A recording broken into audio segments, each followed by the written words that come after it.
hello, it's me and Aiden. Hello, I'm here. Hello. Hey, hello. Yes, I'm traveling. So this week. Different setup today, I mentioned in chat. Aiden so is out and Uzo is about, running everything. and I'm running the OBS side.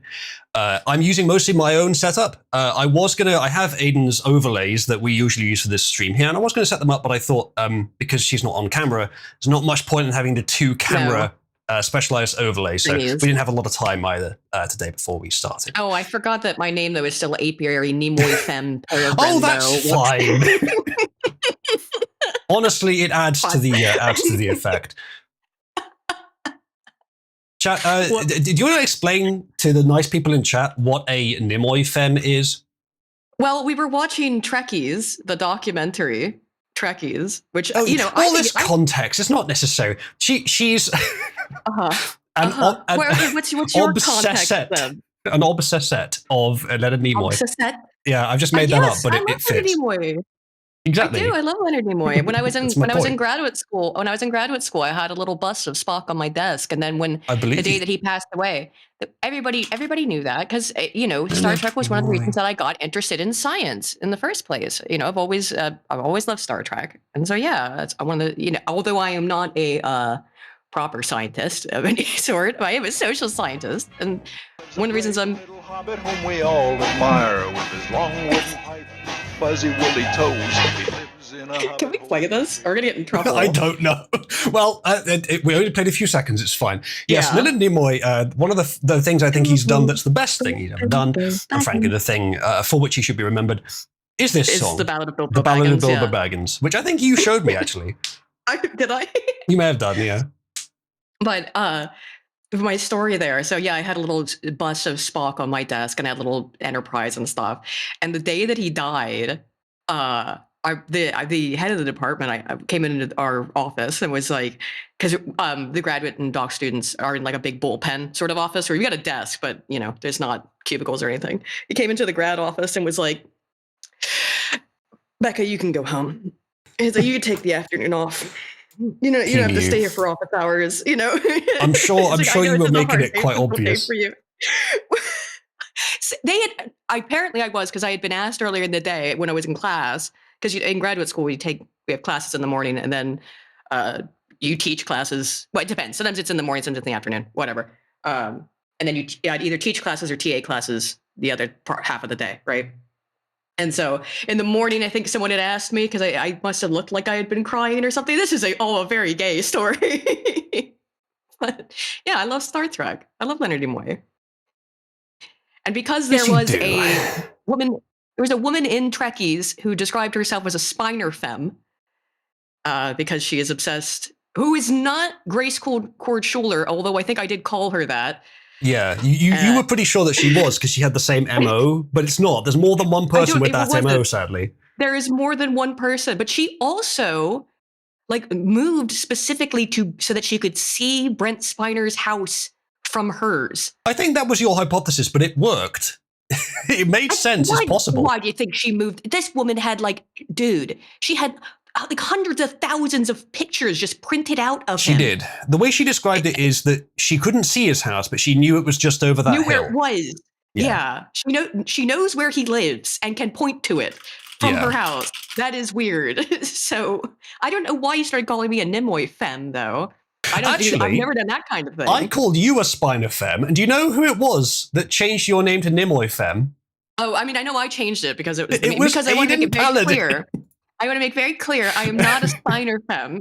Mm-hmm. My favorite Star Trek actor is Leonard Nimoy. So, because I love Spock. I love the character. I may or may not have had a crush on Spock when I was a girl. Again, I believe you. We really should. I really should make you watch Star Trek Continues. I think we've mentioned this on the stream before. We watched an episode of it, didn't we? We may have done, but probably a while ago, a long time ago. But it's for anyone that doesn't know. If you're watching the stream, you're probably a sci-fi fan, so it might appeal to you. And also, if you are familiar with a lot of anime, it's got some big name anime voice actors as live action characters in it. For example, this is my favorite by far. Mick Mignogna? Spock, no, that's good. But Spock is played by the voice actor who voices Natsu Dragneel from Fairy Tail. Uh-huh. I And love this is that important. fact. And he's Why? really good as well. And you've got Just because Vic, you like fairy tale. yeah, of course. You've got Vic Mignogna as Kirk, and he's good as well. Kirk. Yeah. And then He can actually act. yes, he can. The bones they've got, the Dr. McCoy at the beginning, like they switch halfway through from one bone to another. Mm-hmm. The first one they have it's not great, but then they switch to a new one, and he's great. They should have had him from the start. Mm-hmm. And it's actually very good. It's the most faithful recreation of TOS I've ever seen.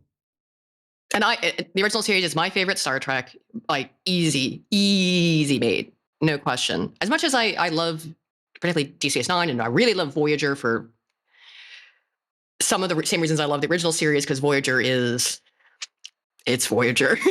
it's a very, very strange, some very weird episodes, and it's often, I think, objectively not very good. But I do at least personally quite enjoy Voyager. Speaking of science fiction, though, by the way, I have seen a movie in the theater. My God. Right, which I don't do often. I saw Steven Spielberg's new film called Disclosure Day, which is Steven Spielberg making a movie about aliens. You would think, a sci-fi film about aliens, you would think, hey, this is the guy who made Close Encounters. This is the guy who made E.T., right? There's no way this will be bad. Oh my God, it sucks. It sucks and this is why I did think about talking about it. One is because when I went, I do my normal thing, going and finding articles that are interesting. And so every week also, that's what, at the end of the stream, I think we did this once or twice. We're going to keep doing it.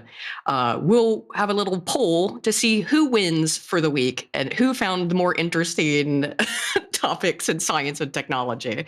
But a lot of different science websites had science news websites had articles about this Disclosure Day thing, about the film. They want to capitalize on its, well, I was going to say on its success, but it's not successful. It's bombing because it sucks.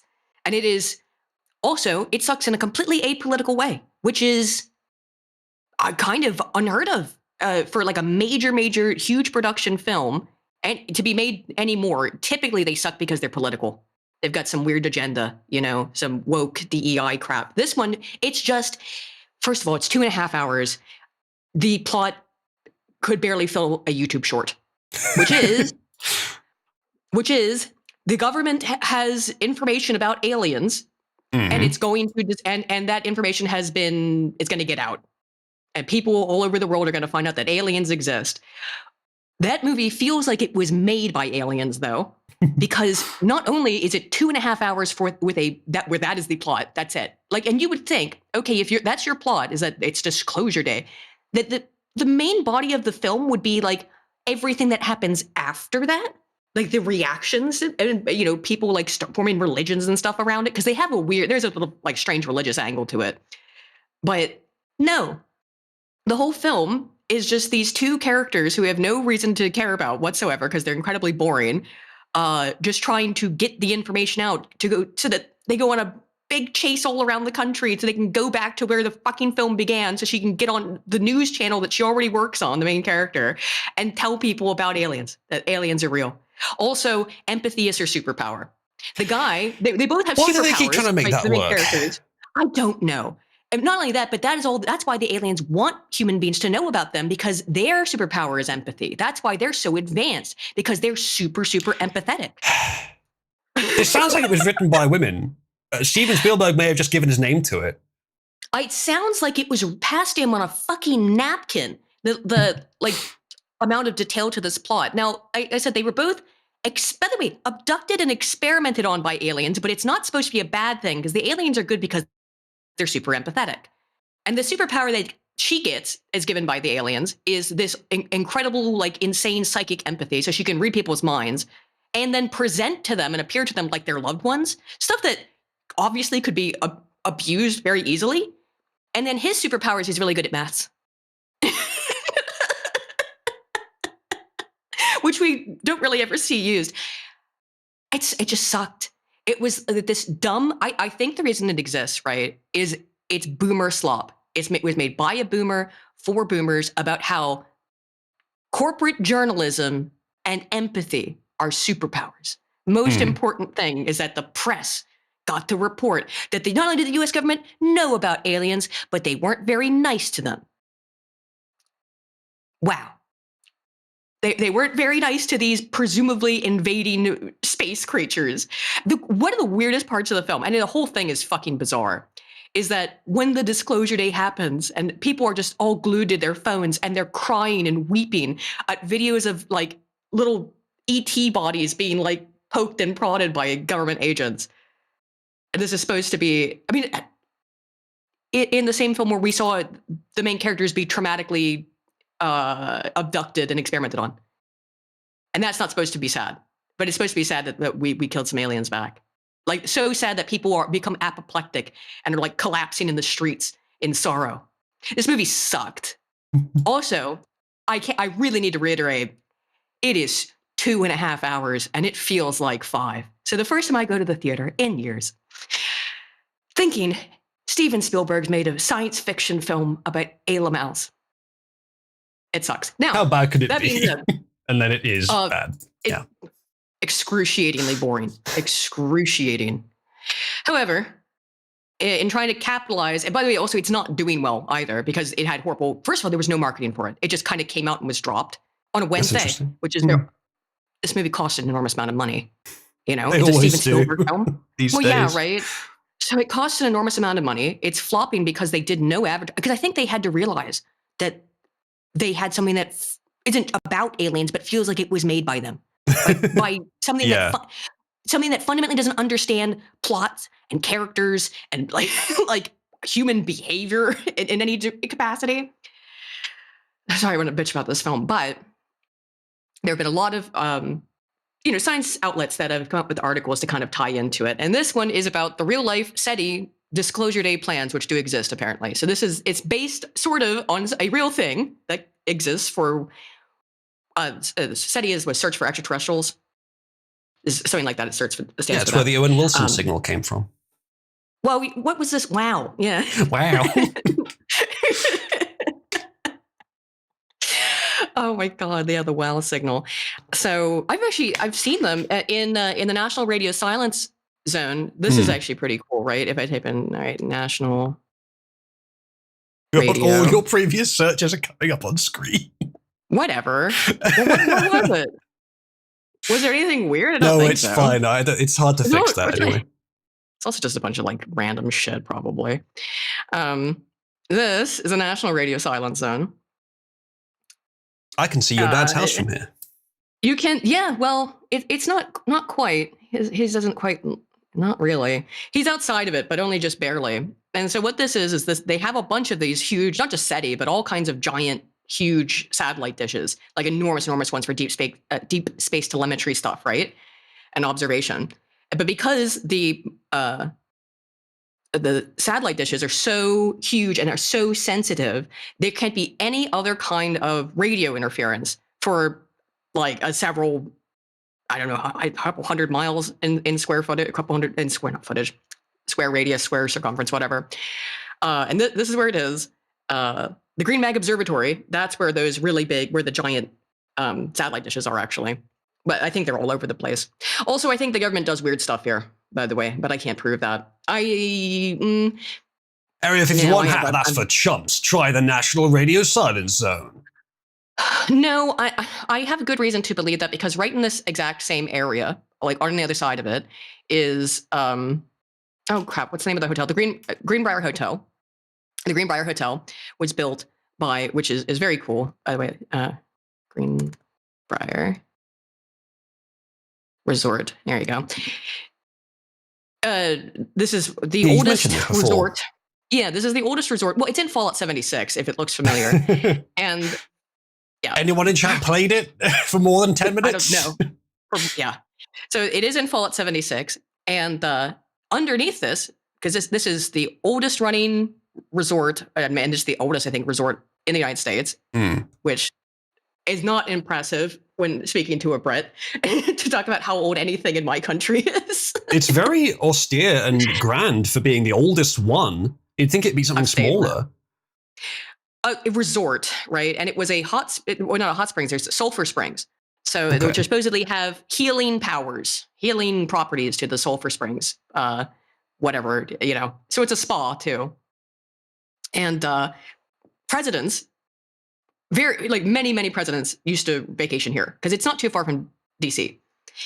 And I don't know if this is in Fallout 76, but there is a massive bunker underneath this resort where if things go real tits up and Washington, D.C. needs to be evacuated, in the past, this is where the president would have evacuated to, is to the bunker underneath the Greenbrier. So that is right outside of that, radio silent zone. That is. And then also, look, it's kind of close to Mount Weather, which there is a giant, massive Cheyenne Mountain type thing, government installation that's underneath that mountain, Mount Weather. Yeah, I happen to know what they do there, actually. What do they do? I've been watching a documentary series on it recently. Oh, have you been watching a documentary series about it? Yes. Very sad, by the way, that Stargate has been canceled. I don't know if we talked about it last week, but Stargate was canceled. I can't remember if we talked about it on last week's Science Sybil stream. I think we did, actually. But yeah, I didn't know much about it, but it looked like it might have been good, and it's a shame it was canceled. It's impossible to tell because, it was the original people involved. It doesn't seem like there was. I don't know. We don't know. Well, the kind of shit that doesn't get cancelled these days. It's such an injustice that something that might have been good does. And that, to be honest, is the evidence. Is not evidence, but it's sufficient indication that it probably was going to be good. I think this is fine for us to talk about sci-fi for a bit because it is a science channel. And so most people who are into science are also into science fiction. Something else that got canceled and absolutely deserved it is Doctor Who.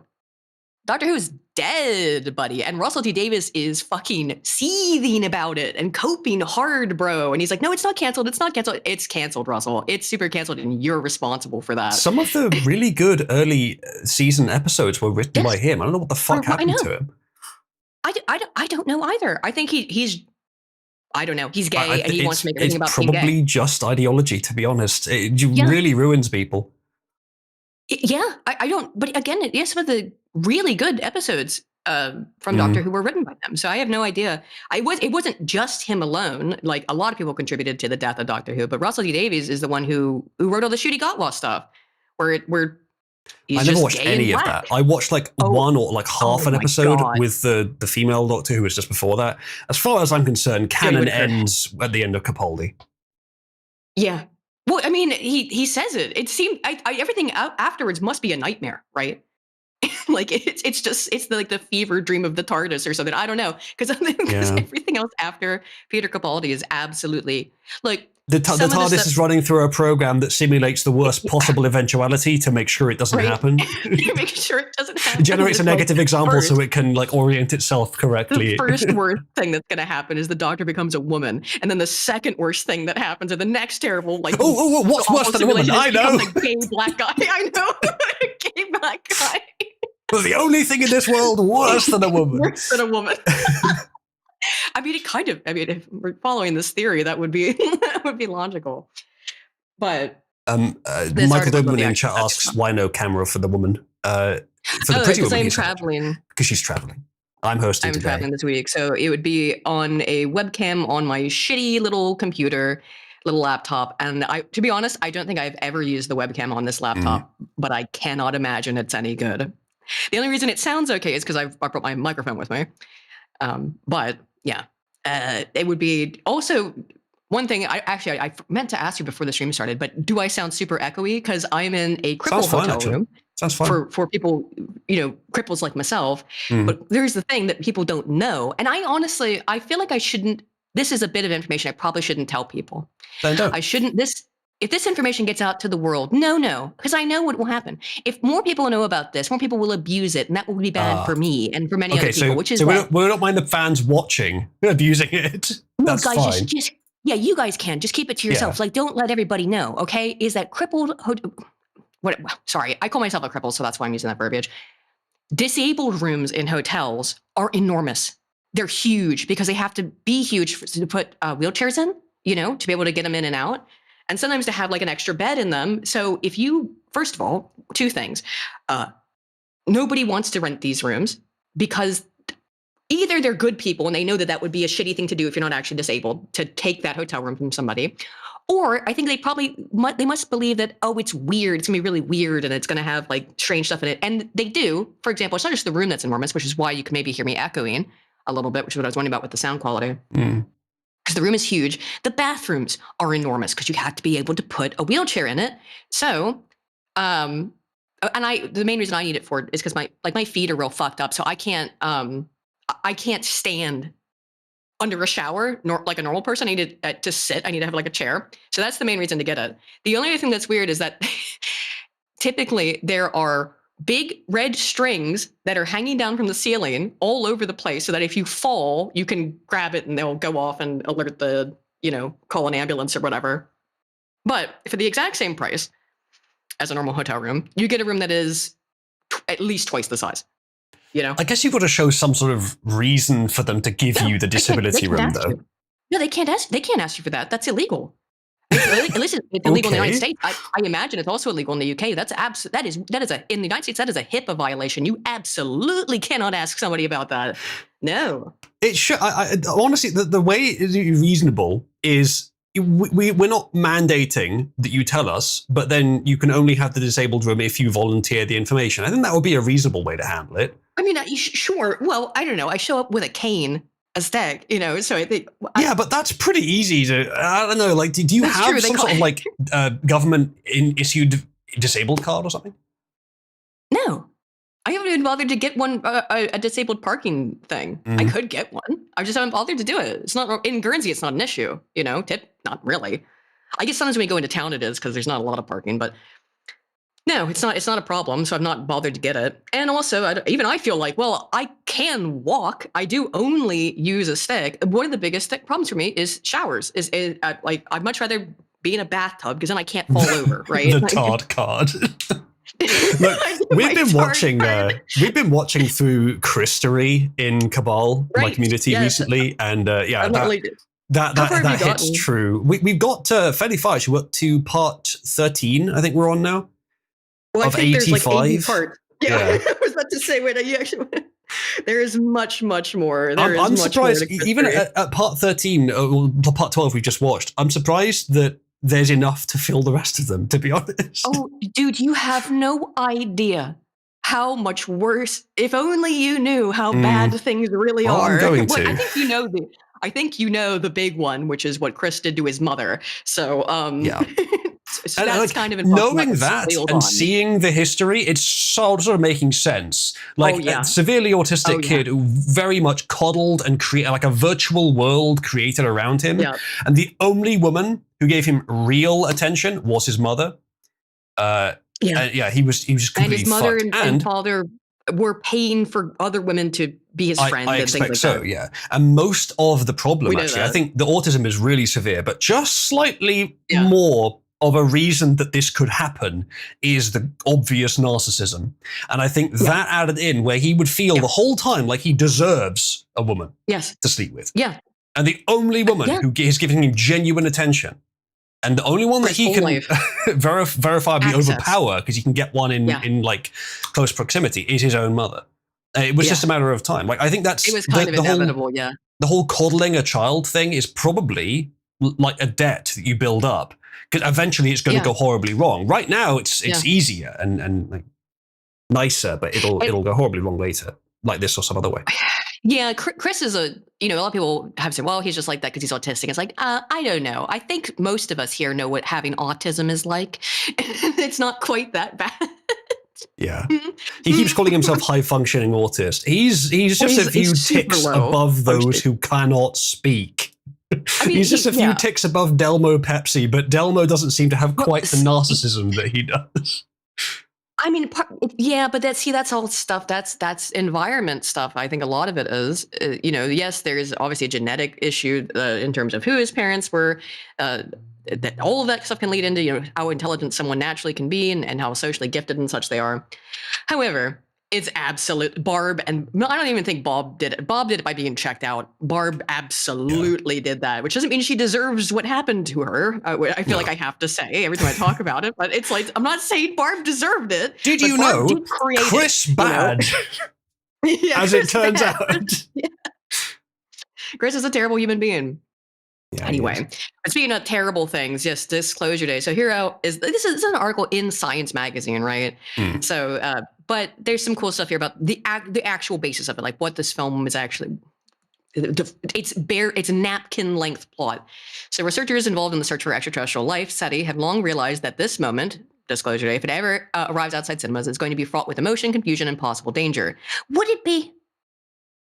Because that's the whole plot of that movie, is that like people would be so you can't get it out because it will destroy society. It'll ruin everything, and people find out that aliens exist. I'm like, what? Oh, I don't think it would. I think it would be similar to AI, where it's like, oh, that's interesting, and then gradually, if people can find it useful, it would make its way into their lives, and people would get into it. Some people would get obsessed with it, but it wouldn't like collapse. It wouldn't be riots in the street or anything. It would just be a new phenomenon. Culture would adopt much it. like AI. Yeah. AI has been in media, all sorts of media for. Yeah, God, like 50 years at least. Well, the first example of AI in popular culture media is on the comedy album, I Think We're All Bozos on This Bus, from Fireside Theater in 1962, 1959, Sure. in that vicinity. Was not Asimov writing earlier than that?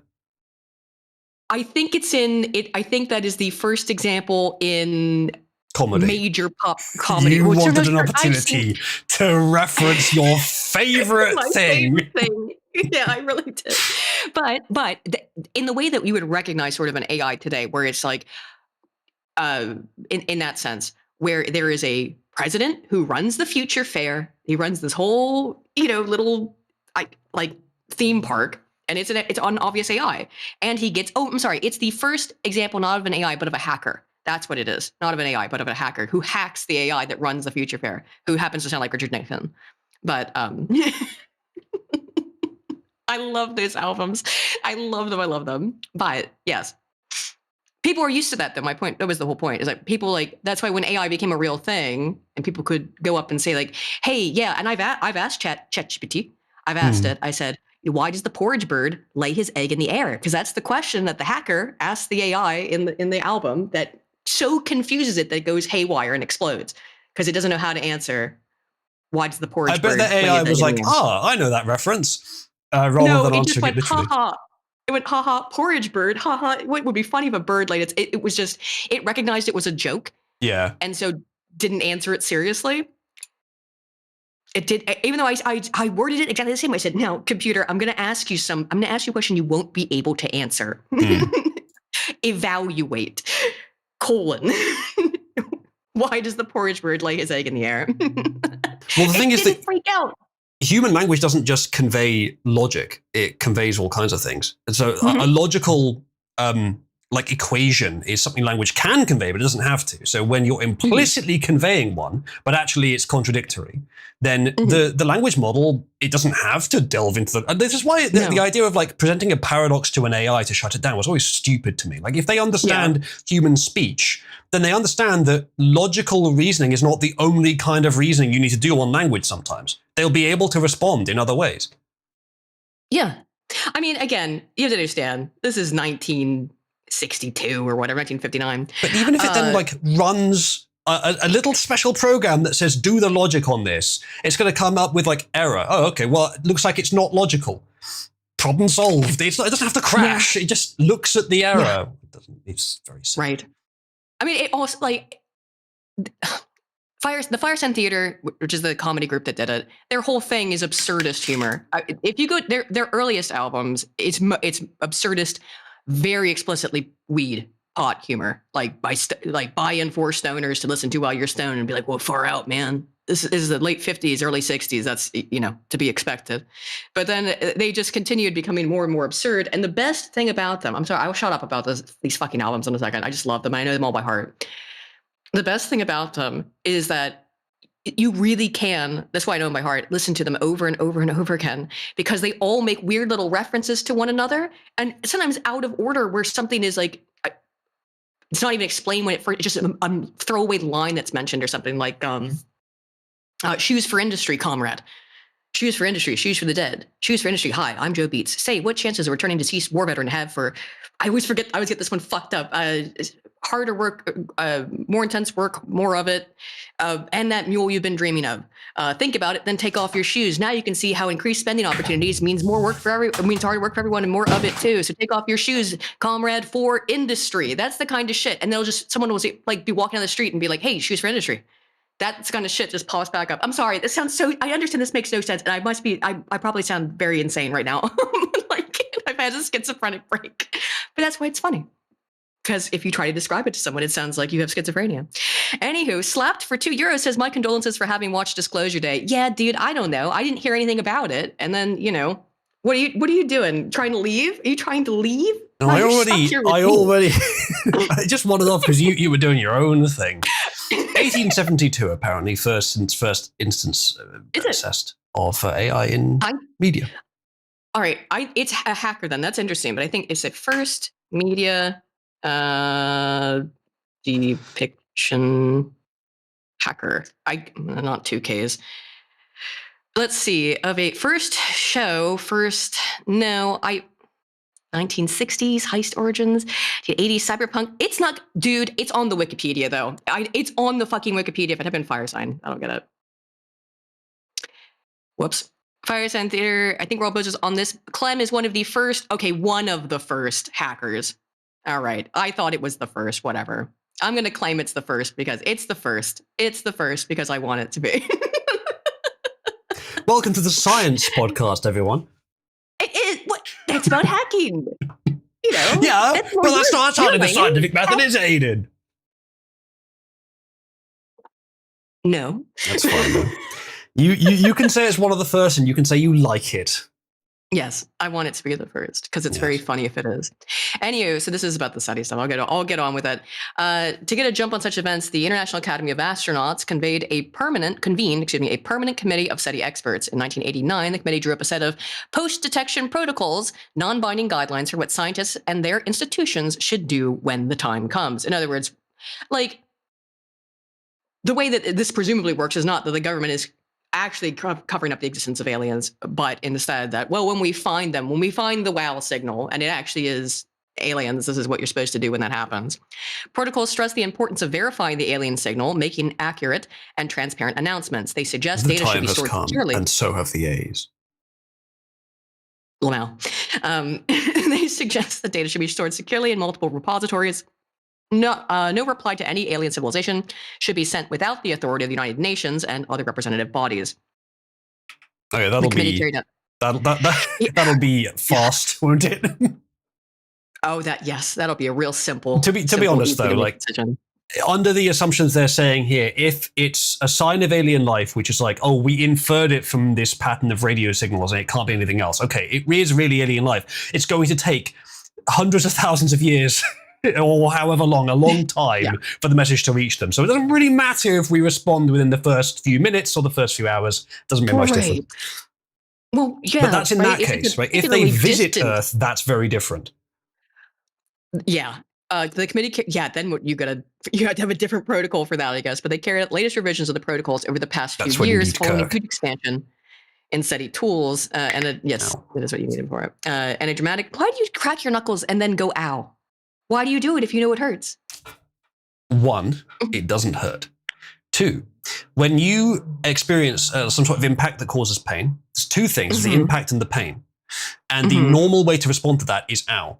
But what if there wasn't any pain? There was just a sort of impact force. What is the word for that? Well, there isn't one. Ow is the closest. But I don't know. I find cracking my knuckles feels nice. That's why I do it. That's why you do it. It's satisfying. It doesn't feel anything really. It's just satisfying. No, it's satisfying. Yeah. So ow is just the sound you make when something has an impact, usually accompanied with pain, but it doesn't have to be. You're just silly. So they've made a latest revision in 2010. The update retains its long-standing principles, but also addresses modern challenges such as social media-fueled misinformation, artificial intelligence, generated hoaxes, and even the need to protect scientists who might find themselves at the center of a political maelstrom. They adopted the revised protocols this April. So this is actually new. Science spoke with SETI's permanent committee chair, Michael Garrett, radio astronomer at the University of Manchester, about the revision and what he thinks, hey, that's where I am, by the way, where he thinks might happen on Disclosure Day. The interview has been edited for brevity and clarity. Slightly different Manchester. No, it's not. Wait, isn't it? Are you sure? Oh, I guess it could be. It doesn't. It's not very specific. All right. Let's find out. It could by the be. way, the University of Manchester came up in another article I have today. Is it? Which university? Doesn't say. Manchester. Let's find out. Wait, now I'm wondering if it has a link. There has to only be one, right? Sir Bernard Lowell Chair of Astrophysics. You don't get sirs in the United States. It's gotta no, I be. suppose not. I don't. It probably is the UK one then, yeah. Yes. The US just can't fucking help themselves stealing our names. Which I don't think of it as stealing. It's the same heritage. It's basically mostly British people over there in America. They've just changed a bit. Well, originally. Originally. Well, I mean, how's it going? How's it going over here, homie? Like, it's not Both great. our countries have problems. Indeed. So the interview has been edited for brevity and clarity. Why do we need these SETI protocols? It's much bigger than your typical discovery. So I am curious about this, right? I don't think that the things that are depicted in this god-awful film would in any way occur. Like, I don't think people would be either the contention that there would be riots in the street. And one of the film clearly things that got deleted and kept like from the ultimate end product because for no reason. The director's cut is twice as long as the original and still no content. Yes, even at 2.5 hours 15 minutes of content for a 4-hour movie. One of the things that's very clearly cut is that in the background of all of the stuff with the emails and the disclosure happening, there is a war that looming between. What's going on over there? Show me what's going on over there. But it's not clear. Maybe they say Korea. They don't say North Korea.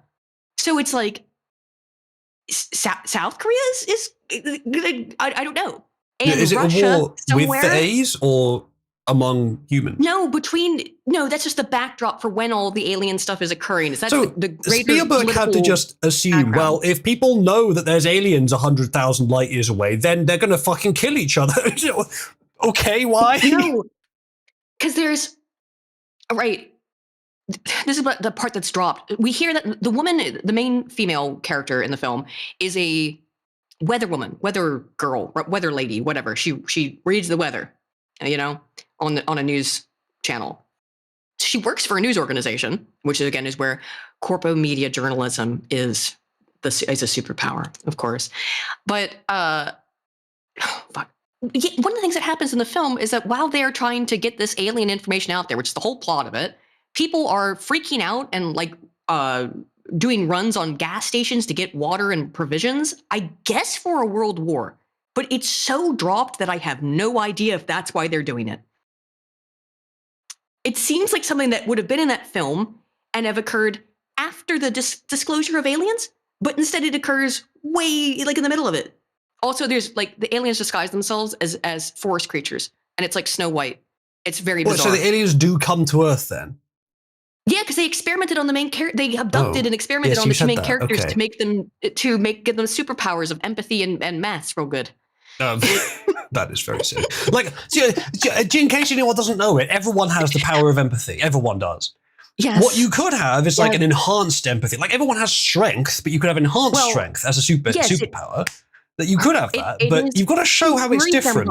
Like in movies where it's like, oh yeah, I have empathy, and they look at someone and they can tell what they're feeling. Yeah, that's called normal empathy. Super empathy would be difficult to depict. Really? Like if someone is guarding themselves, you can instantly tell how they're feeling, like completely through and through. That would be super empathy. But short of that, she can read people's minds so that she can instantly, for example, they're interviewing a Korean guy in the beginning at the news station, and she just starts speaking Korean to him. So like that's the kind of telepathy power she has, so you can just instantly know anything that person knows if you're looking at them. So that is then she can also telepathy, not just empathy. As their relatives. No, but they describe it as the language of the aliens is empathy, and they came to give us the gift of empathy. Because if only humans had more empathy. The language of the aliens relies upon our own evolutionary tree. Oh, that makes sense. Yes, empathy is an evolved skill. That's why we find it in chimps and gorillas and things like that. Absolutely, we find it. And in the configuration of the human brain, or of the brain, or whatever analog there is millions of miles away, is not likely to be that similar. Yeah. I do like the idea that you'd have convergent evolution from completely different trees, actually. Yeah, But there could be something else, some other planet out there with similar beings to us on it. But chances of that aren't that great. Mirror neurons are a logical thing to exist so that you can communicate information with other members of the species without having to actually say anything. So but how the telepathy power detects what the mirror neurons are and what are other kinds of neurons, it would have to rely on the configuration or on some heuristic measure. But that requires data. It's why, for example, panic spreads through crowds so extremely, because people can they can see that other people are panicked, and then they go, oh, fuck, I should be panicked too, because as an evolutionary system, warning system, which is a major reason why empathy exists, why we developed it, why it developed in our primate ancestors. It was we believe that it came about something, and I don't remember the timeline anymore. I can't give you a specific number of thousands of years, but more than thousands. It would have. Oh, it's been. It probably would have been several million, if not tens of millions. It must have been millions. Because pretty much any social species would do this. Because yes, it's in apes and in chimps, so it must be. Several million years ago. But pretty much any social species would do it. So it's probably tens or maybe more than 100 million years. Yeah, the one we're most interested in, of course, is in chimps, because that's where ours come from. Is from chimps and other types of primates that our evolutionary line there. So that's. Where most of I can't remember the amount of time, but it's an old system, these mirror neurons. And it's so because, obviously, so I do have an article about this. It's about apparently parrots have names for themselves and each other. Allegedly, ostensibly, that parrots have enough of them. And you think that parrots we think parrots just repeat things. And overwhelmingly they do. They just repeat stuff that they hear, which is what makes them very funny and also very annoying. It's a hell of a specific adaptation for them not to use it, isn't it? I guess they do, though. How else would scientists exactly? That's my point. Like, they must use it. So the natural assumption is that they have a series of sounds that they associate with each individual, because that's one of the first things you do with a language. Yeah. Anyway, that's mirror neurons, sympathetic nervous system. That stuff all exists. But the super empathy, however, again, the way it's depicted in the film, is that she can just also appear as their loved ones. Like there's the bad guy is just I don't know, some sort of NGO, the shadow government British guy, and she appears as his wife. And then all of a sudden, oh my God, the end of it, holy shit. So that's how she convinces him, is like, because she just can appear as his dead wife, right? And this is what softens his heart. Well, yes, it is unethical. That's the other thing about it. It's unethical. At the end of the film, too, they're getting ready to drop all the documents that show that aliens exist. She's going to do her news broadcast because journalism is the other superpower. This guy has a full military force with him, attaché, people with assault rifles and all this stuff in full military gear, hunting them down. They get to the news station where they're about to broadcast this stuff. Oh, by the way, spoilers for this movie. Don't watch it. It sucks. I told you the plot is the blurb. That's it. There's no way to describe it without spoiling it.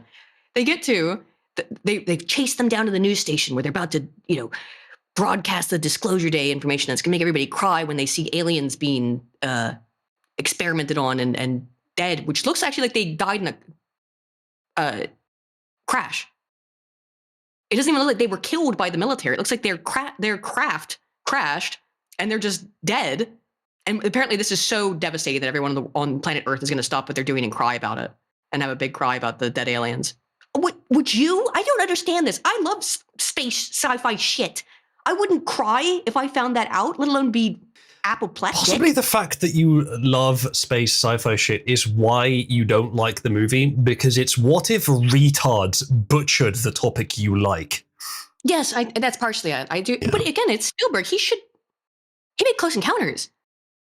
Well, we just talked about Russell T Davies. He made some good stuff in the past, but doesn't anymore. It might just be like the enshittification cultural milieu affects more than we expect. Yeah. Yeah. A couple of things in chat. Whales are fish, says Simon Coleman. I'm pretty sure whales are mammals. Am I? Whales are mammals. They're like, so that, like, not to be anal, usually I wouldn't care about that, but we're talking about taxonomy. And then Napoleon says, yes, we are fish too. We cannot evolve out of a clade. A couple things. Firstly, I don't believe any of our ancestors were ever fish. I think they were amphibious or maybe far back enough they were, actually, to be fair. Well, but sure, no, yeah. you can evolve out of a clade. It's just very unlikely in a short time span. And like the taxonomic tree. Do whales and dolphins have names, though? That's what he brought up initially. They probably do, have yeah. names for each other. At least whales probably do because they have a language. I know dolphins do as well, don't they? They're quite intelligent, aren't they? Yeah, the echolocation stuff that they can do, yeah. Yeah, no, so our ancestors a very long time ago were fish, but over enough time you can subspecialize into clades that branch out from each other and aren't the same thing anymore. So you can leave the clade. It just takes a very long time. Like the nested hierarchy of traits thing works better as like a snapshot view. It doesn't work as well if you treat the lines as being direct descent, I don't think, because then we would have to be in the fish category. So I don't think Linnaean taxonomy works temporally. I think it's sort of just one snapshot of time that implies something about time backwards, but doesn't necessitate that's the line of inheritance. Well, I gave you, I just gave you a gift, and you didn't even notice it. Didn't even notice. Too busy. I just acknowledged myself as a bird.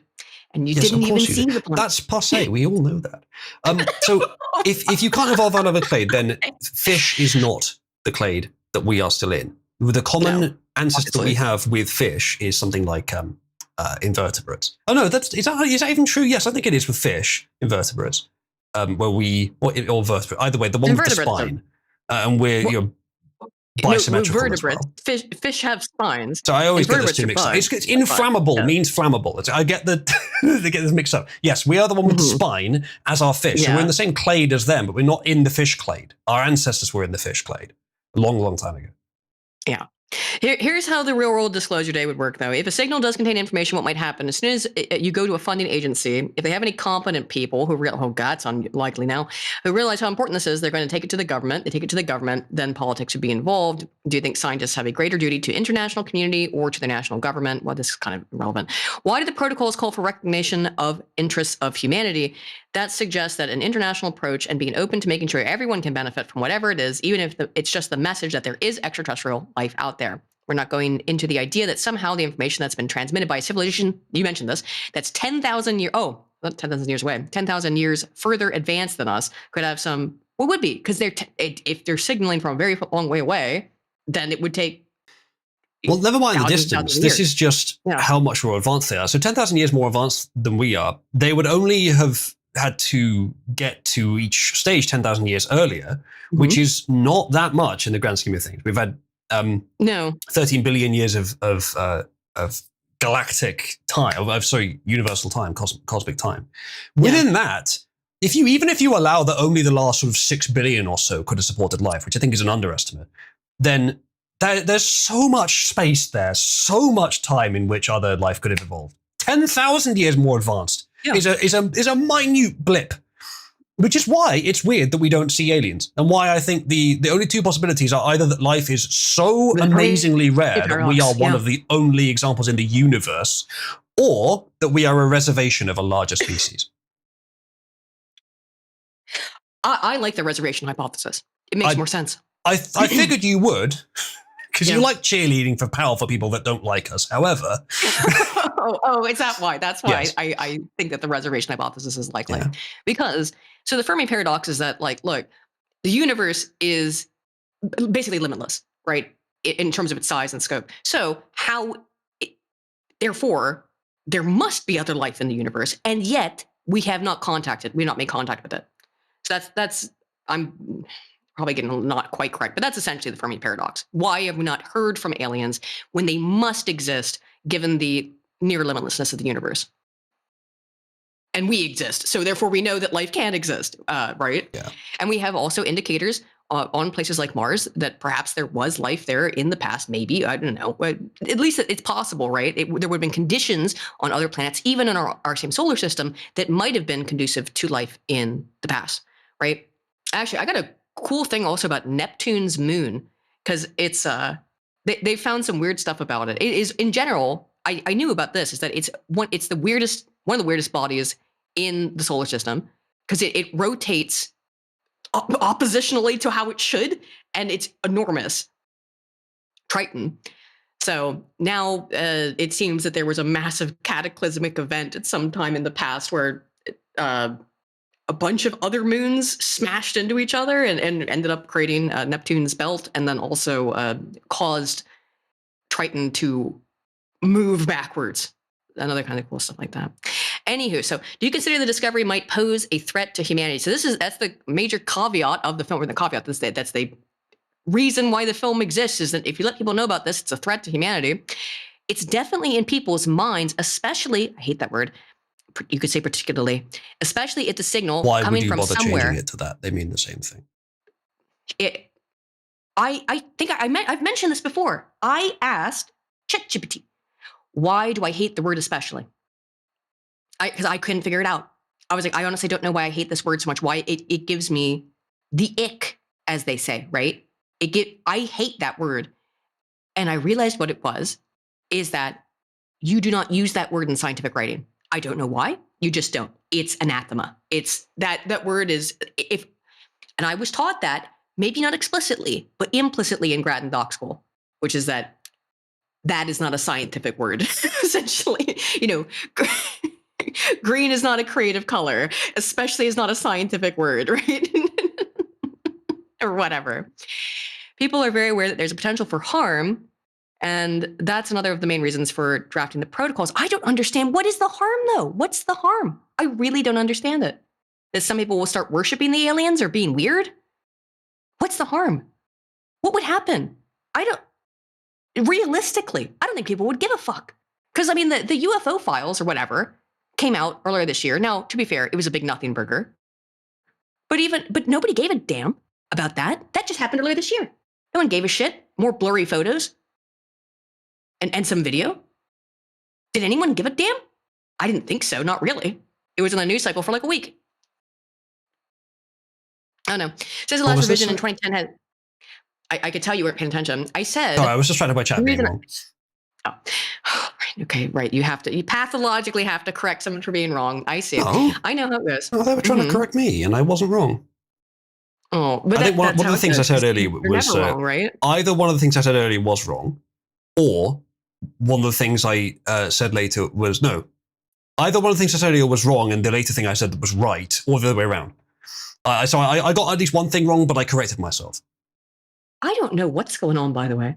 It sounds like there's a rooster taxonomy. crowing outside. It sounds like there's a fucking rooster crowing outside, and I'm on the 6th floor of a hotel. I do not understand. In a city, I don't understand why it sounds like there's a fucking rooster crowing outside. And I know what that sounds like because we have chickens and roosters, back in Guernsey. So I do hear that in the morning.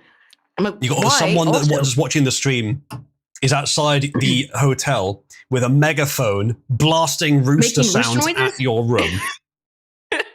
Just thinking about bird stuff. I don't know. Anyway, I don't think people would care. They didn't care about the UFO files of the U.S. government. Now, yes, they were super redacted and stuff. Here's the question. How many people already believe that aliens exist? It's got to be the majority, right? Let's see, is there like a Pew poll or something that says, how many people believe aliens? It's like, I know I've actually come across a statistic not too long ago. Global majority already believes in it. Between 55 to 65% of the general public believes intelligent life exists on other planets. So what the fuck? How would this be a devastating revelation? Well, because when they say believe in, I mean, this is data telling you half the story. If they ask, do you believe in? Some of them will be the kind of credulous people that just want to believe in it, so they say they do, and that's one thing. Like they might not be effective, but then many of those answering, many of them, if not most of those answering yes, will be giving a statistical likelihood. Now they've heard something about the Fermi paradox, and they know it's likely aliens exist, so they say yeah, probably, and then that's marked as a yes, not a yes probably, but a yes. And so most people who said that would see a great leap from they're probably out there somewhere to they're here, by the way, and so that would actually be quite impressive.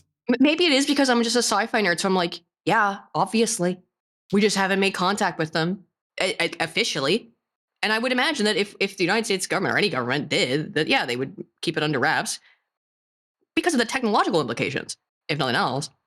There, Star Trek, in some aspects of Star Trek, they talk about this, where the reason why, that's what happened with First Contact. That's the whole point and plot of the film First Contact, of that Star Trek film, the Next Generation one, is that it was first contact with the Vulcans that ended the World War III that had been going on. Humans were, and the eugenics war, these massive global conflicts, and then realizing that aliens exist made everybody go, oh shit, we've got bigger problems. We've got bigger things to be concerned about. That is the plot of First Contact. It's essentially the antithesis of this, which maybe is a sign of the times. I don't know. When First Contact come out, 1998, something like that? Star Trek. Yeah, about that, First Contact. 1996. Why did I say 97? Ooh, I was so close. Yeah. I think 2001 was Nemesis. Ooh, that sucked. Everyone's favorite. That sucked. I mean, do you like Nemesis? It's fun. Have you seen it? Really? You think Nemesis is fun? Yeah. It's not very Star Trek, but it's fun. No, you're right. No, I got it. It's fun. There's fun stuff in Nemesis, I guess. Yeah, it's an action movie. Pick up a Tommy gun. Movie. Yeah, but it's not Star Trek. Not really. It's very much not Star Trek. Barely. Anyway, we spent way too much time on this. And it goes on, just more of an interview with this guy. What changes society between the revision of protocols? It's social media. We got it. Anyway, would you like to share something that you have found interesting this week? Scientifically? Sure. Oh, this would be a great opportunity to just take your thumbnail story out from under you, but... Take my thumbnail story out from under me. Let's talk about it. Let's do it next. Let's do it. I'll be right back. Well, we are talking about biology. Well, if you're going to be right back, then I'll do something to fill the time. Okay. Well, it literally will be 1 second. I'm just going to go grab my 1 second? Water bottle. Oh my goodness. Well, maybe not a second. I'm not the Flash. Give me a second. Chat, she's not the Flash. He's going to hobble over. Okay, let me try and find something interesting then. I won't do the story that we are going to do. That's the main story for today. We'll do that. I'll do one other quick one first. Okay, that's interesting. I had something quite... Okay, this is fun.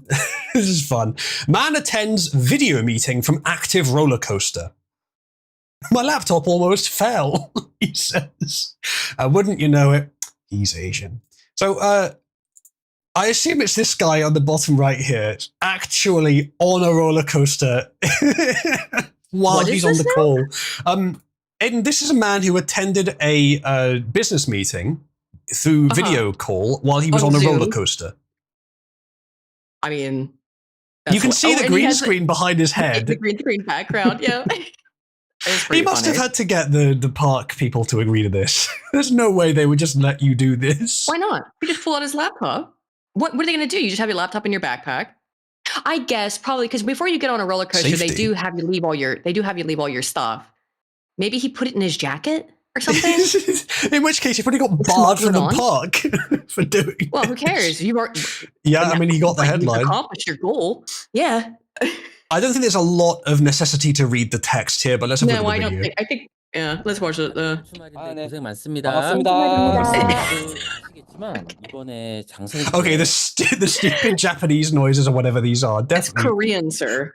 The stupid fish person noises or whatever they are definitely aid to the effect. Like, how can you not tell, guys? Come on. It's got the sound as well. Oh my god! Yeah, the sound is so good. Play it. Okay. 유튜브 채널이 죽었는지 조회수가 너무 안 나오네요. 조회수가 오르려면 남주사 앞에 뭐 선풍기라도 틀어놓은 거야? 아무래도 바람이 창문을 열어놔서 바람이 좀 많이.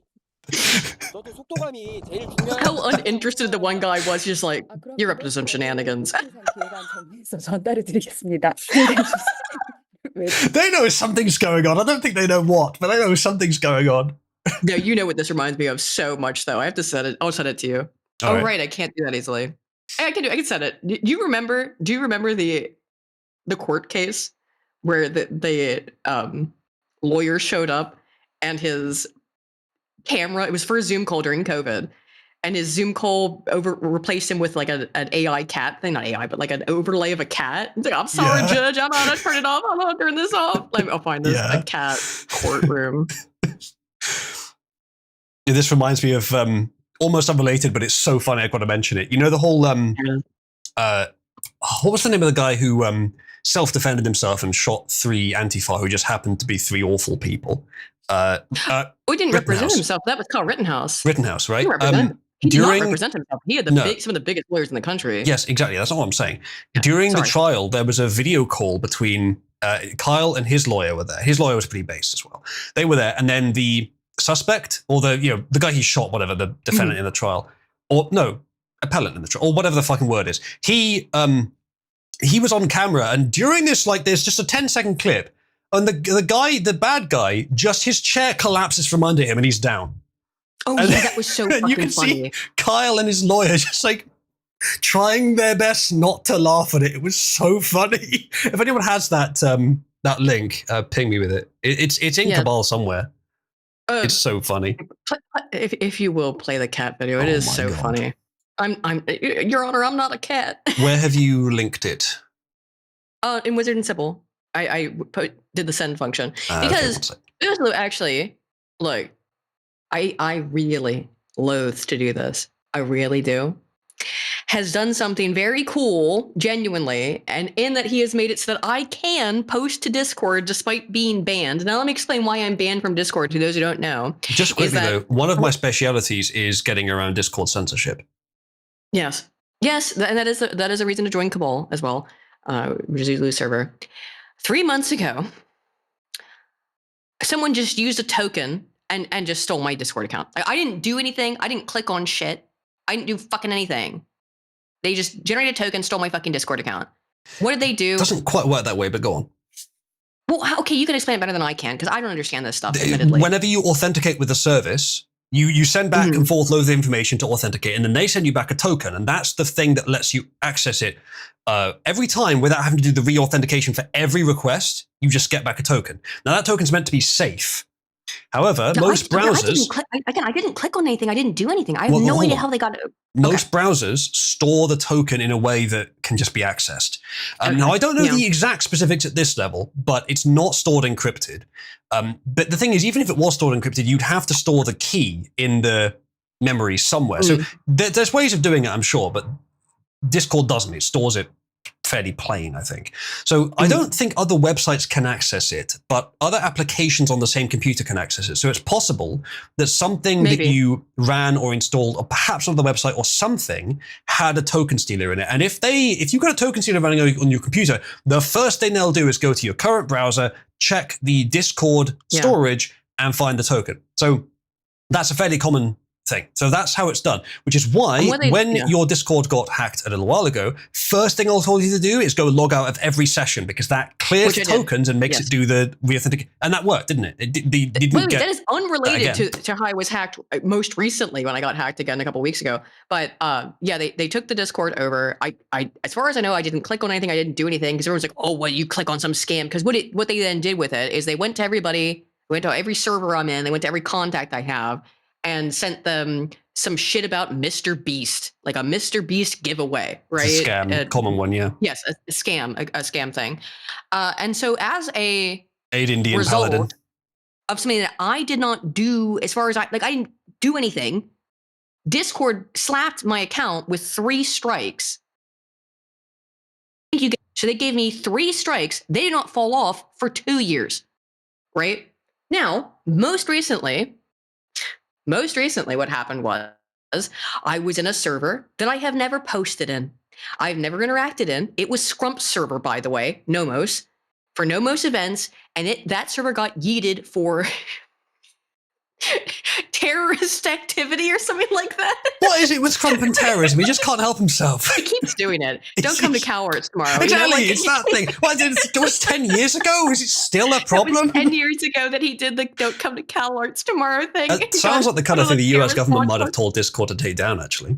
Sorry, did I say Maybe. use? I mean Is that UK it? government. Is if I it for a did say that. 10-year ago thing about him saying No, don't not cut because the of cow that. tomorrow? Probably because of more recent stuff he's doing. But I suspect he's on a list, as many of us are. That the UK government just says like anything they do, if we notice it, we'd get them shut down on the platform. And they've just had like some surge where they go through a bunch of them and check for where they are and look out if they have any servers or not. They just happen to have found it and told Discord to get. That's my guess on why they got rid of it. So they got rid of it, and that gave me a 4th strike, which also now I'm allowed to use Discord again after a week. She is right now. Because She's talking on it right now. No, I can call through it, but I can't type anything, which is very bizarre. Like I can't type or say anything. And also, I'm not sure if it's. I don't even know what all is. We didn't know, for example, that I could share my screen because all kinds of random stuff is limited. Yeah. But Uzlu does have a thing set up that he has coded for Discord that lets me send messages anyway, which is very cool. I noticed that you can run commands. The only thing you can't do is send messages. Everything else is fine, pretty much. So I noticed that someone was, in order to communicate, someone in my server, Josh, who got banned a few times, got like Discord suspended a few times, was creating a thread and then changing its name. Because that's something you can communicate arbitrary text through. But I noticed while you're suspended, you can send commands. So just make a command that then sends a message. And I've also got a system set up called Parry, which basically proxies your messages so that Discord, when you say a spicy word, it just proxies it for you so Discord can't get you for it. Probably like hundreds of more Discord suspensions would have happened in Cabal if not for Discord Parry, the system I created. So I just use the tech from that creates a message that looks like a real message but isn't, using a technology that allows you to send messages arbitrarily in a channel, not through a bot and not through your user account, and just /send your message and it just sends it. You can also do anonymous messages too. It just works. Thanks, Todd Howard. The code is a little shaky. I haven't really. It did crash once earlier, so I was very very hurriedly coded, but I will fix it later. It works for now though. Well, thank you for that. So we can actually communicate. It feels like I've had a limb cut off because I can't type, and it's like it's super bizarre. Like things are still happening around me, and at least when I'm banned, when I was totally suspended, I couldn't even like use Discord at all. It was like, okay, well, I got it, but instead I'm in this sort of weird limbo state. Also, what I have been contacting them. I've been in constant, basically back and forth communication with Discord's moderation staff about this, and I told them, I didn't do anything. I got hacked. You're punishing me for being hacked for shit that I'm the victim of. And they're just like, there's nothing we can do about it. We can't. We absolutely can't. We don't even have the power. We can't, even if we wanted to, overturn these suspensions on your account, these limitations on your account that we put on there for 2 fucking years. Discord's a company that grew very fast and has almost no competitor, no real competitor. Yeah. Yes, chat. I know about that one and that one and that one and that one and that one, but they're all terrible. There's no. No, we use Matrix. I disagree. Okay. I disagree. Matrix is a CP storage box for anyone that wants to. I don't know about that. That's not what we were using Matrix for. Just to be clear. No, I know that's not what you're using it for. But if you can make direct message chats in a server, and you're hosting the server, then anyone in the world can host encrypted child porn on your computer. Okay. That's why I don't use Matrix. That up. Because I noticed this 10 years ago when they still haven't fixed it, still haven't provided any way to fix it. Because how could they? It's supposed to be end-to-end encrypted. You told me that, and I relayed that to my contact who is running a lot of this stuff involving my. So I'm working currently now with the Beowulf Foundation and with their associated umbrella of organizations to do promotions, to do essentially affiliate and influencer marketing campaigns. Right now, we are promoting Will Things Publishing, which is our book publisher, where you can get books from everyone from like Ed Dutton. He's got a book on the Quaker question out there. Everything's gonna be a shill now. By the way, I am now a actual shill. I have to shill. Okay, it's inevitable. I have to do it. Everything from Ed Dutton's latest book on the Quaker question to Major General. I've forgotten his name. We've got historical books. We've got modern day political books. We've got political theory books. It is a very political bent, but in the future, that is not all Beowulf does. This is a community building organization also. So I'm going to have everything that I can offer, from website hosting to VPNs to DNA analysis, to very similar to Ancestry, or what's the one that does it? I can't remember. coming that you send in a swab of your cat's DNA or your lizard's DNA, and it will tell you that you're Jewish or whatever. Did you not hear about that? No. Somebody, it was, I don't remember which service it was. Someone in the chat has to know, I guarantee. It was one of these DNA, your ancestry, your DNA history websites, and someone sent in their lizard's saliva, and it came back and said, "Oh, you're like 30% Jewish." Yeah. I have heard the theory that they sprinkle a little bit of Jewish They sprinkle to a bit of every Jewish, they result. sprinkle a bit of non-European. 23andMe, that's it. 23andMe. Thank you, chat. So yeah, thank you, Brian. Quickly to Napoleon, something in chat. Someone says the only solution is to boost Alien servers and gift her a Nitro subscription. You can do if you want to. I'm not saying don't. But one, she has it already, and two, that's not actually going to help because the ban is irrelevant of Nitro. It doesn't matter. Yes. And two, if you send Discord money for her account and then Discord bans it, well, they're not giving you that money back, are they? So it might be throwing it away. The only way that Aiden is currently able to send messages on Discord is in my server where I have this system. Yeah, system in place. So if you have ever enjoyed Discord and you also enjoy free speech, my server is the only one I know of that even attempts to protect you. And it does so in several ways. That is true. Again, I loathe to give you any sort of compliment in any capacity. However, you have done a very good job with that kind of stuff. Thank you. I have more ideas. Would you play the cat court video? Because I definitely want to. Yes, I will play the cat court video. Just quickly though, one other thing I wanted to reply to in chat. Although I don't think so. No, I don't think so. Anyway, okay, cat video. Mr. Ponton, I believe you have a filter turned on in the video settings. The eyes. You might want to we're trying to. Can you hear me, Judge? I can hear you. I think it's a filter. It's the desperation in his voice. It's the desperation where you could, the fact that it's a sad little kitten doesn't help, but it makes him seem really upset. I wonder what he was doing to toggle this on. I mean, playing around with his kids or something. He said his kids did it, or an intern or something did it, and he didn't know how to change it. Yeah. Oh, yeah? Okay, if that's what he said, now I believe he was role-playing as a Discord kitten in some sort of fetish Zoom call. I absolutely agree. And I believe he was role-playing as a Discord kitten, speaking of Discord, and he couldn't figure out how to turn his kitten filter off. Mm-hmm. If someone's done something embarrassing and they explicitly blame their kids or someone else or someone for whom it would be more normal, then they're into some weird shit. Yeah, they're his intern or whatever. He says it. Keep playing. I think he says it in this. I don't know how to remove it. I've got my assistant here. She's trying to, but the assistant. I'm prepared to go forward with it. I'm here live. I'm not a cat. I'm glad he clarified that. I wasn't sure. Well, it was a real question. The judge might have thought he was a cat. Otherwise, look at this guy at the top right here.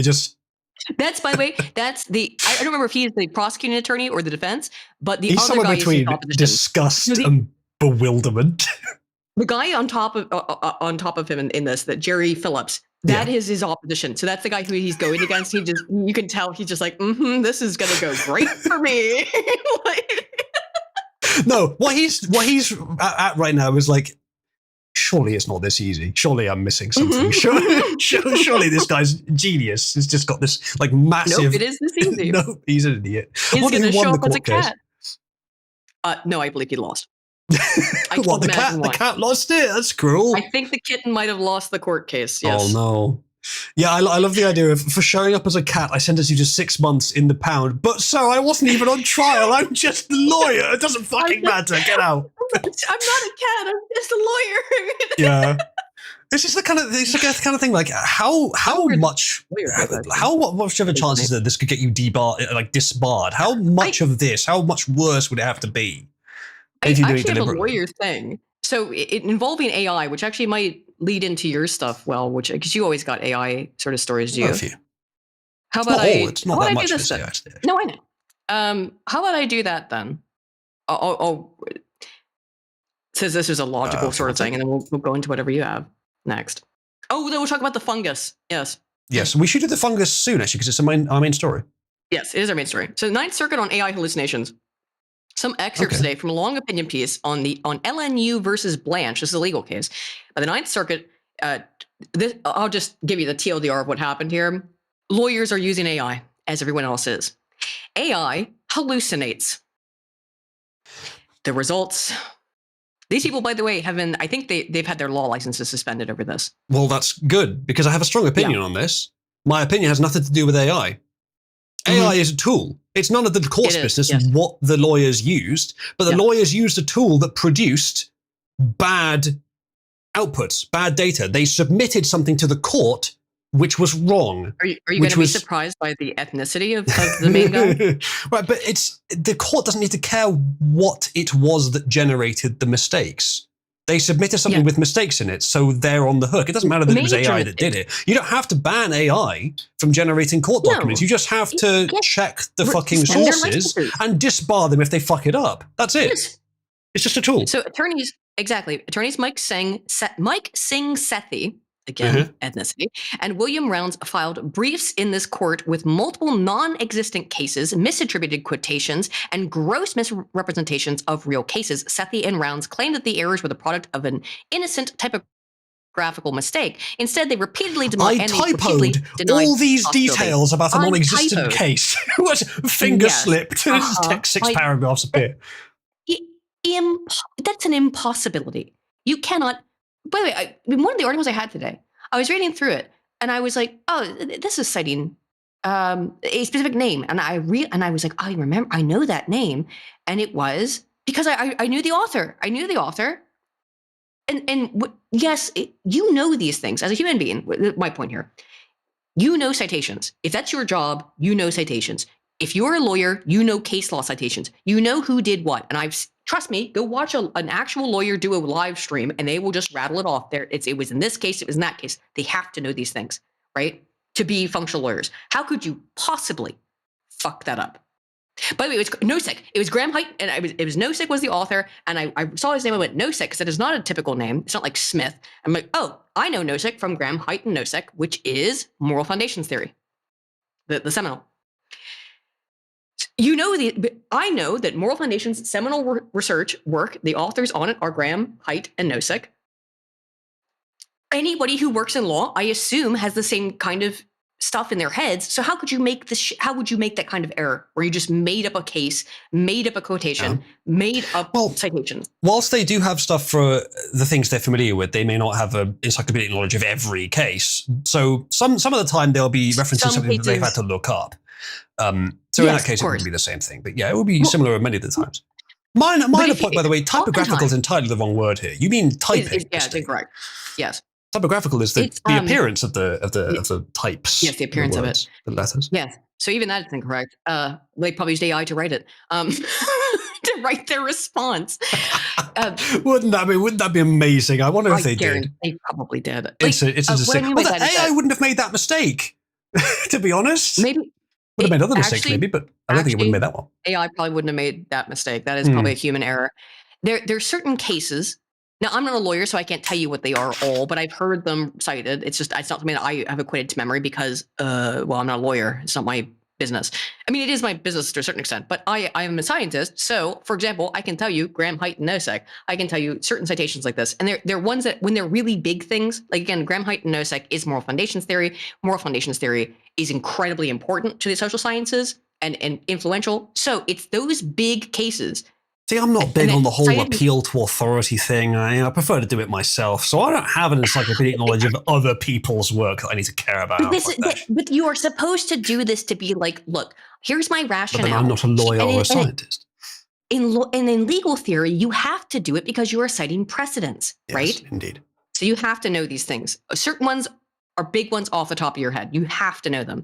Having identified other cases in which, because this was not the only one, in which Sethi or Rounds filed briefs that presented similar problems, we ordered them to show cause why they should not be sanctioned, suspended, or disbarred from practice before this court. Good luck. We considered their response, and we now impose discipline. Good. We issue this disciplinary order and explain our reasoning at some length as a warning to the members of the court's bar, we are aware of the risks of over-reliance on generative AI. Read everything cited in a court filing. I don't believe that you do that, but sure. Whether drafted, by the way, that is followed immediately. IM dash.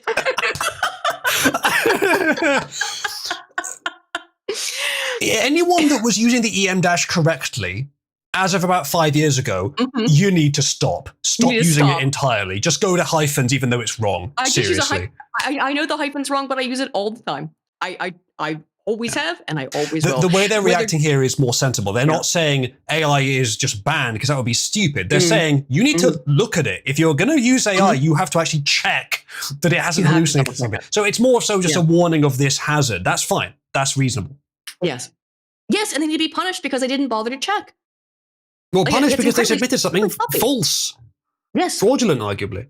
Yeah. Yeah, whether drafted by They're generative trying to AI get or something not. out of this submission, so fraudulent's a fair thing to call it. Yes.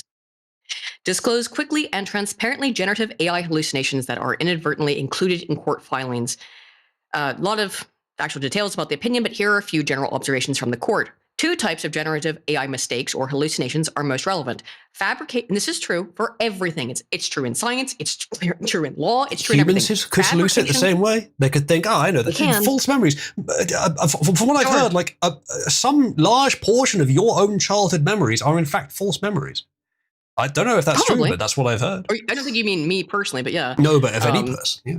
Any person, yes. So fabrications and inaccuracies. And those are things that are sort of unique to AI.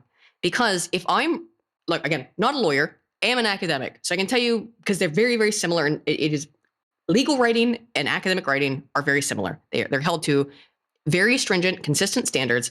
And it's the same formatting, same kind of stuff. You have to know these things. I would never be able to, I wouldn't even know how to generate and make up a fake paper, right?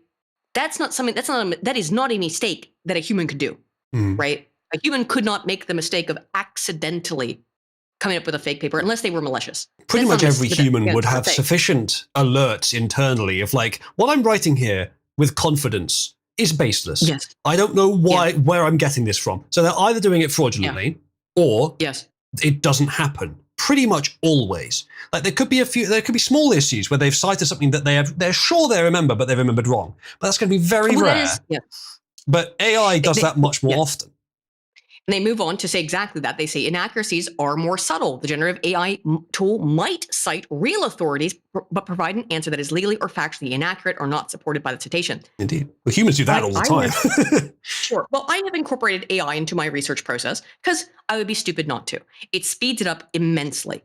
It speeds it up immensely in terms of, so here's what I'm researching now, right? I've got a video that I'm in the process of making, and then I've got another one that it's coming in the pipeline while I'm away here for a week, which is that I did a poll a couple of months ago of what do people want me to cover? And the overwhelming answer was a topic I kind of didn't want to because it's slimy.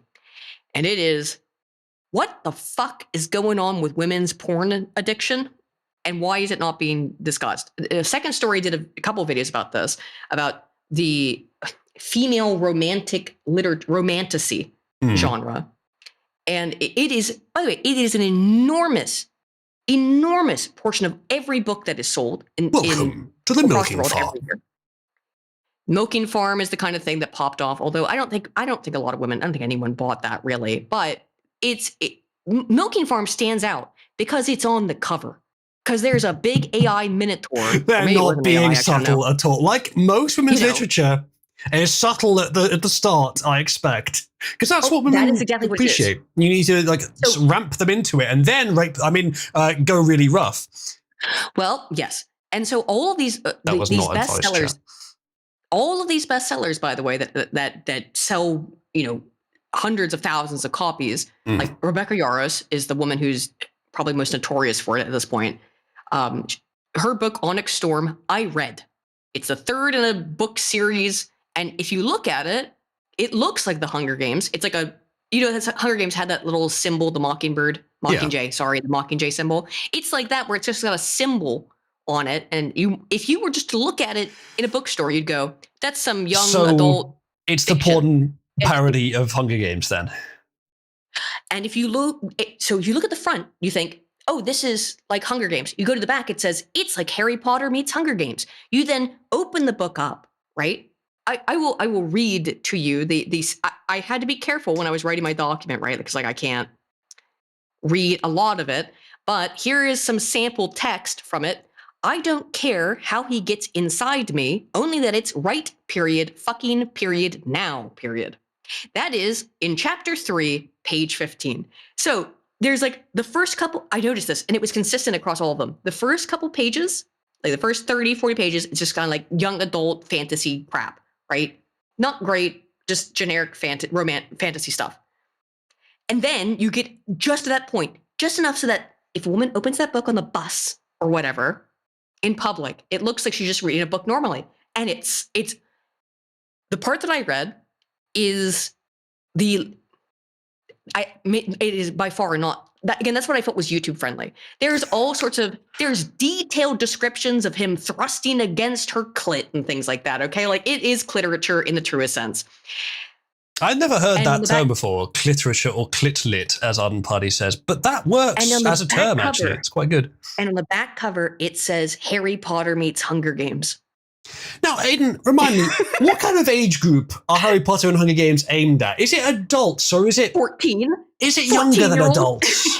Yeah. Children, yes. Are you saying that we need to regulate women? Women's creativity specifically? By the way, oh my God! So here's I've not finished this analysis of the data yet. My review of the literature here. However, what is okay of all demographic data, age, race, socioeconomic status, all of the things that exist, their demographics. What is the one? Because there is only one thing that women who read this stuff have in common. Now I posted about it on Twitter, so don't cheat. What do you unmarried? think? No, even more than that. No, because that one actually doesn't matter. That one doesn't matter. That one is all over the place. I didn't figure it would matter much. I expect there's some correlation there, but it's so simple that when you hear it, you'll be like, oh yeah. Is it just women? No, amongst women. So amongst women, okay. You're saying already that socioeconomic, or not, yes, sorry. That demographic data locked in. It's women, left-leaning by any chance? Oh, they are all progressive feminists. It is without, and by the way, it's not just now. The first research on this was done back in the early 1980s. 1984, the first study on this was published. This could explain the entire feminist wave. Yes, the 1984 data are identical to the 2021 data on this. It is women who hold progressive feminist values. And the astonishing thing is, in one of these studies that I read, they were like, oh yes, I'm a staunch feminist. I'm very far left. I'm politically. Also, I like to read about being essayed. That's my favorite thing. Also, I think that women are never responsible for essay because I'm a feminist. Ever. Fucking fascinating. This is hardly a novel take, but feminism is just female supremacy with a slight veil. Wait, sure. But it just that these two beliefs exist in their minds simultaneous. Yeah. Which is that, for example, women are never responsible, and that was one of it. Very strong beliefs on that. Women are never responsible for sexual assault, and yet I want to read about a woman being sexually assaulted, and this was also consistent, by a monster. Like not by like either a really, really rich guy or a monster, and that was pretty much nothing else. So like, that's it. You know, I'm interested in where this goes with the AI stuff and the wireborn husbandos. I mean, it's already been a thing for years. Like almost all of those people probably do. I mean, what's the difference? How do like modern female smut writers even get by anymore when AI can generate it for free, customized to the user's preference? Right now. Yeah, he can be as much of a monster billionaire as you want, I guess. Yeah. Like that does appear to be the female, let's be clear, not all women, the feminist progressive woman's ideal man is a monster billionaire. That's it. So, you know, sorry lads, but if you want to get with a feminist for some reason. It's like Beauty and the Beast and Belle is just dismayed when he transforms into a person. Yes, she's like, oh fuck. I'll like go back. return. Yeah, because he's a prince. He's got all the money. He lives in a big castle. Oh, that's it, isn't it? It is Beauty and the Beast, right? Anyway, fabrications are the most notorious hallucinations, but inaccuracies may prove more dangerous. I agree. To our profession in the long run, inaccuracies are more likely to go unnoticed by attorneys and judges because they are not always susceptible to facial checks. Meaning, when he's using the word facial there, he quite literally means prima facie, which means at its face. It's legal jargon. I would use the word surface, but whatever. Legal jargon. I use it as well because I don't know, because I'm a tool. She finally admits it. When I want to say that something is obvious on its face, I without fail will say prima facie. Well, anyway. That's fine, but if you say this is a facial fact, that's not quite as clear or devoid of other implications. Well, I wanted to make sure that we came back to the legal jargon after just talking about that pornography research, because otherwise a facial. Oh yeah, but now right back to pornography because facial. We just can't. It's over and over again. It's over.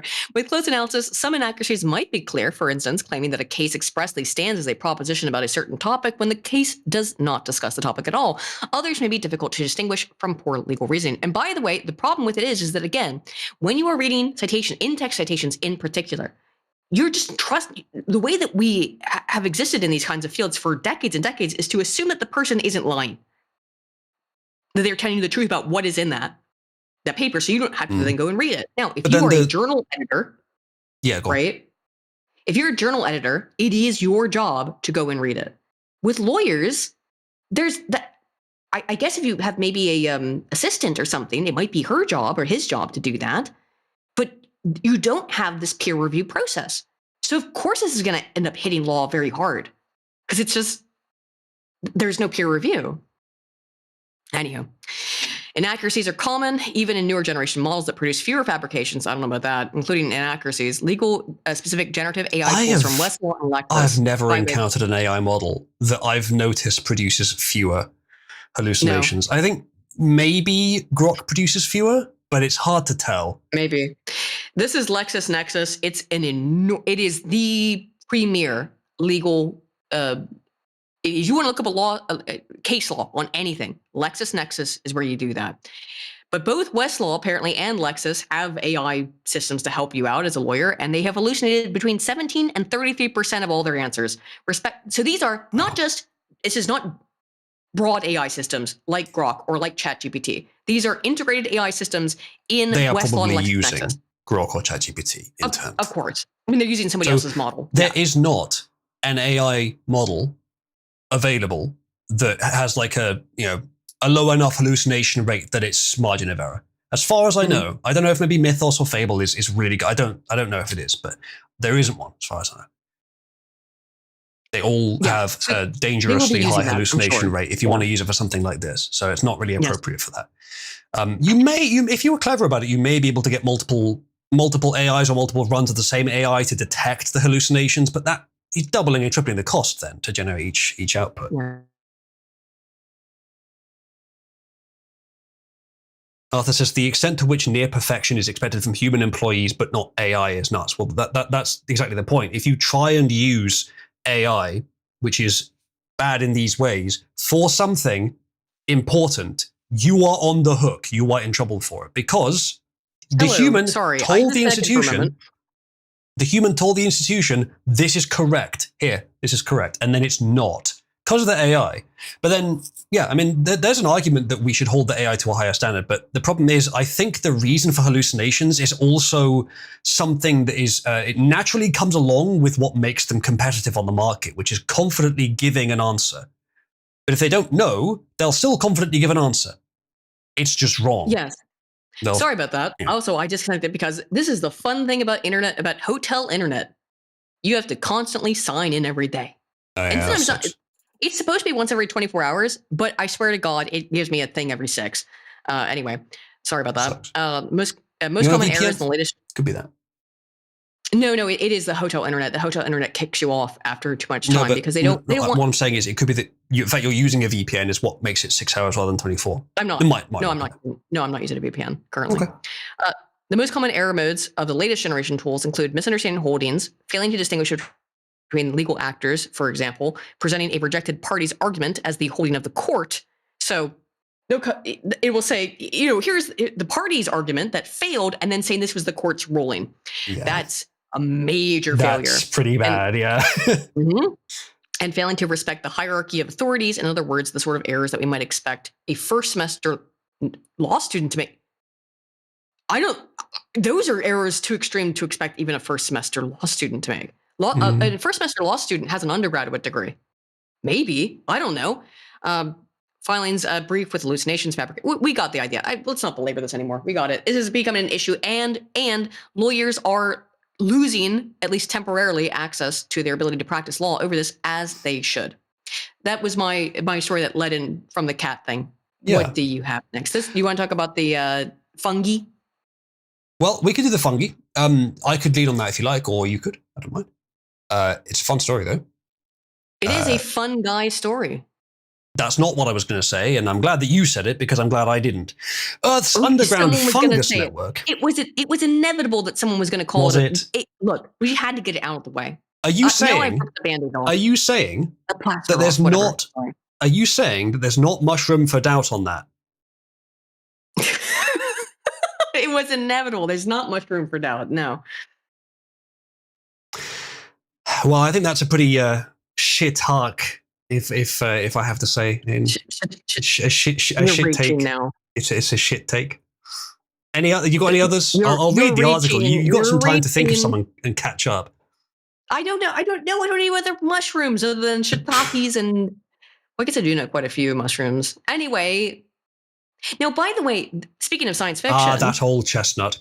Earth's underground fungus network is so gigantic that if you stretched it out, it would reach to other star systems. It's quite long. It's quite lengthy. Mm-hmm. It's quite a grower. I learned about all the way around. I don't know. By the way, I learned about this. Speaking of science fiction, I learned about this in the X-Files. There's an episode of the X-Files called Field Trip, which is one of the last watchable episodes of the X-Files. I'm sorry, guys. I really hate season 9. Was it when they switched out? When they got rid of Mulder and Scully? Well, they got rid of Mulder when he left the show. When he was gone, I really did not like the show afterwards. Some people I know like it, not my cup of tea. I do not watch it on rewatches. However, in Field Trip, which I believe is season 7, Mulder and Scully get, it might have even been earlier, but I think it's season 7. They think they're going out to investigate stuff, and they all start having these hallucinations. They don't know they're hallucinations. It's because they have been consumed into the earth, into the giant fungus network that just so happens to also be hallucinogenic, and it is carnivorous, much like a Venus flytrap. So that's the X-Files episode about this, where it makes people hallucinate so that then they just kind of fall asleep and then the plants can eat them. And they talk about, in that episode, how they had found, even at the time, this is like 1998 or something, they had found, even at the time, that there were these fungus networks that went on for thousands of miles in the United States. But now we know that the fungus networks go across the entire fucking planet, more or less. All across it. They wouldn't be connected. No. They can't be. But there would probably be, I don't know exactly how many, but not more than... wait a minute. Not more than like 10 big fungus networks. And there will be some on small islands, yes. But the Eurasian one is huge. I don't know, actually, it's probably not. Is it? Yeah. Do you reckon it is connected all the way through from? It might be like Portugal up to Siberia or something. I don't know. I mean, look at some of the stuff on the. You can just see it here in the map, right? It almost, by the way, looks like it does connect from South America to Europe, but I don't think it does. Or is it? South America to Europe? No, that's not on this map. Well, look at it. South America's not on this map. That is. Are you okay? Am I losing my mind? Yeah. What is the thing beneath Europe? It's got to be South America. Africa. Yeah? Is it What? Hang on, though. This map looks weird then, dude. What the fuck is that? It's the Sahara Desert, Aiden. Oh, I'm sorry. That's what's going on there. Never mind. I got really fucking confused. All right. But it does. Aiden just had an AI moment, chat. I did. It's because it's blacked out. And I went, what the fuck is going on there? Is that South America? No, it's because the desert. Fungus don't like them either. Okay, Cass. All right. all right, throw tomatoes at me, Yeah. casting at me. I had a retard moment where because it was blacked out, and fell into the background. I was like, is that South America? Because it was by the way, black, I assumed it couldn't be Africa, says Aiden.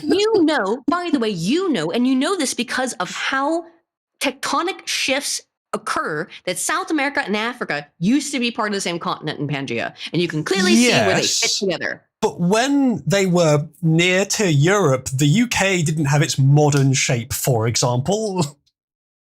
Sorry, I had an actual... And India hadn't crashed into Asia yet either.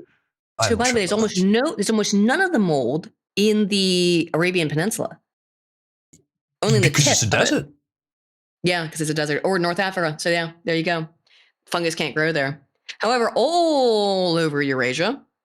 By the way, if you scroll down, do you have in this article do you not have the do you not have the rotating image of this? No. But if you have it. I'll send it. Yes, I do. Okay. While you send it, I'll read a bit if you like. Yes. Scientists have mapped the Earth's entire underground fungal network, showing that it's so extensive that if it was stretched into a straight line, it would reach other star systems and span a sizable chunk of the Milky Way galaxy, for that matter. Which is quite incredible. And I was thinking, like, okay, how are you measuring straight in that sense? I don't know. Like, if we have a denomination of what like tube unit of one of these things is, and we assume that every tube connecting them is a straight line, you could separate those out. There'd be some ambiguous cases for sure, but you could average them. So you can separate those out. Yes, I'm sure that would extend very, very far, because I think it's the human intestines are like the length of a football field or something. Oh yeah. You can try. Yes, that's actually a perfect analogy. Coiling is like 3D is a superpower for distance. Yeah, let's look that up. How long can you stretch out a human's intestines for? Before he dies, not very far. Yeah. But, not very far in that sense. No. That Scientific American article has the rotating image in it, by the way. If you were to take like every molecule, every cell or atom, or however you wanted to discern it, of the fungus colonies on Earth, then yeah, I think it would stretch far beyond this galaxy. So I expect it is like some heuristic metric they're using for whatever the tubes that they connect to each other are. So it's going to be margin of error there. So the length of the small intestine is between 20 and 22 feet, or 6 to 7 meters, and the length of the large intestine is another 5 feet or 1.5 meters. So in total, you've got up to 27 feet. So it's not a football field. No, it's not. But 27 feet is much longer than a human. You're right. Even the largest human is not 27 feet. No, there's a little bit less than that, actually. Yeah, a little bit. Just a little bit. I mean, you're a real big talloid, but even you are not 27 feet tall. No. It's a little bit less than that. Got the feet for someone who is, though. The groundbreaking work, published in a study in the journal Science, focused on microorganisms known as arbuscular mycorrhizal fungi. Mycorrhizal, sorry, which I think mycorrhizal, does that not mean like symbiotic with trees? I might be wrong on that. Forming the hidden backbone of our planet's soil, they circulate water and nutrients and regulate the climate by locking away vast stores of carbon. Mycorrhizal. Sorry, make sure Altogether, the global fungal network weighs around 300 megatons, the study found, which is 4 to 6 times more than the biomass of all human beings. So yeah, I think they're the highest. This is the highest mass, but highest volume probably as well. And the reason why this happens is so mycorrhizal fungi. They in fact and attach onto the root systems of trees, and that's why this occurs this way. Is because these are in the roots of trees. Yes. By the way, guys, I would like to, I'll be shameless about it. I would like to encourage super chats. And I would say that Uzlu did do a very good job of being able to get this stream together in 30 minutes and do it all on his own. Now, as much as I lament and protest having to buy a pizza for Uzlu, if we get a certain amount of donations, and Uzlu, you should determine what it is, I will buy Uzlu a pizza. That's very generous, Aiden. Thank you. And it's worth noting. I can't be in a costume today as I would typically do. I can't be, though. I've got the bee suit in the other room. And it's not too hot today. Actually, Uzlo could be in his bee costume. We could pay for that as well. Here's a I just fun want to fact, encourage chat. some donations. Yeah, I agreed. Here's a fun fact, chat. When I like half an hour before the stream needed to start, and I was told you're hosting today, by the way. Oh god, boot up OBS didn't boot. That's weird. I boot it up from terminal. It doesn't. No It sucks. error. No, different problem here, Aiden, entirely. Oh, really? Boot up from Okay. console, no error, doesn't start. So I had to fix that as well. Turns out I had deleted Python a little bit too aggressively last time I was clearing some space on my drive, and it requires Python to start. Didn't know that, so now it worked. But yeah, it's just another problem to solve before we started. And I was, as I said, I was going to do the full overlay, but because Aiden Ghost wasn't of a appearing on Rose. camera, it would have just had like an empty space there. It would have been a lot more Hang work on. to do the full. Ghost of a Rose says, "What number do we need to meet to get you to send him a curry instead?" What I to don't get you to dislike have curry. Oh, you should have lied about that. That's a good point. God, I hate curry. Actually, I Everyone have has not cheeky been. curry, doesn't I have they? not been well recently. You know this. good, but- I've had something wrong with my mouth. No chat. It's not because of that. Something. I bought like a really hard bristle toothbrush, thinking like, yeah, this will Let's give him make a my really teeth spicy curry to This'll make upset my his teeth, teeth and mouth. Yeah. healthier. And I haven't been able to talk for extended periods until today. My chat knows this. I've had to skip a couple of streams. Has it been this that week. bad? Yes. Well, It was I've been today is busy, the so I'm day not- that it's oh, okay. yeah, It's yeah. good enough. I'm It glad. still hurts a bit. So curry right now would not be a good idea. So if you want to make Aiden buy me curry, 5 says, "Thank you, Uzlu. I'm going to contribute that Buckrock coin to the Buy Uzlu a very spicy curry fund to make sure that his mouth is in extreme pain. I will be sure to get the Vindaloo. If I'm you- going to get the spiciest. okay. If you get thing that I can Vindaloo, I find. just won't eat it because I that's too hot. Get me something that's like in What the a middle. pussy. Yeah, so I just that's just acid. Just eat acid. Dude. If you get me that, I could try a few mouthfuls, but it's not going to happen. I'm not You going don't to like get too much of Vindaloo. it. Nah, that's too You're much. fucking I'm okay crazy. with like mid. Like, is Madras, is that like medium to hot? Madras curry is like middle. Yeah, typically. That's probably about as hot as I'd like Dude, it. have some. I'm gonna get you some Vindaloo. I'm gonna get you some nice Vindaloo Don't curry. get me Vindaloo. It's a waste of money.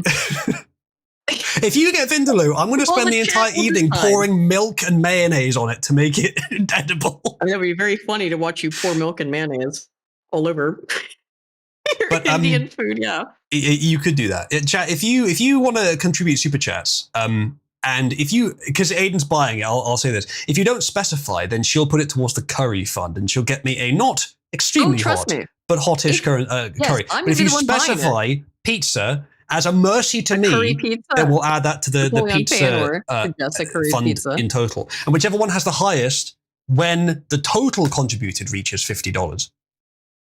Yes, we'll do at 50. We're at 5 50 now, so the as total- of a few minutes ago. Then that Yes. one is the one that she'll get. Now, Look importantly, at that. this is actually quite appropriate today because you're going to like this, Aiden, and you're going to like this chat. Mhm. Half an Uh-huh. hour before we were going to start, I was about to start making myself some food. And then Well, too bad for you. I got told you're hosting today. You got a host tonight. So I haven't Uzu eaten is- today. Are you a very hungry boy? Are you I very haven't hungry? eaten today at all. By the way, like, because I'm in a because I'm in a hotel, and I don't want to. I'm being put up, right? So I don't want to spend any extra money just because I don't want to. So what I'm then necessary. So to eat, I've just gone out to Tesco and bought a bunch of like sandwich shit, right? So that's what I've been eating. However, I did make sure to get my Mike's Red Hot. I need my Mike's Red Hot to survive. I must have it. I see. Otherwise, I'll be sad.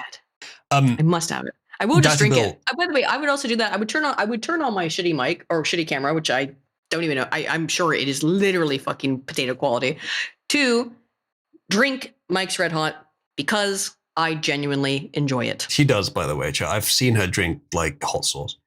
Dr. Bill, Yeah, based. energy drinks have, I think, less of and less severe acid in them. But I've actually been drinking a lot less energy drinks recently, despite the picture in the background showing me the monster. I'm thinking I'm going to give it up for the most part. I've stopped my regular You're gonna give up my regular Monster? deliveries. Yeah, I think it's How would you probably not survive? the best idea to be having it as, because here's how I'm going to survive. You may have noticed I've been drinking this today. This is just apple juice, and I've got Yes. caffeine pills. That's how I'm going to Yeah. survive. That's how I'm going to, because I drunk it almost exclusively for streams. because it makes me a bit more energetic, a bit more social. So that's my supplement. But I have to have By the 3 way, caffeine pills to equal what's the average monster. You know what I think it is? I don't think it's the caffeine. Because like when I drink caffeine, like I bought one of the things I bought at the Tesco when I was over here because I knew I was gonna be here for a week. I bought some instant coffee packs, right? Coffee. You've seen me when I've had caffeine. It's just kind of psychotic. It's not like that's why I don't drink caffeine. I'm glad you put it that way. Yeah, it is. I will have if I have caffeine in the first thing when I wake up, it's fine. But if I wait even like 3 or 4 hours, and I do have coffee almost every morning when I wake up, but if I wait till like noon, rather than 6 or 7, 8 a.m., I go insane. I don't know what it is, but I'll tell you what I guarantee it is. We're going back to the science stuff here. We're keeping on science points. It's not the caffeine. It's the B vitamins. I told you to buy B vitamins because when I got very sick, one of the things that they did with me is that I went in and I got vitamin B injections, and it was a vitamin B complex. So it wasn't just, it was like B12, B, all this other stuff. Yeah. This bottle contains nice tasting gummies that have lots of B vitamins in them. I've been taking these for over a year now, and it's hard to tell if they make a difference. But if it's that, then it is like caffeine activates it better, right? Maybe. But if it's that, then not only have I experienced similar effects to what I'm looking for from caffeine, but I haven't experienced it from these, only from Monster. Monster has B vitamins, but not the sort of like overwhelming amount that you've talked about you were injected with once. So yeah, they gave me an intramuscular vitamin B injection or vitamin B complex injection, once a month for 3 months. And for those 3 months, I was the most awake and energetic I have ever been in my entire life, even more, but like insane in the way that I get when I have caffeine. Because when I have caffeine, I go crazy, and I feel like I can't control things. When they gave me those intramuscular, and by the way, I'm not super suggesting this, unless you're willing to deal with potentially a nurse who doesn't know what the fuck she's doing, which is very often the case. But turns out, by the way, that med students do this to each other all the time.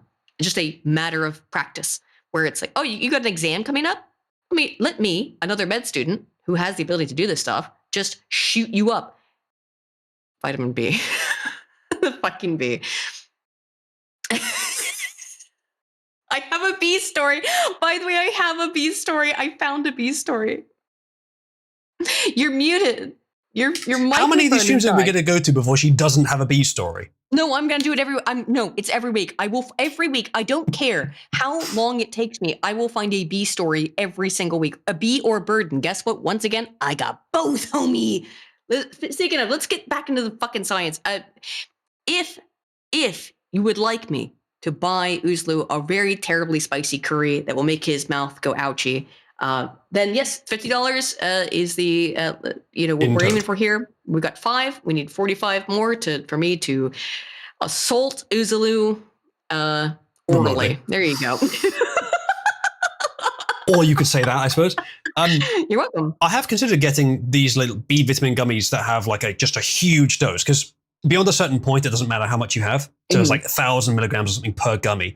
To consider doing that, maybe I still should, to be honest. But I consulted a expert, and the AI said that this is probably not the better approach. There's probably, I can't remember exactly what it said, but I did decided against it. But maybe I should try it, because I think there's I don't know. I've had mixed results with the B vitamin gummies, but I maybe should try it. Overload, because what that is, but when they give you the intramuscular, well, here's the problem, right? Your body can, if you're ingesting it, your body can only actually receive so much because it's going to process it out, right? It's just going to expend the rest of it as waste. But when it is injected into your muscles, and this is why I would say, you got to be, listen, guys, where they're going to inject it is either in your butt or your lower back. So it's got, because this needle that they do this for an intramuscular injection is 6 inches long. It is a big as fuck needle. And I remember when they first pulled it out, I was like, oh, fuck off. No, I'm not doing that. And then it was fine. I had it done 4 times. The first 3 times. This isn't surgery, this is plumbing. Yeah. The first 3 times I had it done, it was fine. Same nurse. And then, and I knew from the second I walked into the office, it was the same nurse who had always done it. And then with a younger lass, right? A younger lady. And she's like, she's training. We're training her how to do this. Are you, and they even asked me, are you okay? Do you consent to letting this trainee inject you? And I went, yeah, I don't give a shit. I'm a scientist. So I want to promote other people who work in scientific and medical fields being able to, learn things and know how to do it. Of course, I've been a lab rat. I've literally been a lab rat multiple times in my life. In different studies. I've been a participant in them. I was a participant in the violet petal study, which produced Eligalix. So I'm like, sure. Oh, that was bad. That was a big mistake. That was a really big. However, no one else, hopefully she'll never do that to anybody else again, where she hit my fucking pelvic bone with this. And it's really hard to describe what it feels like to have your bone, you know what I mean? Like it's a difficult thing to describe in terms of the pain of it. And I just went, that does not feel normal. And then also, because it's a spinal injection essentially, or it's very close to the spine, I couldn't walk afterwards. However, in the month afterwards is the best I've ever felt in my entire life since I was a kid. A literal child. The the vitamin B injections will do that. Those things, it's why why doctors give them to each other to set up for medical tests or tests in the medical field, because it does make you work on a different level. If you got that much vitamin B, vitamin B12, vitamin B complex, you're off to the races, man. Anywho, what were we talking about? Fungus. It was fungus. Did we finish the fungus? No. Did we finish the fungus? We barely started it. Yeah. Well, I guess we got the point though. It's a massive giant fungi. There's a lot that consumes the entire Earth. There's a lot. It's yeah. the size of the whole fucking star system. There's a lot. 40% of the fungal mass resides in high altitude or flooded grasslands like the Everglades in Florida, apparently. It's always Florida's fault. Florida man at it again. Honestly, I would have guessed that there's more than 4 to 6 times the biomass of fungus as there are humans, but still, it's a lot. It's a lot, yeah. Yeah. I wonder how much more biomass there is of microorganisms than humans. Wait, but you are talking about mass, by the way. Yes. Not length. Mass, True. though, that is kind of insane, right? Because you think about a They fungus. don't have bones, do they? No. So you're thinking about impressive. it is. Yes, it is, because you're thinking about this is just a bunch of it's spores, and yet collectively weighs 4 times more than the biodiversity of the human species. That is Biomass. insane. Yeah. Biomass, yeah. Yeah. That is actually very impressive. That's a good point. Volume, though, I'd be curious what the highest is. Well, the volume is that it takes up the whole fucking planet. Yeah, but I expect volume-wise it's much more than 4 to 6 times humans, because that's not taking into account mass. It's just volume. Yes. Okay. Yeah, got you. But 40%, yes, in the places like the Everglades, that's also to be expected because it's in very hot, humid environments where fungi tend to, flourish. Indeed. I'm glad chat's making all the bad jokes for us. I don't have to feel tempted to do so. Let's make some bad jokes. No, they're not bad jokes. What's the chat saying? What that you consider to be a bad joke that was almost assuredly a good joke? Florida, that's where all the fun guys are. Yeah, it is. That's I hear about Florida man all the time. He seems like a fun guy. Mm-hmm. Mostly mycelium, not spores. Potentially, unfortunately, a lot of the stuff is that they're not clear about what this is. They did say what it is earlier, which was, I brought it up. Mycorrhizal fungi.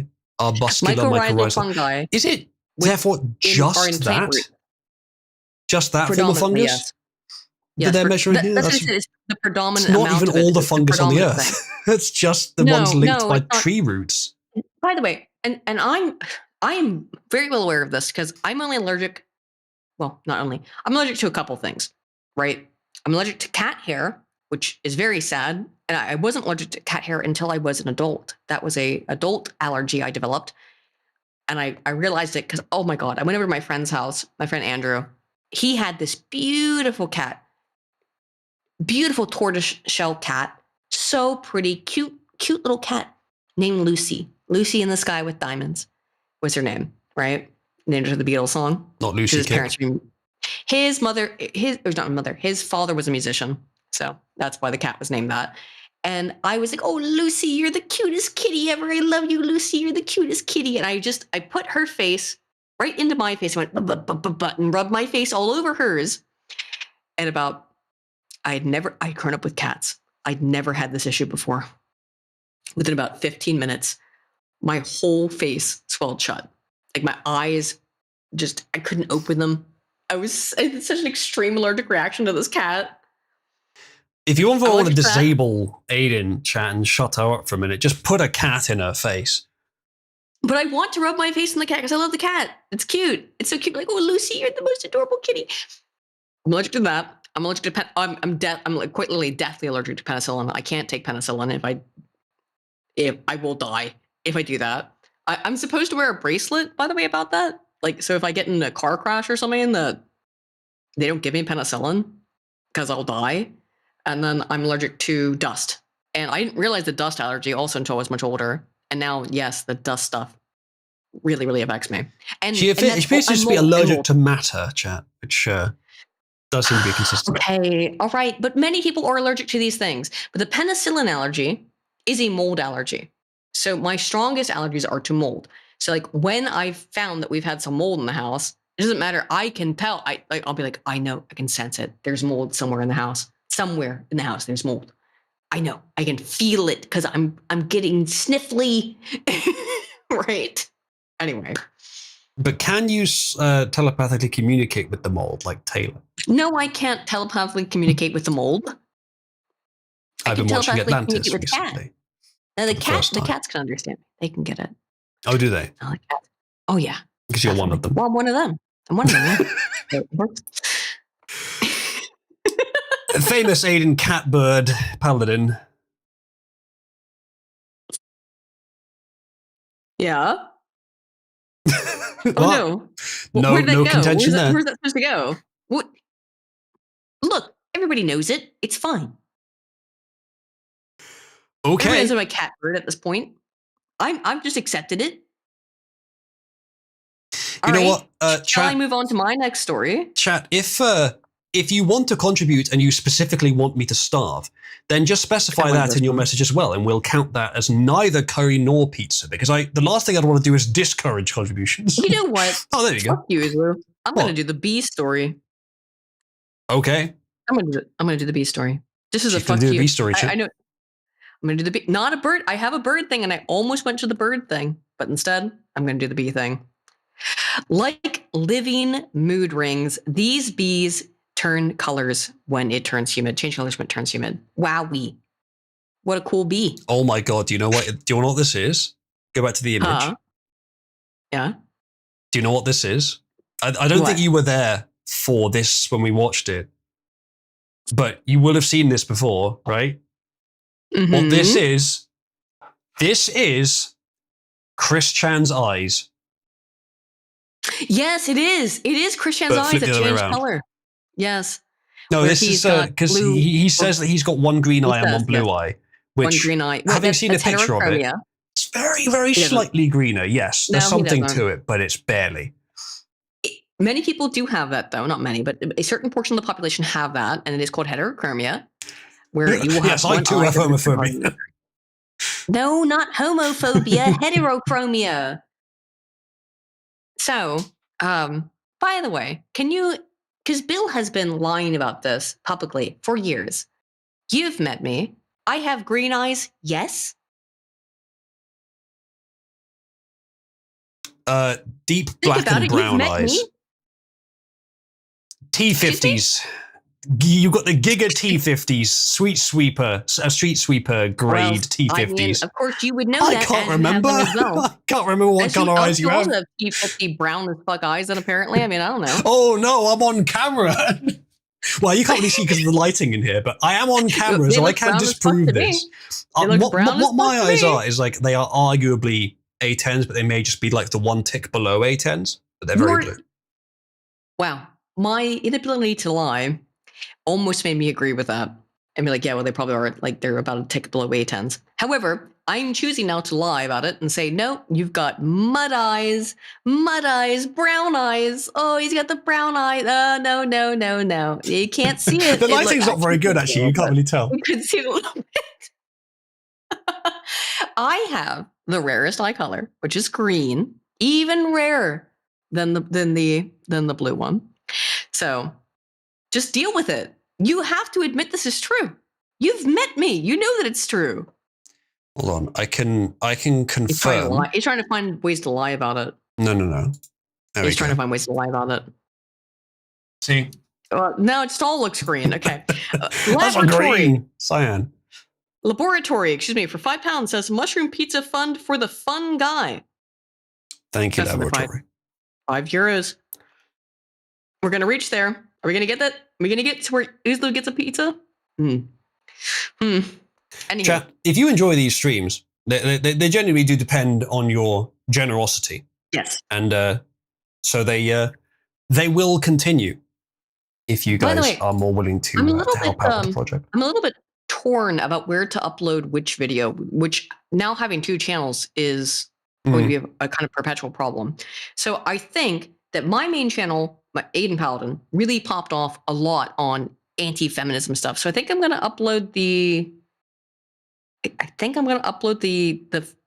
women's porn stuff on that one. And I'm going to upload the Wisdom of Crowd stuff over here on Science Sibyl. Even though in my opinion, the Wisdom of Crowds thing is super political, but it's like, it's not political in a way that is overtly evidenced. Like, because it's a problem with democracy, right? As a system of government. Why? I won't go into it, but yes, it is. And by the way, you were the inspiration. You were the inspiration for that. You were also the inspiration for the astronomy video. In different ways. Oh, astrology. Yeah, sorry. The astrology. I was right on both. No, you were super wrong on the Wisdom of Crowds thing. You were literally incorrect everywhere. What was my claim? That crowds are wiser than individuals. Not quite what I said. That they're better able to come up with ideas. They're better able to. No. You have retroactively. What happened? No, that's not true. What happened was we were having a conversation without. No, Aiden. We were having a conversation without going into details because it's too political. But I made the case for a political idea. Just as a here's an idea, not as a we should do this now, but hypothetically, I made the case for it. And then after we had discussed it for like 20 minutes, half an hour or something, I mentioned, and there's also that wisdom of the crowds thing. Like I wasn't saying, it wasn't core to my hypothesis, it was just an addition. I'm not even sure that you didn't bring it up, but I think I did, but you may have done. It wasn't core to my argument, it was just an addendum that was interesting. Now I didn't know that the original basis for the wisdom of the crowds thing was as bunk as you found out it is. But as it turns out, the reason I was mentioning it is still valid for what I was using it for. It wasn't a strong part of my position. It was just a little addition. Is I got to go out into a field in Guernsey and find a cow, which I have sourced and been able to do. So I can go out in Guernsey, which, to be fair, even though it's a different island, is about 80 miles away from Plymouth, where the original study was conducted in 1906. I talked about this, I think, on the last stream, but just to be clear about what I'm talking about here. And also you can go read my Substack article, which is linked in the description below, my Substack, about this, which is that, look, there was a fucking guessing game that occurred in 1906 in Plymouth, England, where people were astonishingly, and I truly do mean that, close to the accuracy of an ox's weight. Now, but when you go look at the statistical analysis of it, they weren't that accurate. They were extremely, extremely, extremely wrong. It just so happened that the wrongness of their errors, when aggregated, came out to a very, very close to correct conclusion.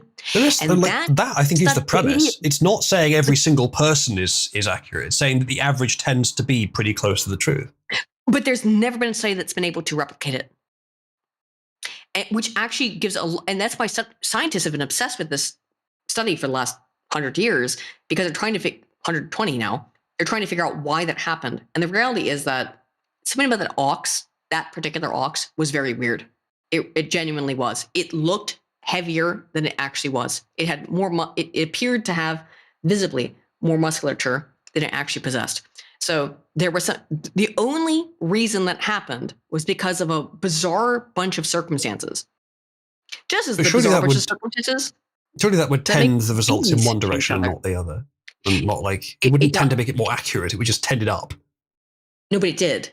Because the ox did weigh, or it looked like it weighed a lot less, but because of certain physiological features that it had, it made some people really glut towards the upper echelon of it and overguess the weight by an extreme amount because of its musculature or its body size. If it was in the exact middle of the sensible range of ox weights, and you tricked people such that they either gravitated towards the extreme positive or the extreme, like the extreme top or bottom, the average would be right in the middle. Is that what happened? Because that really is hacking. Yes, it was a fair in 1906 England where I guarantee that the people who ran it knew that this ox looked way heavier than it actually was. The original basis for the idea is interesting historically, but it's not interesting scientifically. Like, you'd want to look at the body of work, not one example, which I'm sure you did. Don't worry.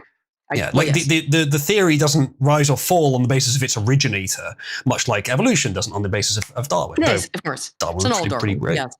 So, I mean, look, this is an idea that I think many people hold towards, they wouldn't even think that they hold it. They hold it to a kind of subconscious degree of like, yeah, well, you get a bunch of people together, they'll come up with a better idea. Somewhere in that crowd, you will find a better idea. And by the way, that concept is not entirely incorrect. And it is also that people who do not have expertise will often come up with better answers than experts, because experts become myopic. They get obsessed with ideas and theory, and they go, well, this is how things must be. Speaking of bees, here's a bee. So apparently these bees change color based on the humidity. So these bees in particular, they do that. Which is very cool. That's basically the article. You don't really need any more than that. But I want to talk about the parrot. I wonder what the advantage of that evolutionarily would be. I guess just signaling to other bees where the humidity spots are. Yeah, maybe, or... I guess they would need pretty good vision to tell the difference, though, wouldn't they? I don't know if it would be more beneficial evolutionarily to just let them sense it independently and just go there themselves. 24 hours. So once it gets more or less humid, yes, it happens very quickly. So it goes from blue-green. It happens in blue-green. Goes from blue-green in dry air, the one on the left, to green-copper in humid air within 24 hours. They're cool colors, but it must be for something. Cool. They do look very cool. I want to talk about this parrot stuff. Scientists discovered that parrots may actually use names. Parrots may be doing more than just repeating words. They may actually use names. By analyzing hundreds of recordings from pet parrots, researchers have found evidence that many birds use specific names to identify particular people, animals, and even individual companions. Where's your ad blocker? Not on my laptop, homie. Why not? You forget I'm not on my desktop. Aiden, I'm not on my desktop. It's extremely easy. It's the first thing I do whenever I open a new browser. I don't do it. You block Origin. Not you.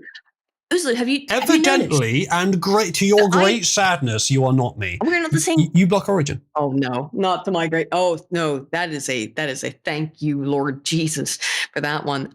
Some parrots appeared to refer to someone who wasn't present, while others used names in creative ways, such as saying their own name to grab attention. So they're not really using names in the same way humans do. So is it really sensible to call them names?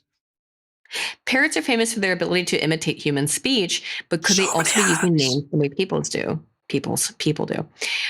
I can't. Hold on, I'm going to turn off. I'm going to turn on my ad blocker quickly. There we go. I've removed all the ads. We can no longer see your screen. Just read it then. Instead of traveling to tropical habitats to record wild parrots, as researchers have done in the past in previous studies, Lauren Benedict, a biology professor at the University of North Colorado, took a different approach. She focused on parrots living alongside humans, birds that regularly hear and repeat words, including people's names. So maybe that's the thing too, is that in birds that hear this stuff regularly, right? You can turn my screen back on. Working with longtime collaborator, Christine Dolan of the University of Pittsburgh. Oh, in my head, I was like, don't do it. Don't say Pittsburgh. And I did it. I said fucking Pittsburgh. Sorry, I'm from that region of the world, of the United States, so I say Pittsburgh. So at the University of Pittsburgh, you gotta watch out for them Jagger bushes. Jens going to the Steelers game at Johnstown, and researchers from Austria, Benedict. What? Explain what the fuck you mean. Okay, I have a very slight Pittsburgh accent.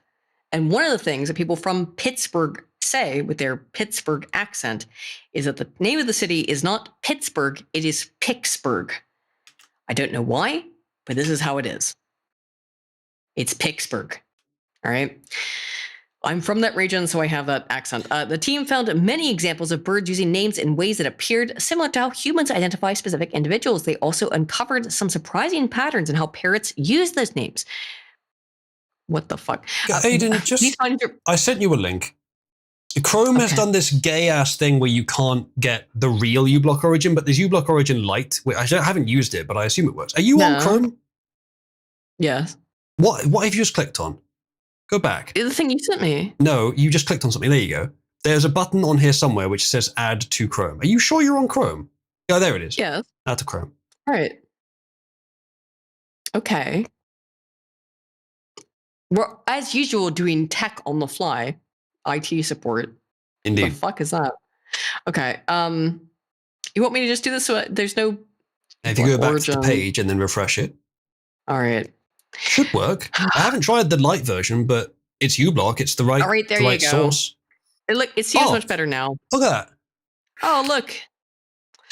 Oh, look, you solved the problem. Anyway, team analyzed survey information for more than 889 parrots. In some cases, survey participants provided additional details that helped researchers better understand the context in which the birds were using the names. Nearly half of participants submitted examples of parrots saying names. Among the 413 recordings that included name use, 88 appeared to show the parrots using names as labels for particular people or animals. The researchers also found strong evidence that some parrots were not simply applying the names to broad groups such as people. Instead, they seemed to associate certain names with specific individuals. And that is atypical. If the parrot were just repeating things randomly, it wouldn't be able to do that. It wouldn't be able to associate a name with a person consistently. But that's what they found. They know who people are, right? To a certain extent. And the name that is associated with them. I want to just do this real quick. Hang on. I just want to show Eric the parrot. I love him so much. I love him. Eric parrot. He's my favorite. He's my favorite parrot. What's the best Eric the parrot video? Oh my God, all these fucking shorts. This is it. He's a naughty boy. That's it. Yeah, 1.6 million views. You been a naughty boy today, Eric?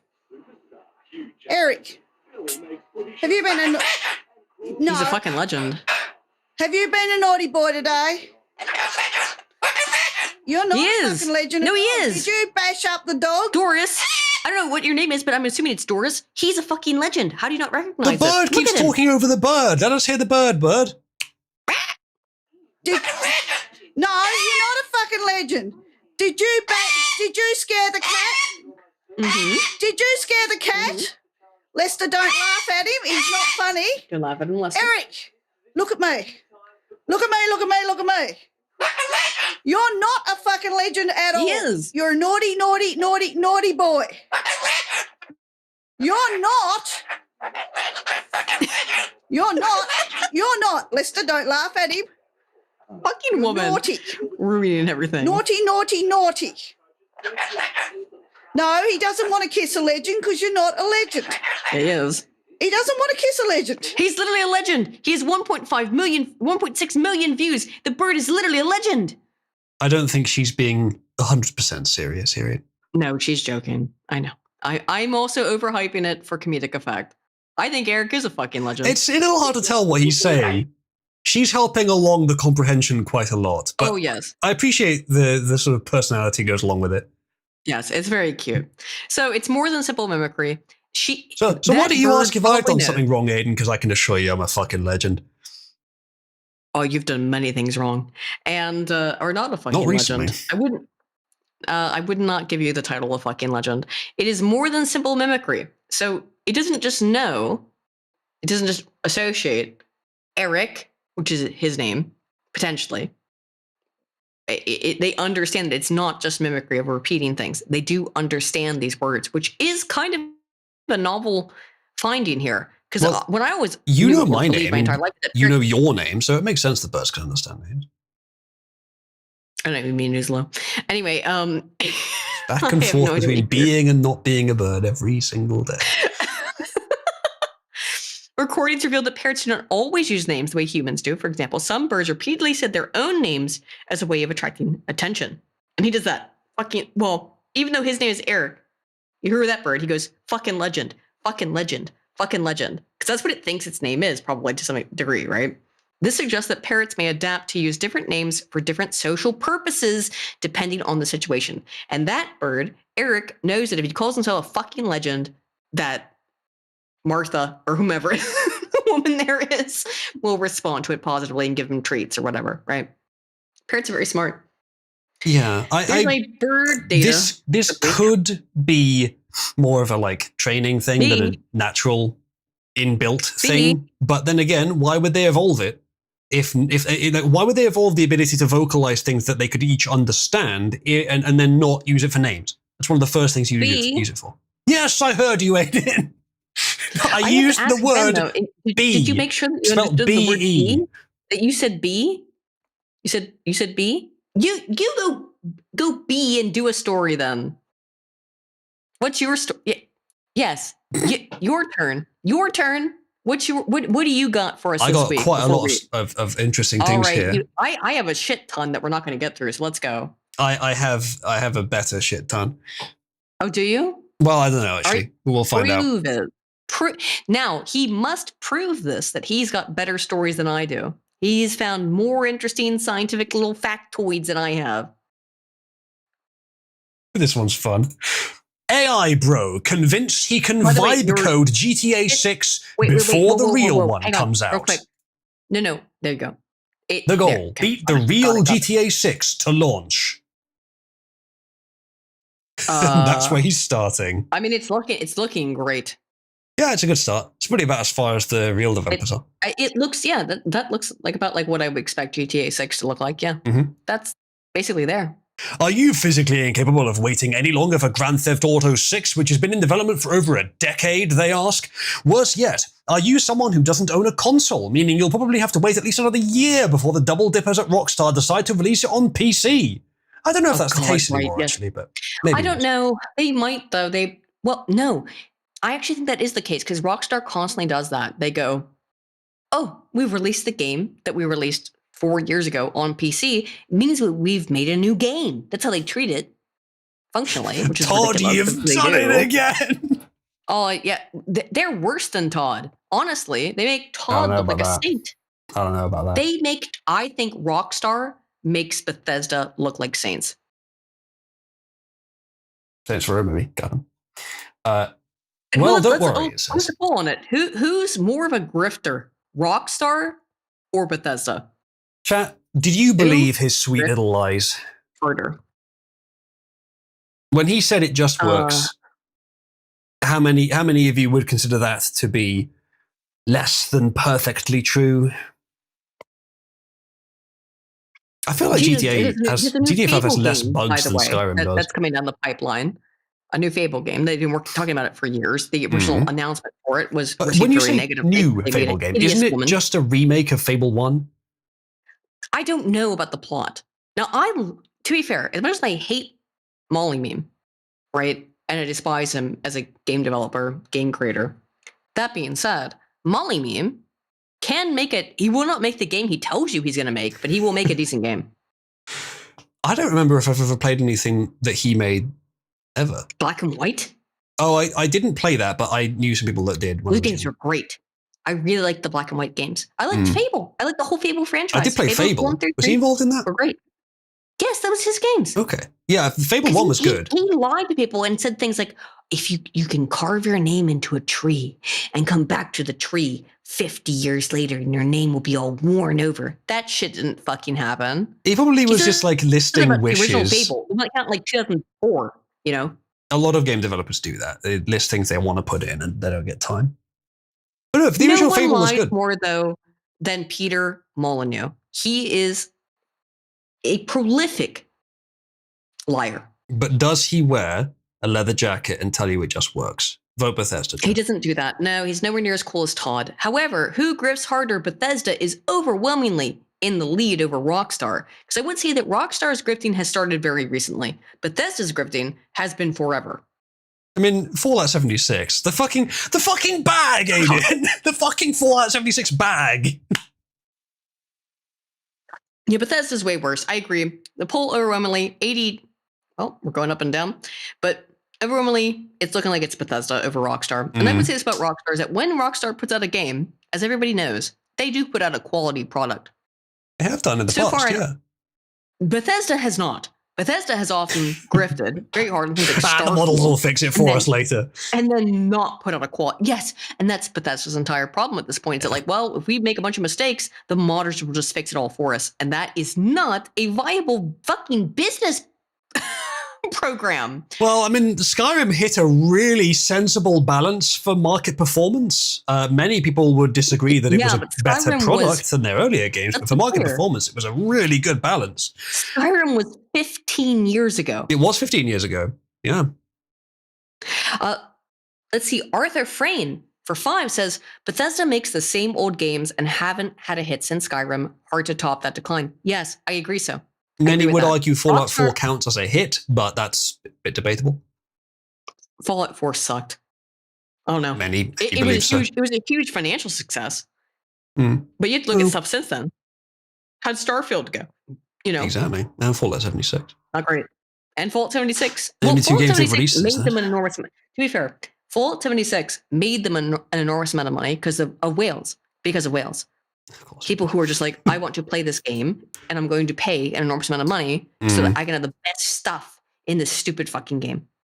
And in that sense, it worked out for Bethesda. We turned out at about 75-25 split. Wasn't quite that, but 77-23. Overwhelmingly, Bethesda are the grifters. They are the harder grifters than Rockstar. And I think they are. However, Rockstar also hasn't made a game in 10 years. So, you know. I think they've published games since then, haven't they? They publish games, but they have not made a new. Look, Rockstar, sucked. You literally have one job. You have one job. Make Grand Theft Auto. You make GTA. That's it. Yeah. That's it. You have one job there. Make GTA. I think they're afraid because of what. I think they're generally afraid because of what happened with Saints Row. Because the most recent Saints Row game, which has now been out like 6 years ago, was like a woke mess. A bunch of like identity politics and garbage that people hated it. Nobody wanted to play the newest. I don't know Row. if am I right in thinking that the Matrix brothers were the ones that were transed, weren't they? The Rockstar they went brothers. trans, one of them left the company. I can't remember if the other one did, but they haven't transed. But I can't remember if they went ideological. The Matrix people did trans out. Yeah. Yeah, which is fucking crazy. But these two. The guys that made it, I think one of them is not with the company anymore, but one of them still is. So there's definitely some potential for it to be good, GTA 6. From what I've seen, though, isn't it like one of the protagonists is female, which I didn't done before? That's not really a death knell for the game, but it indicates. Not inherently. No. I don't really care. Having a female protagonist isn't necessarily a death knell for it has correlated with it for years, but it's not. It's not enough on its own. No. Yeah. I mean, like, okay, so for example, in every Saints Row game, there's always, I don't know about all of them because I don't think I've played Saints Row 1, or at least I can't remember it. But Saints Row 2, 3, I've played the shit out of Saints Row 3, for example. I played a bit. And in Saints Row 3, I do what I always do, which is that if I've got a skin shade slider, I turn that boy all the way down. And I turn the hair slider all the way up, so I got Storm. So I just want to make Storm in every game. So I make Storm, black lady with white hair. What were we saying earlier about women using other media for their fetishes? It's not a Spanish. I find it aesthetically appealing. Okay. Mhm. And in Saints Row 3, you could give them different accents, different voices. I gave her a Russian, so she's a black Russian. Okay, I give her extreme black Russian accent. One of the least amazing. likely combinations of human aspects that can very exist. funny. But it's very funny in game. Yeah. Just how like this black one with white hair going Rusky fucking accent. It's How many great, and I love people it. on Earth do you think have like dark skin, white hair, and a Russian accent and female? Nobody. It's just me. I had a great It's got to time be playing less that than game. 100. Probably I less had a than great time 20. playing that game. I had a fantastic time with my black Russian. Okay. Black and white Russian. A black and white Russian. Yes. Mm. Not many Continue. is the answer. What do you got?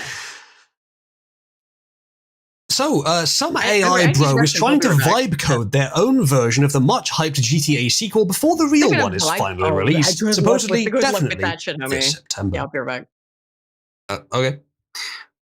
Quote, day one of building GTA 6 still feels fake typing that out. Upgraded to Claude Max 20X for this. The coder Ziwenju tweeted Wednesday, attaching a video of a bean-shaped default, that's the capsule or pill, I think. A default model hopping between obstacles on a nondescript landscape running on the popular Unreal Engine, which I don't know if that's the one they're going to use for GTA 6. I kind of hope it isn't, though. The goal, beat the real GTA 6 to launch, he enthused. Ambitious, probably stupid, doing it anyway. I'd admire that.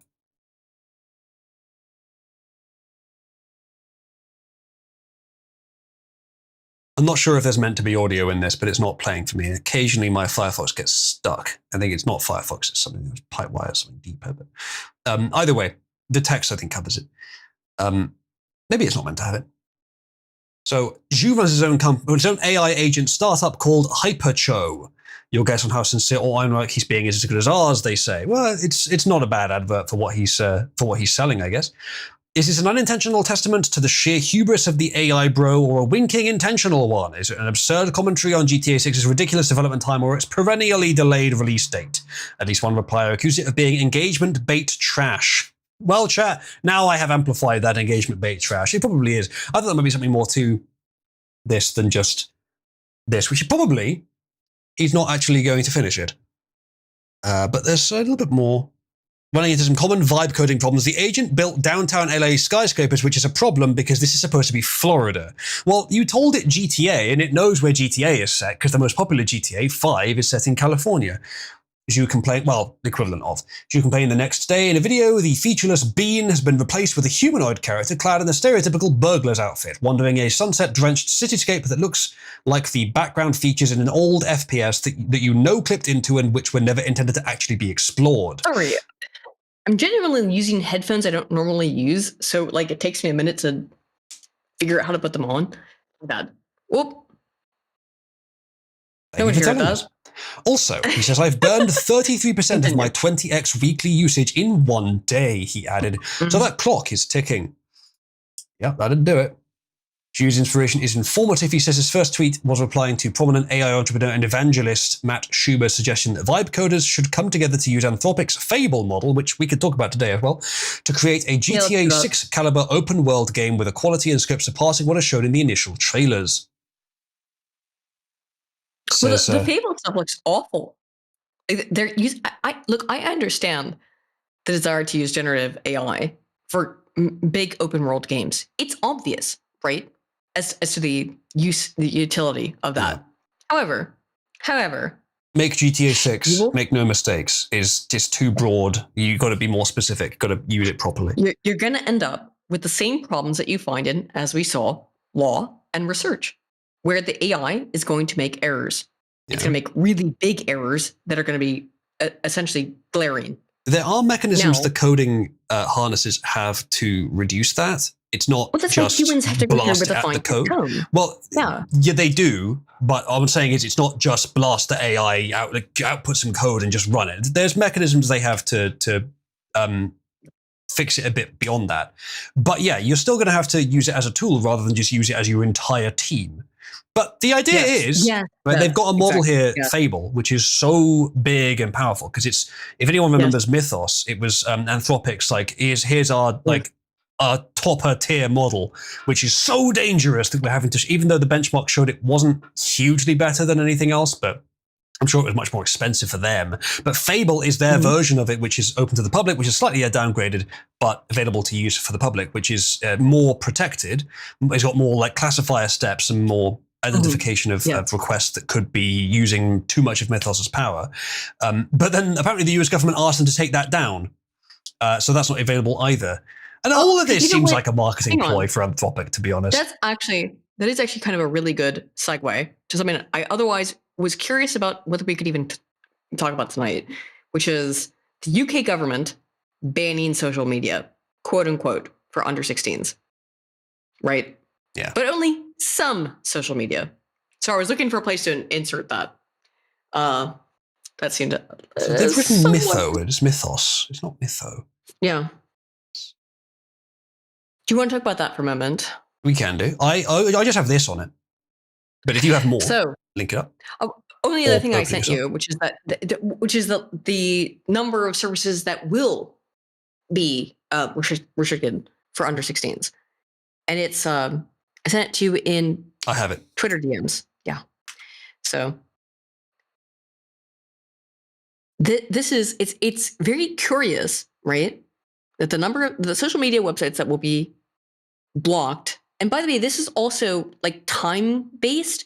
So after curfew, you can't access some websites if you're under 16. But these websites are unilaterally banned for people under 16. And that is TikTok, YouTube, Snapchat, Instagram, X, Twitter, Reddit, Facebook, Twitch, Kick, and Threads. Curiously, not Rumble and not Blue Sky. They maybe just be going by popularity, which is a spit in the face to Rumble, but appropriate, and not to Rumble, but to Blue Sky, but appropriately. But Kick is very small. I guess so. Yeah, maybe they're also weighting it by. Rumble is bigger than Kick. Yeah, Rumble probably is bigger than Kick. Yeah. Yeah, I guess and so it's more about popularity with the youth, perhaps.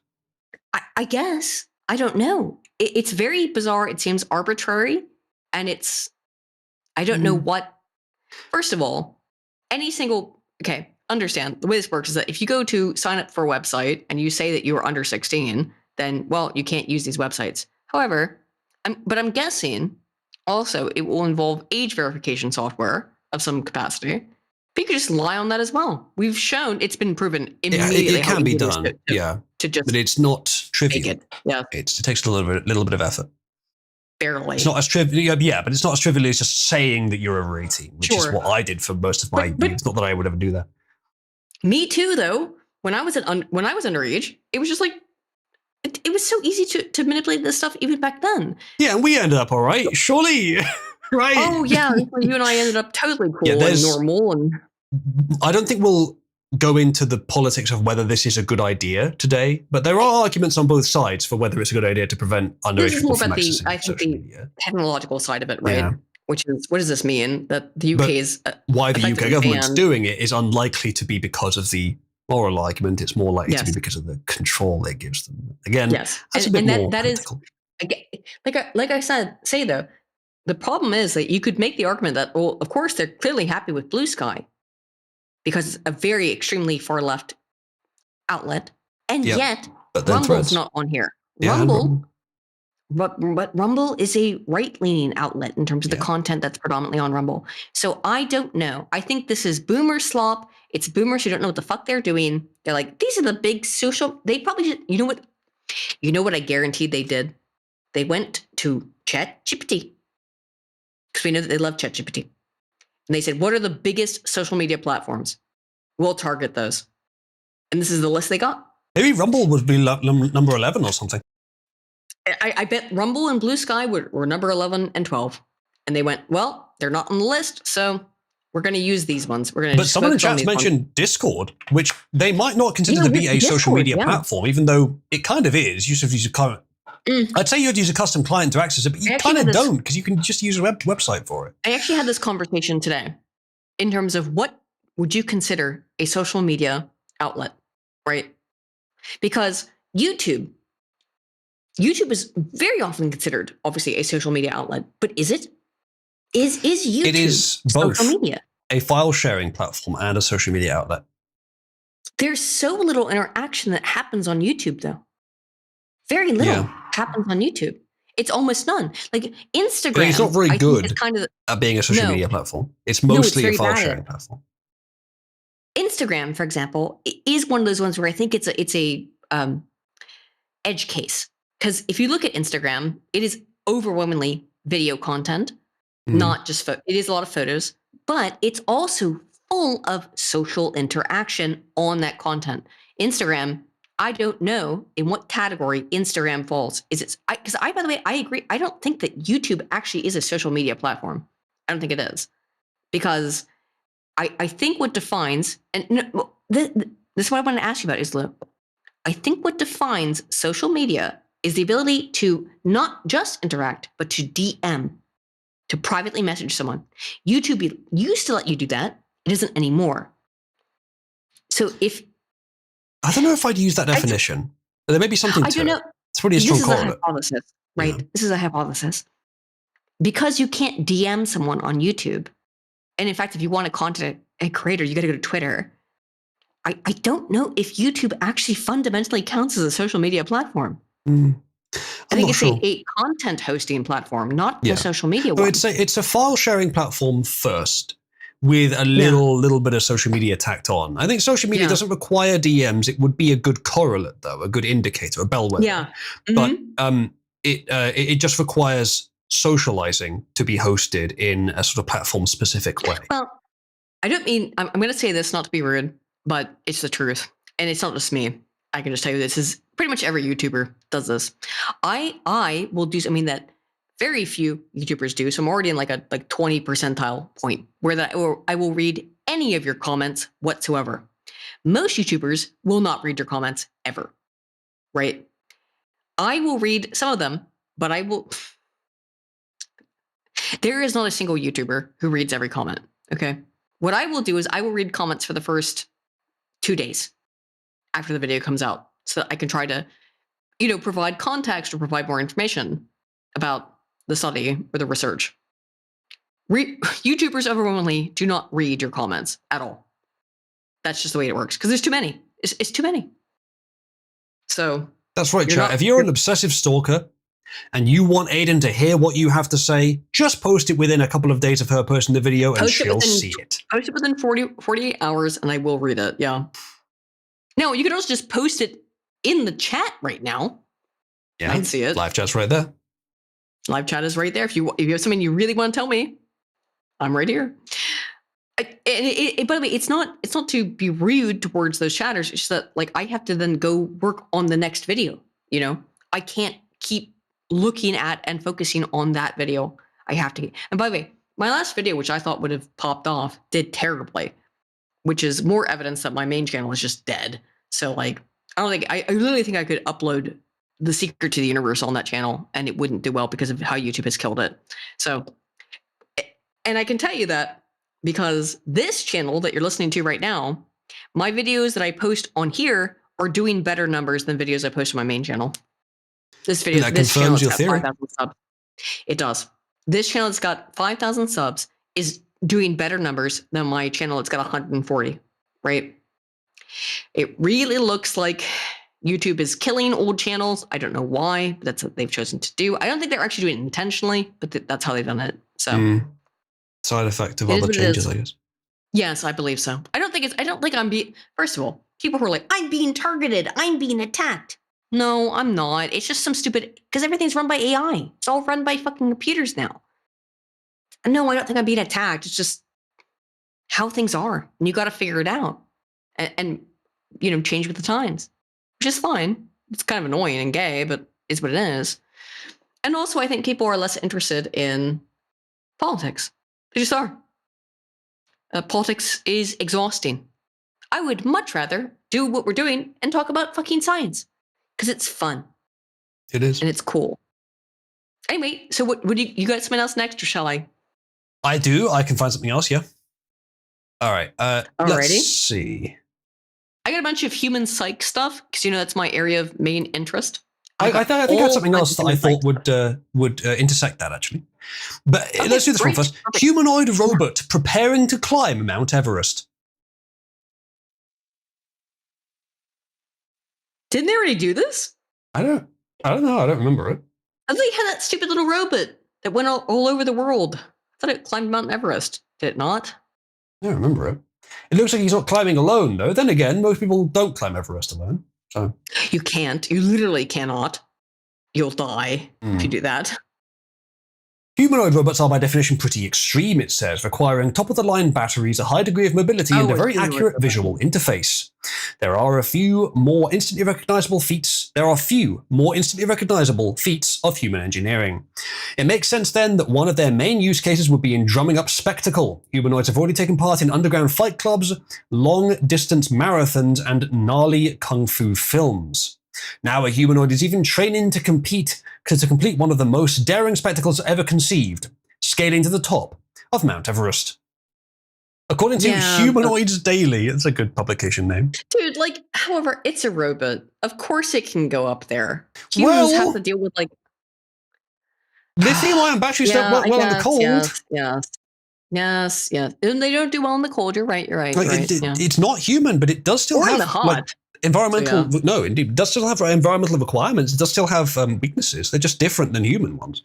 But they intersect in many areas, like cold. It doesn't need food, but it needs electricity, which is arguably harder to obtain. It depends where you are. In the most remote part of the world imaginable. The training video here, they don't have a sled of batteries, do they? What do they? There's a sled. First of all, that is an absurd picture because if you are climbing Everest, you have to have a giant, big, massive fucking. Well, Aiden, I invite you to look at what they're walking in there. Oh yeah, someone who's walked in front of them. The sled's in front of them, I expect. So maybe there are batteries in the sled, yeah. In which case, it's a bit less impressive. Government put out a fucking video today where it was oh look, we're doing a raid, and the person taking the video is down at the bottom of the stairs as a police officer in full raid gear comes in. It's here's the moment where the police broke into the thing. Well, it wasn't actually, because someone was already down there to take that video. To take it in a cinematic format. So it's absurd. This, you can tell from their line that you can see in the picture there that the big bunch of equipment they got is in front of them.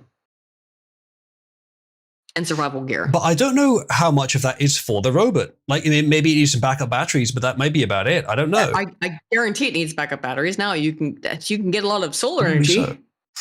Well, it doesn't look like it has a lot of surface area to absorb solar energy, actually. So no, but it needs to be plugged into something, which is in the pack. It doesn't need to be plugged into something. It can have batteries inside it. I bet it does. But at some point, it needs to be recharged. Well, somebody's carrying something very big up that hill. I doubt they could make it up the hill in one charge. So yes, it would have to be recharged at some point. Yeah, they need to be recharged. Yeah, but I don't know how many times it needs to be recharged. Lithium-ion batteries are pretty impressive. Assuming it is lithium-ion, because it's very cold, maybe they're using sodium, in which case it's much less energy dense, so more recharges are necessary. I don't know, though. Bill Stott says, Aiden's latest video doing badly makes me sad. It was a nice video. It literally has nothing to do with the content. It has everything to do with my channel has just been systematically killed by YouTube, which is why I'm over here on Science Sibyl to do things that are not. One, I know that politics. Now, hang on. Actually, I will be on this. Hang on, not this weekend, but very soon with Josh Firm. We will be doing an interview to talk about my most recent video about the failures of democracy, why democracy is inherently in an unworkable system. You just wrong. Unfortunately, all the data prove that it is. Interpreted by you. Interpreted by a monarchist, sure. However, also hate. However, I also hate King Charlie. I can't stand him. So, I mean, what are you supposed to say about that?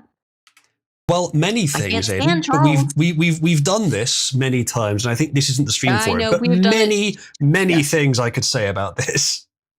God, how can you be a Brit and not be at least a little bit of a monarchist? Unbelievable. I didn't say I wasn't. I've made it very clear to you, Aidan, and many times, monarchy is not a terrible system. I just think it's not the best one. You just want to be king.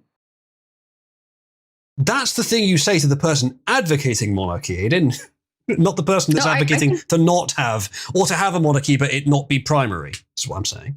Brian at 1988 already knows who I'm going to be talking to, which will be Josh Firm. Yes, it'll be Josh Firm. You just said that. Did I? Yes. Did I say it was Josh? Oh my God. I'm so sorry. I had a, that You're not supposed to reveal that? No, it's fine. It's fine. It's Josh Firm. But like, I forgot that I said it. I had a complete and utter fucking brain collapse, I guess. I forgot I said it. Oh well. Any hoozle, as Quartering would say. Any hoozle. What do you have anything more interesting about this? I have other stories as well, but this is interesting that they're doing it. I don't know what the limitation here is. Okay, G1 didn't exactly do it all on its own. Humans reported the robot walked autonomously along sections of the 16-hour trek to the summit with only 16 hours. I could see in the not so distant future a robot powered by batteries doing that without recharging. To the summit with less than a 30-degree incline, but was carried for the rest. So yeah. Extreme temperatures will They'll get fuck better. with the battery, won't they? It depends what kind of battery chemistry it is. And even lithium batteries today are getting better. If you heated the area around the battery, it would use more energy. But it might be more efficient to do that with lithium ion than to use sodium, which is less energy dense. I'm not sure. I'm not sure which one of those is more efficient. The creation and development of the lithium ion battery and how I have watched videos about them. Yeah. There's a great video about it. They got several million views. You mean the Veritasium one? Veritasium, yes. I think so. I think I've seen almost all of their videos, yeah. Yeah. I love that stuff, though. That was fascinating. No, it was... I don't think it was Veritasium, because they're the ones who... Are they the German ones who, like... No, you're thinking of Kurzgesagt. Kurzgesagt is the one that, like, dumbs down everything. I can't stand that. Well, you can't stand it when you know the topic. If you don't, it's probably quite valuable. No, even if I knew the top, even if I didn't understand the topic, I would be fucking sickened by a IQing down lowest common denominator bullshit. You are so stuck in your ivory tower. Look, I like Kurzgesagt because it's entertaining and it relays the essential information. But I know that they're politically biased, but they're not as politically biased as I've heard some people say they are. They're not too bad. They do try. They don't succeed that often, but they do try. Look, the reality is, and this is the difference, right? I don't have an 80 IQ. People who are watching right now don't have an 80 IQ. So they don't have an interest, I think, either. I don't think any of us do, in hearing some 80 IQ fucking slop. You never know what aspect of something or what perspective of something you might have missed. It's not just about raw data, Aidan. It's about the perspective. The data's all that matters. The way of presenting it. Data are all that matter. But that's not exactly true. It depends what you mean by data. But you could easily say that the viewpoint on something could lead you to data that's sort of like generative perspective-based data, which is useful. Okay, all right. I mean, like, also, if data is all that matters, how do you generate new hypotheses? There's got to be a creative process there, which requires heuristic processes. Like I said about when I went to try and disconfirm your hypothesis, which was that crowds are better at, that the aggregate is better at coming up with. I know you changed your hypothesis post facto. I didn't. I never stated that hypothesis. Assess your hypothesis. It doesn't matter. That crowds are always wrong every time, and you were proved wrong by your own research. Okay, what I'm saying though, can't believe you proved yourself wrong, Aidan. No, I'm not going to make up what you said because you're not going to make up what I said. This silly bimba. Okay, it has been a very common hypothesis for the last 100 years that crowds are better at coming up with conclusions and scientific, discoveries than are individuals. Now, I not only, I disproved that hypothesis, but I also proved it. Because the answer is yes to both. You both are correct. It's not just an all yes or all no. It's yes sometimes and no sometimes. Yes, sometimes no. Yes. That's so good. Well, dude, you have to know, you've known me for the last 8 years. You have to know that I don't like actually go into researching something and then just go, this is what I want to be true, and therefore I make it by force of only reading some research. No, I'm actually interested in the goddamn truth. And that, with everything we talk about, that's the case. I just want to know the truth about things. I don't really give a damn about anything else. Whilst I do agree with you on that, I do think you are sometimes quick to jump to conclusions on the data. I'm quick to jump to conclusions when there's a massive amount of research in one way or the other. Literally what I'm saying is sometimes you're too quick to jump to conclusions. All right. I know often I am. What do we got next? I got all kinds of stuff, by the way. I am curious if this article tells us anything specific about how the robot works. Go into it. Yeah. I'm going to have a quick scroll through. I want to talk about some psych stuff. It doesn't, for a bit I don't think. afterwards. Okay. By all means, do. Let me see if I can find quickly the thing that I had that was psych related. You might be interested. I've got some really cool. By the way, it is not often that we get like new psych data that's actually interesting, and I've got a ton of it this week. This is my area of expertise. So this was the one that I thought would be interesting to you, but do you want to do your one? Because I've done one just now. I'll switch over. I'll do mine. Our brains may automatically be filtering out negative words. So it appears that when people are working in particularly, like when they're working on something else, you legitimately cannot even hear the negative word. It does not process. So we tend to assume that emotionally charged words are more likely to grab our attention. An insult shouted across a crowded room or a disturbing phrase overheard on television can seem impossible to ignore, but a new study published in Psychological Science suggests the opposite may happen before words reach conscious awareness. Researchers at the Hebrew University of Jerusalem. Oh no. I bet we build up a heuristic for when for when sound is being produced, which it sounds like signal but is actually noise. So how much data something actually carries, I bet we have a heuristic for it. So it depends on the person, but I bet if someone exaggerates a lot, you would tend to discount intuitively before it even gets processed properly what they're saying. It's more like, having read this, it's more like the negative information is filtered out because it's seen as kind of erroneous. So the study is University of Jerusalem found that people were focused on, when they were focused on a visual task, this is a very important part. So when they were already focusing on something else, they were less likely to consciously notice negative spoken words than neutral ones. So when you are focusing on something and someone calls you an F slur versus, hey, this is a chill stream, you will not hear the F slur thing. You will literally not process it audially. The findings offer new insight on how the brain determines which information it encounters and enters conscious awareness and which remains outside it. Study is a nice example of how our conscious intuitions, conscious intuitions regarding what we notice are not always what our unconscious is doing, said the lead author. Oh, it's Galar Chen. I know him, doctoral candidate. I know this guy. He's actually produced a lot of research. He's in bed with the Jays, Aiden. Well, yeah, but a lot of good sociological research comes out of the Jays. Although much of the brain's processing occurs outside conscious awareness, scientists know very little about how information is selected to enter the consciousness in the first place, particularly in hearing. Chat, press one if I should test this theory while Aiden is distracted with the visual task of reading this text. You have to understand, I brought this study up in order for you to test it in real time.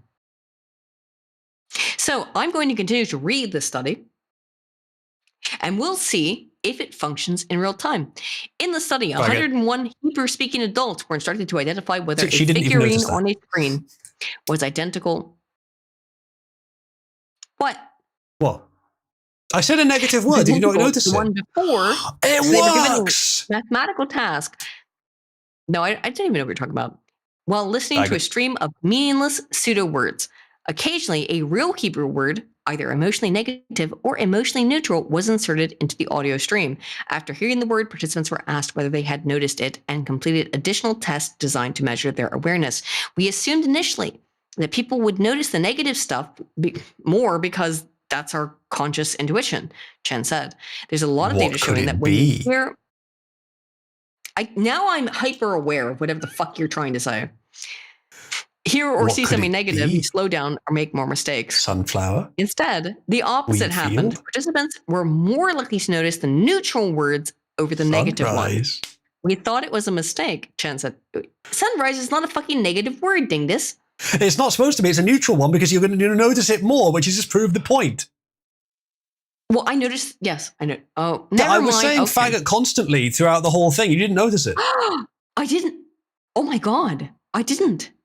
Yeah, listen back to the stream What the later. fuck? You'll see. Holy shit. Did you? Did you actually? Check and confirm.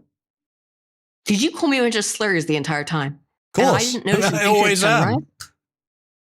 No, you lie all the time. So I don't. But many of the things I say about you that are bad are not lies. You lie a lot. Wait a minute. Had you been No, I calling me don't. slurs? Had you been calling me slurs that entire time and I didn't hear a single word until you said sunrise? Also, I can't trust you to not gaslight me. So I'm going to continue. So we repeated the study while adding new words. The results gave us the same trend. People noticed negative words less. The effect persisted when the researchers repeated the experiment with the same visual task, but with a larger set of words to examine whether the observation was specific to the conditions or higher effort. The researchers conducted the experiment again, but this time replaced the demanding visual task with a much easier one. Again, participants were more likely to notice neutral words over negative ones. I knew you were saying the F slur to me that entire time. Now you noticed it because I told you I was doing it. Yes, because you told me you were doing it. That was the problem. No. You Pajol you don't understand. This is not bullying. This is science. No, bullying can be science. Exactly. Yeah. Well, in that case, it is bullying, but it's also science. It's primarily science, in fact. However, I couldn't hear it. Curious. Usually, what you got next? What new little bit of science do you have? Because I think it's fascinating. Now, I've got a bunch of human psychological stuff here. I've got all kinds. By the way, I actually have a question for you because this is actually super interesting. Now, in addition to the real world experiment we just conducted, which did work, I think, overwhelmingly, at least initially it worked, where I didn't hear you calling me slurs and rude words. When you are walking around in public or just you're out in the world, you're trying to figure out where you are, where do you turn? Do you turn left or do you turn right? I think I need a bit more information than that. So if you're just you're confused, right? Like you don't know where you are. You're trying to orient yourself. Do you turn left or right? I don't know. Do you mean turning on the spot? Yes. Or do you mean turning down the next street? Because that would depend on which side of the road you're on. When you're confused. But scientists have discovered that across the entire planet, humans turn counterclockwise when they're confused. So counterclockwise is that way. So left. Yeah. I wonder if the rate of variation is the same as right and left-handedness. You would expect correlation there, but because evolution also values variation, you'd expect a small group of those that don't correlate. People are overwhelmingly right-handed, and yet we turn counterclockwise when we're trying to figure it out, where we are. Researchers look specifically at the turns we take across a variety of age groups and cultural settings and spaces. This is a global study. They discovered that there was a clear bias that matched their earlier unexpected results, a significant preference for turning counterclockwise or to the left. I wonder how significant, because if it's the same as the right-handed, left-handed balance, that would be interesting. It was completely unexpected, as at least instinctively, when people walk around randomly, you would imagine they would turn as their needs suit them with little sign of an overall preference, says engineer Claudio. It's the kind of thing you wonder how they figured out to test it at all. But it's impressive. Just ask the question. They figured it out, yeah. But there was a definite, measurable tendency for people to turn counterclockwise over clockwise, all things being equal. This counterclockwise basis has been observed before in circle pits as heavy metal concerts, for example. So for this study, the researchers wanted to rule out the potential influences of behavior, such as the actions of other people in the group if they were endorsed. Experiments were run across Spain and Japan.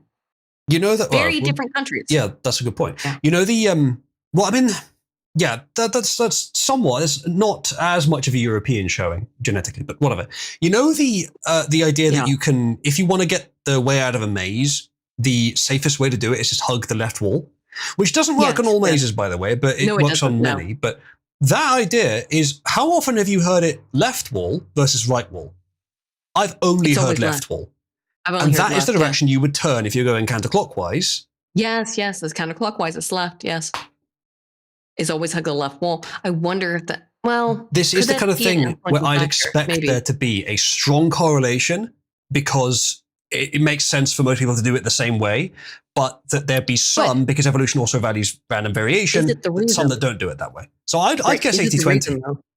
Hang on, here's the question though. Is it the reason that those mazes always favor the left-hand side is because the human brain, the human evolutionary response, favors the right hand? So if you're trying to think of how you can confuse someone, you go, I'll do all this right hand stuff, right? That's the question. Like, why is it that hugging the left hand wall works so consistently? That would be my question, at least. You know, I doubt that the construction of the maze is based on this bias, because we're looking for a very small bias. It would be subconscious, right? Yeah, but there's too little connection there. That would be too difficult to do arbitrarily. Like it's not something that how you complete a maze is not really intuitive. It's deliberate. No, that's not what I mean. Okay. The designers of the maze. Yes, that's what I mean. Sorry, how you build a maze is not. Do we have an inherent right hand bias? And that means so that if you have a left hand bias intentionally, you can solve mazes more easily, because mazes are dissolved with a right hand bias. A couple of things. The hug the left wall thing, it doesn't mean that that's the faster way out of hug the left or hug the right. It just means that if you hug the left wall, you should never do the same thing twice, but there are some kinds of mazes that would work on. But why are the mazes designed in such a way? They're not designed that way. They're not designed that way. There are some mazes where the right would be faster. No, they're not. There are some mazes where the right hugging would be faster than the left. It would be random between the two. We're talking about, but the advice on which wall to hug, I've only ever heard left. It doesn't matter which one you hug, you just have to pick consistently. But left is the one I've always heard recommended. Now, someone in chat says right's the only one they've ever recommended. I don't know why that would vary. If you hug a wall, you will be able to better solve a maze. Just if you hug a wall, you don't revisit things you've already visited. Yes. And as long as the maze does not have any like floating walls, I think that's the thing that makes it, you will get to the end eventually. But left is not necessarily faster than right. So we're not looking for a bias in maze design. It's just a method to complete it, which is safe. It may not even be the fastest. In fact, it rarely is the fastest. But it's just safe. You could hug either wall and either one would work. And but typically it is hugging the left wall. And that would indicate that maze designers have a right-handed focus. By the way, I have another study here that's found recently that dogs are handed. Okay. Much as humans are. Yeah. So the maze designer, even dogs have a left and right-handedness. Yes. The maze designer has nothing to do with which direction you pick when solving it. You could pick either or. No, but it might in the designer's mind and how they choose to design the maze. That's what I'm trying to. I don't think that depends what kind of maze they're making. If they're doing it in person with a hedge maze, maybe, because they're literally there seeing it from their perspective. Yeah. But if they're drawing it on the paper, then I doubt it, because it would be a different representation of the bias if they're right-handed. They're writing with the right hand. Are kind of made on the spot, right, by someone who's cutting the maze. So they're going to have a potentially right-hand focus. Of hedge mazes, maybe. Yes. You could identify some slight bias there, but it wouldn't be a similar bias as the like hug the left wall thing. It's different content. Even if you could identify a bias, it's not the same problem, I don't think. But if you're designing it from top down on paper, I don't see how a anti-clockwise bias would translate, or a right-handed bias would translate into that. Here's what they found, though. In one experiment, 209 people were asked to walk alone and freely inside a hexagonal enclosure made with chairs and tables, removing any chance of being influenced by a crowd, which is very important. All these tests found that there was a modest but statistically significant counterclockwise bias. The bias wasn't affected by people's dominant hand or foot or by their sex. Okay, fair enough. The only factor that did cause a slight variation in bias was age. Younger people showed a stronger bias towards counterclockwise movement. The study did not include anyone older than their mid-30s. So they should have done, ideally. It might be a conformity safety thing. It might be, but however, there was no crowd, and that is very important in this. There was no crowd to kind of like give them an idea, like or think how. No, that would have instantly colored the results. Viewed, yes, I'm being viewed by others, right? Well, I mean, they knew they were because they had a camera over there. Okay, so we're not sure, but the study does rule out several possibilities. Whatever's going on appears to be biological. Future studies will have to analyze this because again, the age difference also indicates a biological effect. It likely does not come from the eyes because they tried to patch people's left or right eyes and the bias was still there. So they gave them eye patches and this still occurred. And some people asked us if it might be a large-scale phenomenon like the Coriolis force or the Earth's magnetic field. Sorry. Yeah. Yes. So but this seems unlikely given we have managed to point to so far. I would doubt it. What I said earlier, though, about it being handedness appears to be wrong. But the other thing I said about it being something that would vary to roughly the same degree as handedness, where evolution tends to favor one strategy because stability and correlation with the norm is a good idea, but then also likes to vary it just to keep things a bit more loose and unfitted. They bring this up. So it would probably be about 80-20. So that I think is still correct. But what I think it probably is, I think this actually might not be evolutionary, although it may be. I think a lot of it is determined by cultural norms. So for example, you walk into a shop, they mention it here, airports, museums, train stations, shopping centers, stadiums. What you will notice is that you walk into a shop, where's the opening to the shop? Every time. Every time. I don't think it is consistent. It is. It's always on the left-hand side. Now, that is because of marketing research. It is always on the left-hand side because marketing research that was done in the 1950s found that you take people in on the left-hand side, you put them through a bunch of bullshit they don't actually want to buy, then you put the things they actually want to buy, like liquor and bread and milk, at the end on the right-hand side. And as a result, people will solve things from a left-hand to right-hand orientation. We know for an absolute fact. We know for an absolute fact that people operate through a store in this way. We know it because companies have spent millions of dollars on it. I'm thinking about the shops I've been in, and I think they do tend to be on the left, but I'm not sure if they all are. It's going to be the left-hand side. It's on the, if they're not, they're going against. Well, okay. To be fair, the four examples I just thought of, they are on the left. So fair enough. That might be it. Shops in Britain might be a little bit different only if the shop is very, very old. But I've been to the shop near your house, by the way, and it is left to right oriented, is it not? Yeah, it is. So, the actually, one of them is the slightly further away one isn't. It's right to left. Later. Really? Okay, but maybe I don't think they had a choice of where the door was. Maybe they didn't have a choice in that, right? They had to try and orient it around where the door already was. Then again, if you just turn 90 degrees as soon as you enter, then it is left oriented. And on the right, they've put the checkout. So you would probably tend to turn left as soon as you go in. So it arguably is in that case, but it's close enough. So I've been at Tesco here the last couple of days to go buy bread and meat and stuff, sandwich fixings. And it is absolutely left oriented. The opening to the store is very much on the left. And what do you get on that left-hand side? A bunch of deals, like that stuff that's cheap. And a bunch of other fucking bullshit. It's a really big Tesco. So there's like furniture and all kinds of fucking crap, clothing stuff, That's all on the left-hand side.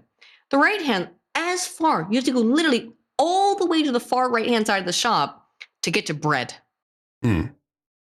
That does vary. Like the Tesco that's near me, milk is at the back right. So yes, as is butter, but bread is pretty close to the entrance.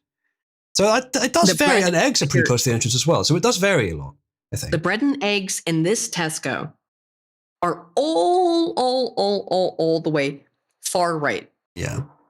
I'm guessing that they may fix to that less for smaller shops. This is the biggest Tesco I've ever seen, to be fair. This is the biggest Tesco I've ever seen. And so like, yeah, I'm sure with those, and that's the way Walmarts are built in the United States, for example. They are built with this model in mind. Tiny shops are different because they're tiny. They don't have a lot of shit to fucking be able to maneuver. They got to deal with how things are. But even in Guernsey, our tiny shop right up the street from us is left-right oriented. It works this way. There's another shop I can think of that's not even close to left-right oriented now. I'm thinking about it from one of the. There's 2 entrances, so maybe that's the problem. Yeah, I mean, like, that's a co-op right near us, you know. Sorry, for Americans, a co-op is, God, what's our equivalent of a co-op? A 7-Eleven? Shop. Funnily enough, it's a little shop. No, it's not always small shops. Funnily enough, the one I was just thinking of was also a co-op. Can be huge. You're right. A co-op can be huge. They can have really big ones. But they also have very tiny ones. Like the ones right up the street for me is a very tiny little co-op. Anywho, that's it. That was the whole kind of study and finding there. Is that something might be interesting is driving aside. In the UK, it's on the left, and the maze thing I've only ever heard left. Now, I talk to Americans online, so it's likely I first heard this from some American source. So I don't know why it would correlate that way, but someone in chat said they are American. They said it's only right. No, but in the US, it's the same way. Even though, the shops. I'm talking about the maze. No. We drive on opposite sides of the road, so the maze might be different, but I don't know. Our shops are still set up in the same way in America and the UK. Yeah. It doesn't matter. It is left to right constantly. I think the reason why there would be the correlation of anti-clockwise turning, if there is such a thing, and there wasn't anything to color the experiment, because I'm not sure there wasn't. Giving someone just such an open-ended task might color it in and of itself, to be honest, but whatever. If not, either way, then I think it is just the evolution picked a random one to gravitate to primarily, and it just happened to be anti-clockwise. Maybe a slight effect from the fact that most people are right-handed, so if they're turning, the side that's moving the most is their dominant arm. Maybe a slight effect there, but otherwise, so it wouldn't correlate strongly with that, but across the entire species, the result would actually be correlated, even though it's not for any individuals, it's just across the entire group. But by the way, chat, if you would like me to buy Uzlo pizza for actually doing the work for once, because he has done the work currently. I've offered to in the past. Do the work today. Or if you'd like to prevent her buying me a pizza, or you'd like her to torture me by buying me a hot curry when I have some sort of mouth pain. He's got a mouth injury. Now, if you would like any of that to happen, would you please consider donating to the stream so that I can do terrible things to Uzlo, which would make me very happy. I would very much enjoy doing terrible things to Uzlo. It'd be very funny. Anywho, what's your next story, sir? I shall grab one. What would be a good one? That one is interesting. We could do. We'll do this one. It's happened. We're only going to probably go for another hour at the absolute tops. Yes. Probably another half hour, though, to be fair. It has happened, as we all suspected it would eventually. Autonomous robots confirmed to have killed human soldiers. But we just launch it and we know everything will be dead. Everything that will be found there in this particular area will be dead. That sounds like a Trump quote. It does, yeah. Humanity has officially passed a grim milestone, they say, the first confirmed death at the hands of a fully autonomous robot weapon. In a remarkable interview with The New Scientist, a senior figure involved in the Ukrainian defense industry admitted that a fully autonomous drone deployed to the front lines of the Russian-Ukrainian war has claimed human, well, they say human, they're slash. Oh, wow, what a fucking shock. By the way, I think my thing is still underneath yours. I need to fix that more permanently, to be honest. Because, like, the text is all fucked. There you go. Yeah, sorry about that. Yeah, apologies, Joe. There is a thing you can get for OBS which flips between two sources. I might just get that for this, to be honest. I haven't got it installed right now, but I may get it. Actually, is that Windows only? I can't remember. Anyway, the event that's been kept under wraps for 2 years. Ukrainian drone maker Alexander Kokhanovsky said the device itself was a... Wait, let me see it. Yeah, it is Kokhanovsky. Yeah. Maybe Kokhanovsky, but that's a bit of an unfortunate name. Kokhanovsky, mate. You're not V. That is an adaptation that V has made to English with the mate thing. Yes, where he adopted mate. And now even when I'm trying to do like an Eastern Euro accent, I just go mate. Yeah. Whenever I say V, even if I mean the letter or the character from V for Vendetta, she just goes mate. Yes, if you just say the letter V, I will go mate. I do have a bit of a By the way, V is a fantastic friend of mine who's been a friend of mine for years. And I think your friend too. But yes, if you just I say the haven't talked word to him in a long V, I will time. say mate. I haven't talked to him in a long time, but we were friends years ago. I got nothing against him. I do. I always regarded him as an intelligent person.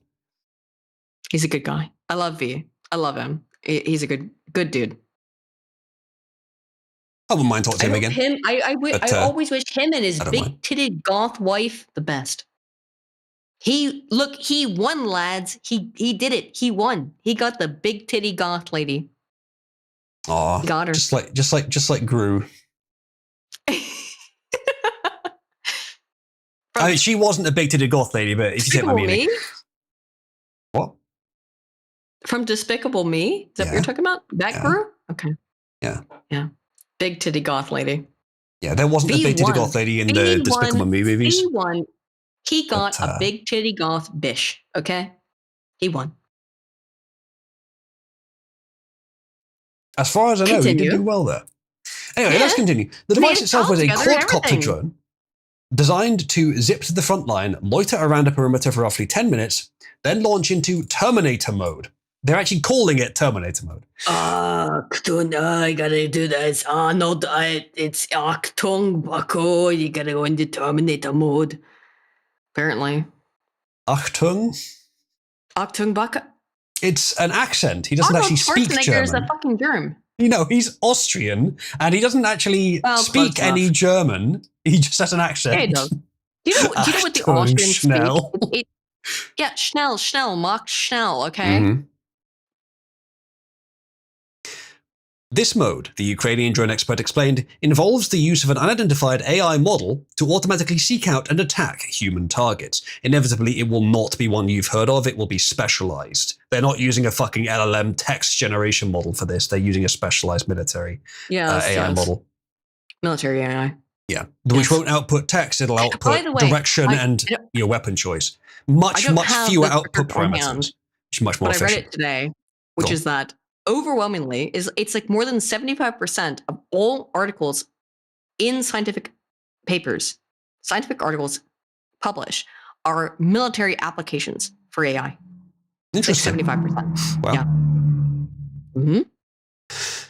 Yeah, makes sense. I mean, it's a big field and it has many applications. I mean, many of the things that humans have done in the past can be automated now.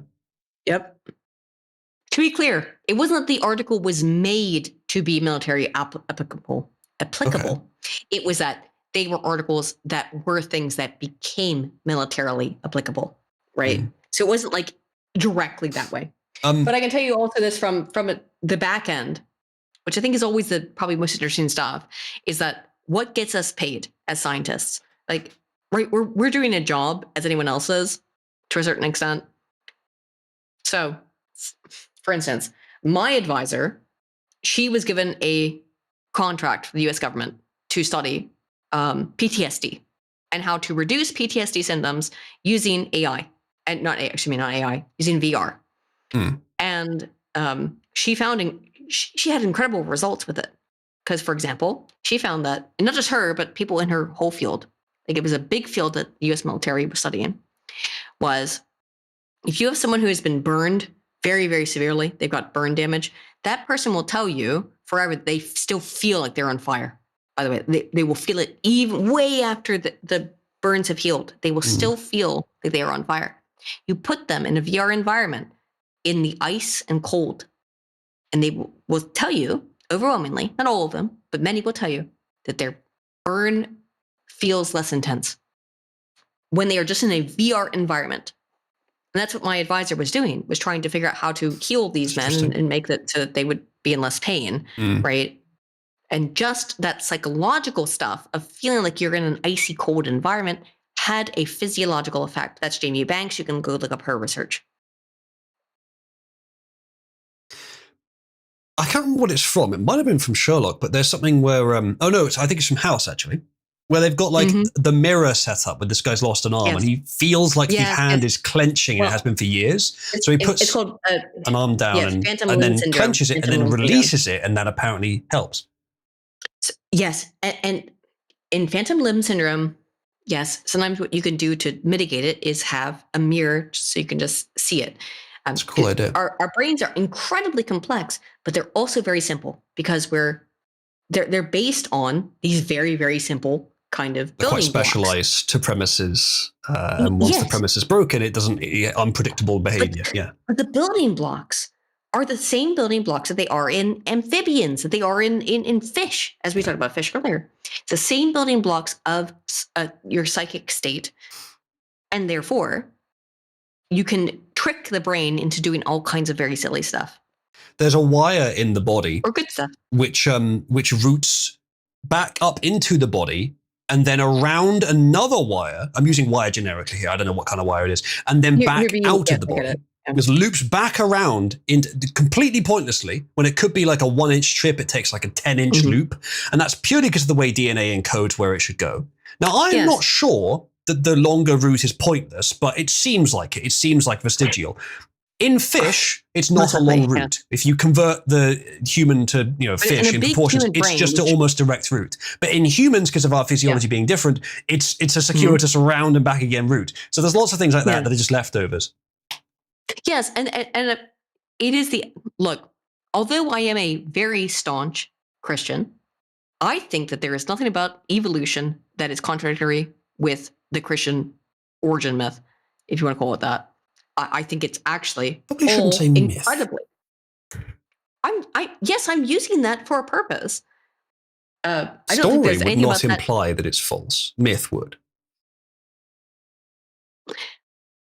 Sorry, maybe my scientific brain overcomes me at some points, right? The Christian origin story does not in any way actually contradict evolutionary history. If you put it on a different time scale. If you don't take it too literally, then it's fine, which I think is sensible. And any Christian, I think, who's being sensible at this understands that these things are allegories. So when you say 7 days versus what is a day in the mind of God, right? That's, I think, a retcon, but it is a more sensible way to live with maybe a retcon. Believing it.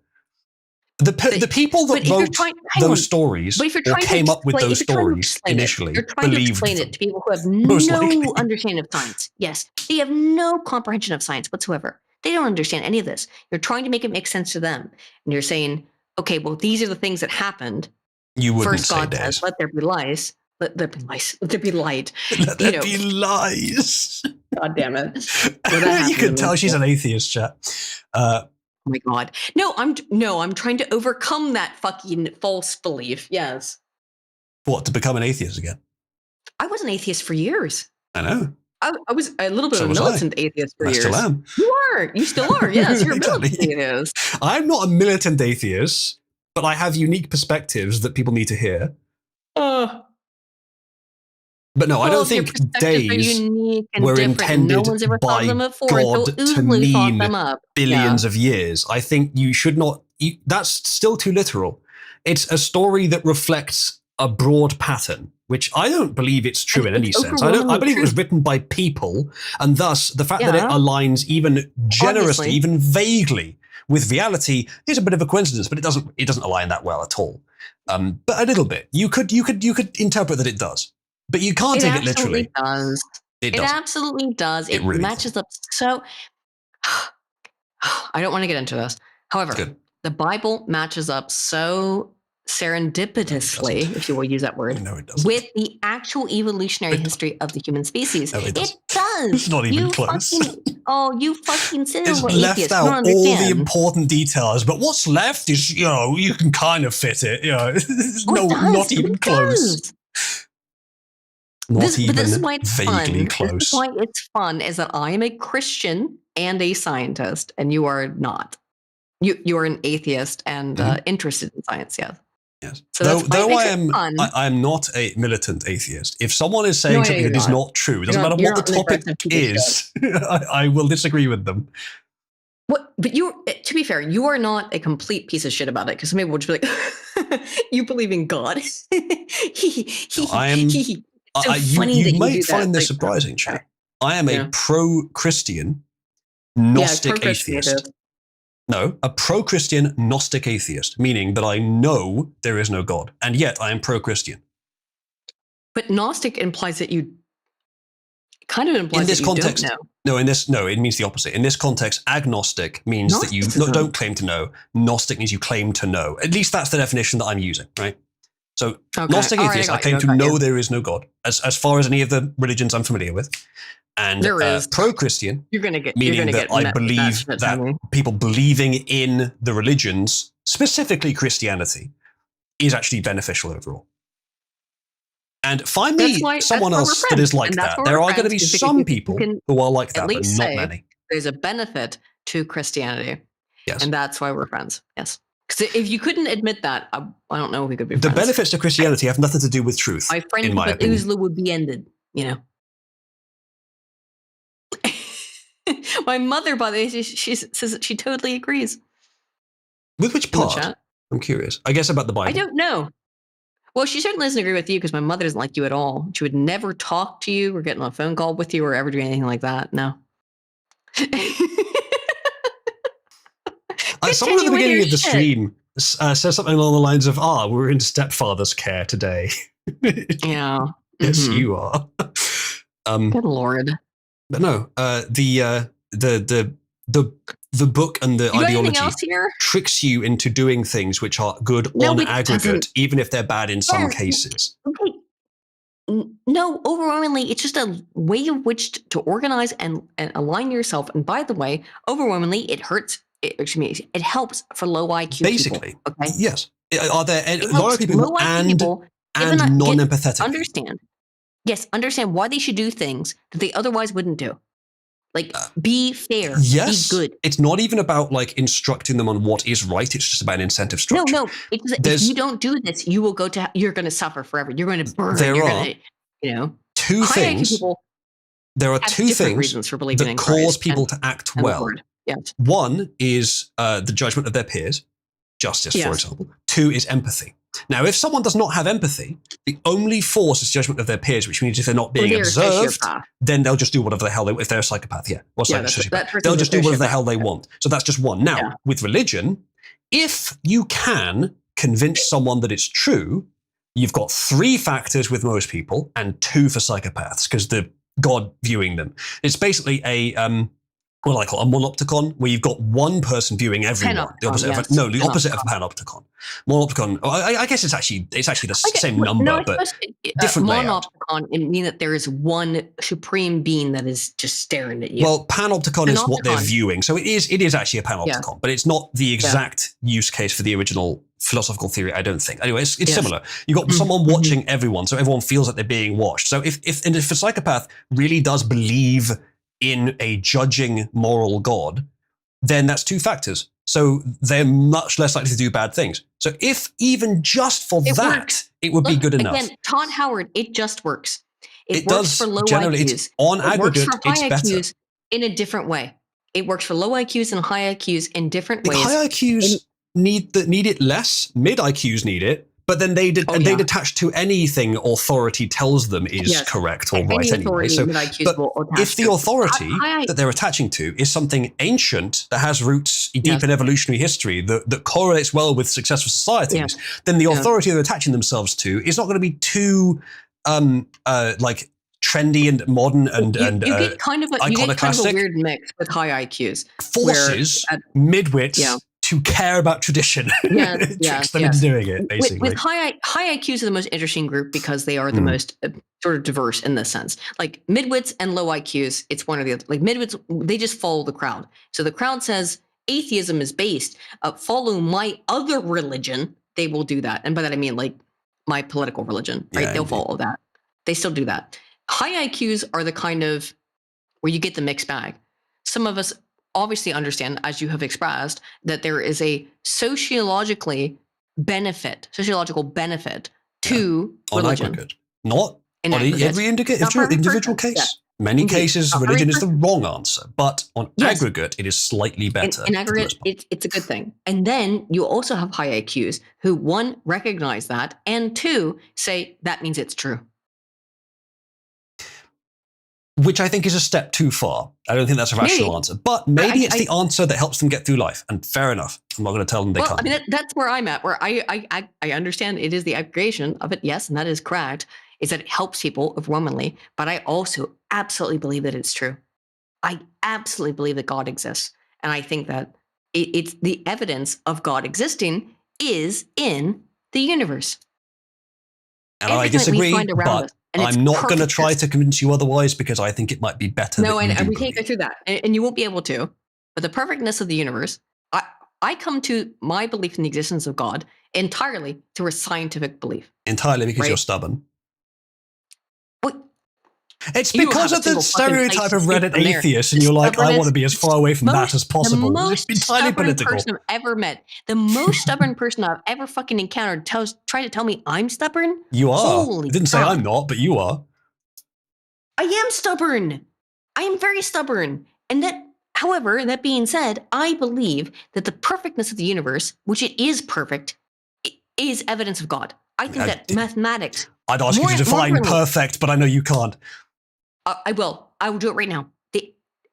Some of the equations that we talked about this before, the Erdős equations. The reason equations now been seem solved. perfect is because they're self-definitional, Aidan. Mathematics is just a self-definition. Mathematics is perfect. Is that how is it Yes, not it's evidence of designed God to for be. you? It can't not be. It is What? by How is it definition. designed? Every answer you Who get in designed it? mathematics is Who by designed it? definition. God.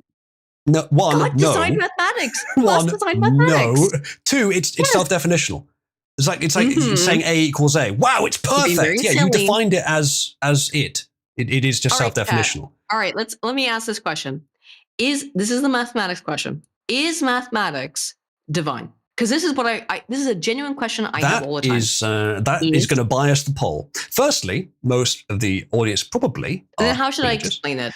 Well, I don't do you think there think is a that? way to. Secondly, my view on mathematics is minority, but definitely correct. Obviously correct. Okay. Well, everything you think is correct, obviously. Yes. From Well, your that's the thing. Like, and also how do you define divine?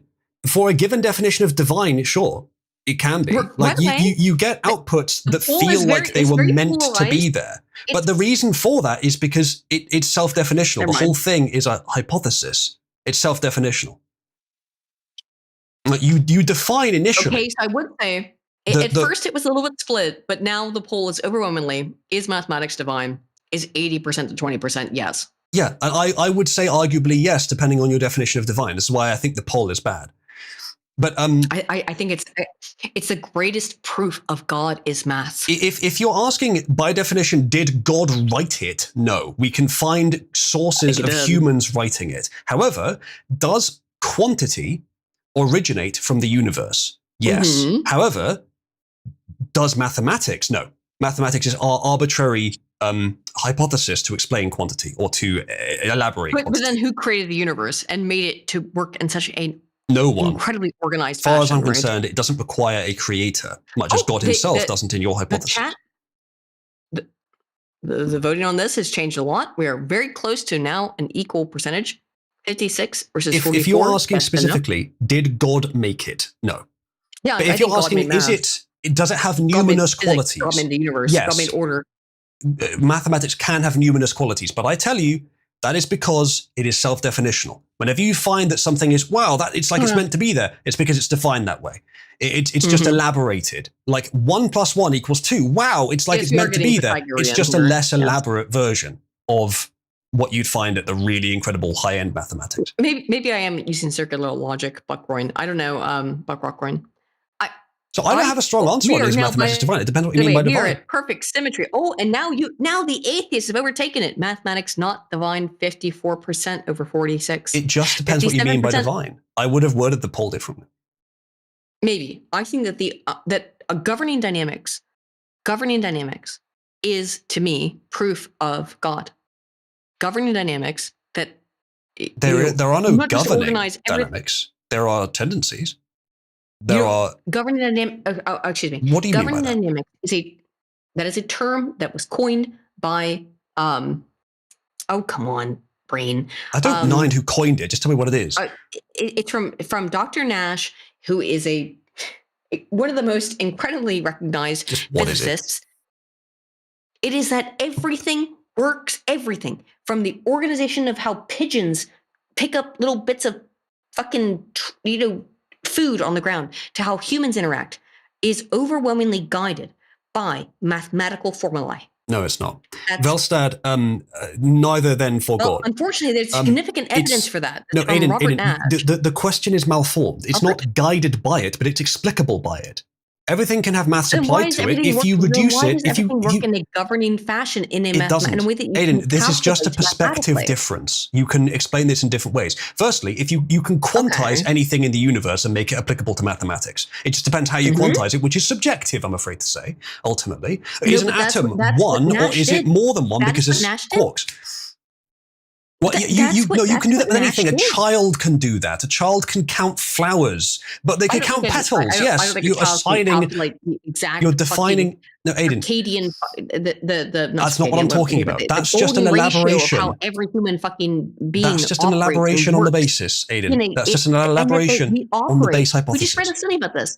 About how Aidan, humans you're start to getting lost in the That is detail. golden ratio stuff. You're getting lost in the detail. We're talking about the fundamentals here. Maybe We're I talking am. about the Okay. fundamentals. Everything Okay. else, all the detail, all the extremely complex maths is just an elaboration on the fundamental of quantity. Quantity does appear to exist in the universe, but how you I love quantize this. how you quantize reality into the hypothesis of numbers Mhm. is subjective. You can do it any way you wanted to. You love count this flower term. heads, yes, but each one has multiple petals. Okay, is that decimal or are they the integers? Doesn't matter. You could do it either way. The hypothesis doesn't care what you align in reality to it, but there has to be an interpretation Sure. step. Mathematics Sure, is not inherent to the universe. Quantity appears to be, but it's subjective as to what you count as that. Just the fact that there is more than one thing in the universe means that mathematics will inevitably Visual. arise as a hypothesis if people interpret The it. poll. Do you want to know where the poll has landed? At a No. complete, perfect 50-50. Oh, fantastic. Well, I think that That's what I want to tell you about it. The complete, perfect 50-50. emphasizes the ambiguity of the poll, to be honest. But the question of governing dynamics or whatever you said, you could interpret it that way, Governing but dynamics, I don't think that's the sensible way to John interpret Nash. it. That's putting the cart Robert, before the John horse. What a law is in physics is not an edict. It's a tendency that always holds.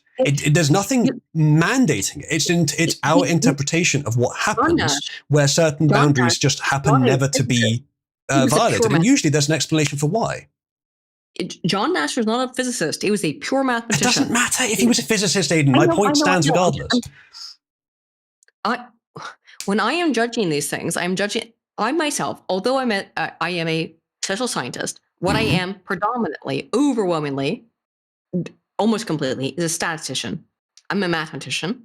And so I look at things from a purely mathematical standpoint. And purely mathematics shows that there are governing dynamics of human beings' behavioral interactions. No. Yes, there are. There are Yes, there laws in the are. physics sense. There's There are governing dynamics on these there things. are- There absolutely are. there are invariants in the output. I don't understand how you don't get this. Because it's a different perspective, Aidan. And I'm afraid to say this Yes. might be the thing you were talking about with wisdom of the crowds, where the expert is too fixed in their perspective. I'm trying to give you an alternative perspective. Maybe. I'm not even really arguing with you. It's just an alternative perspective. I think the perspective you're espousing is common but flawed. Common. I think my position is held by like the most advanced mathematicians and statisticians in the your world. position that, for example, that mathematics is very given to us by God and inherent in the universe is very common among supposedly intelligent people. But I don't think there's any basis for it. Okay, I got you. Yeah. But okay, maybe. I believe that mathematics there are no proves invariants in the inputs. There are only invariants in the outputs. That's what a physics law is. There's nothing saying you are not allowed to do that.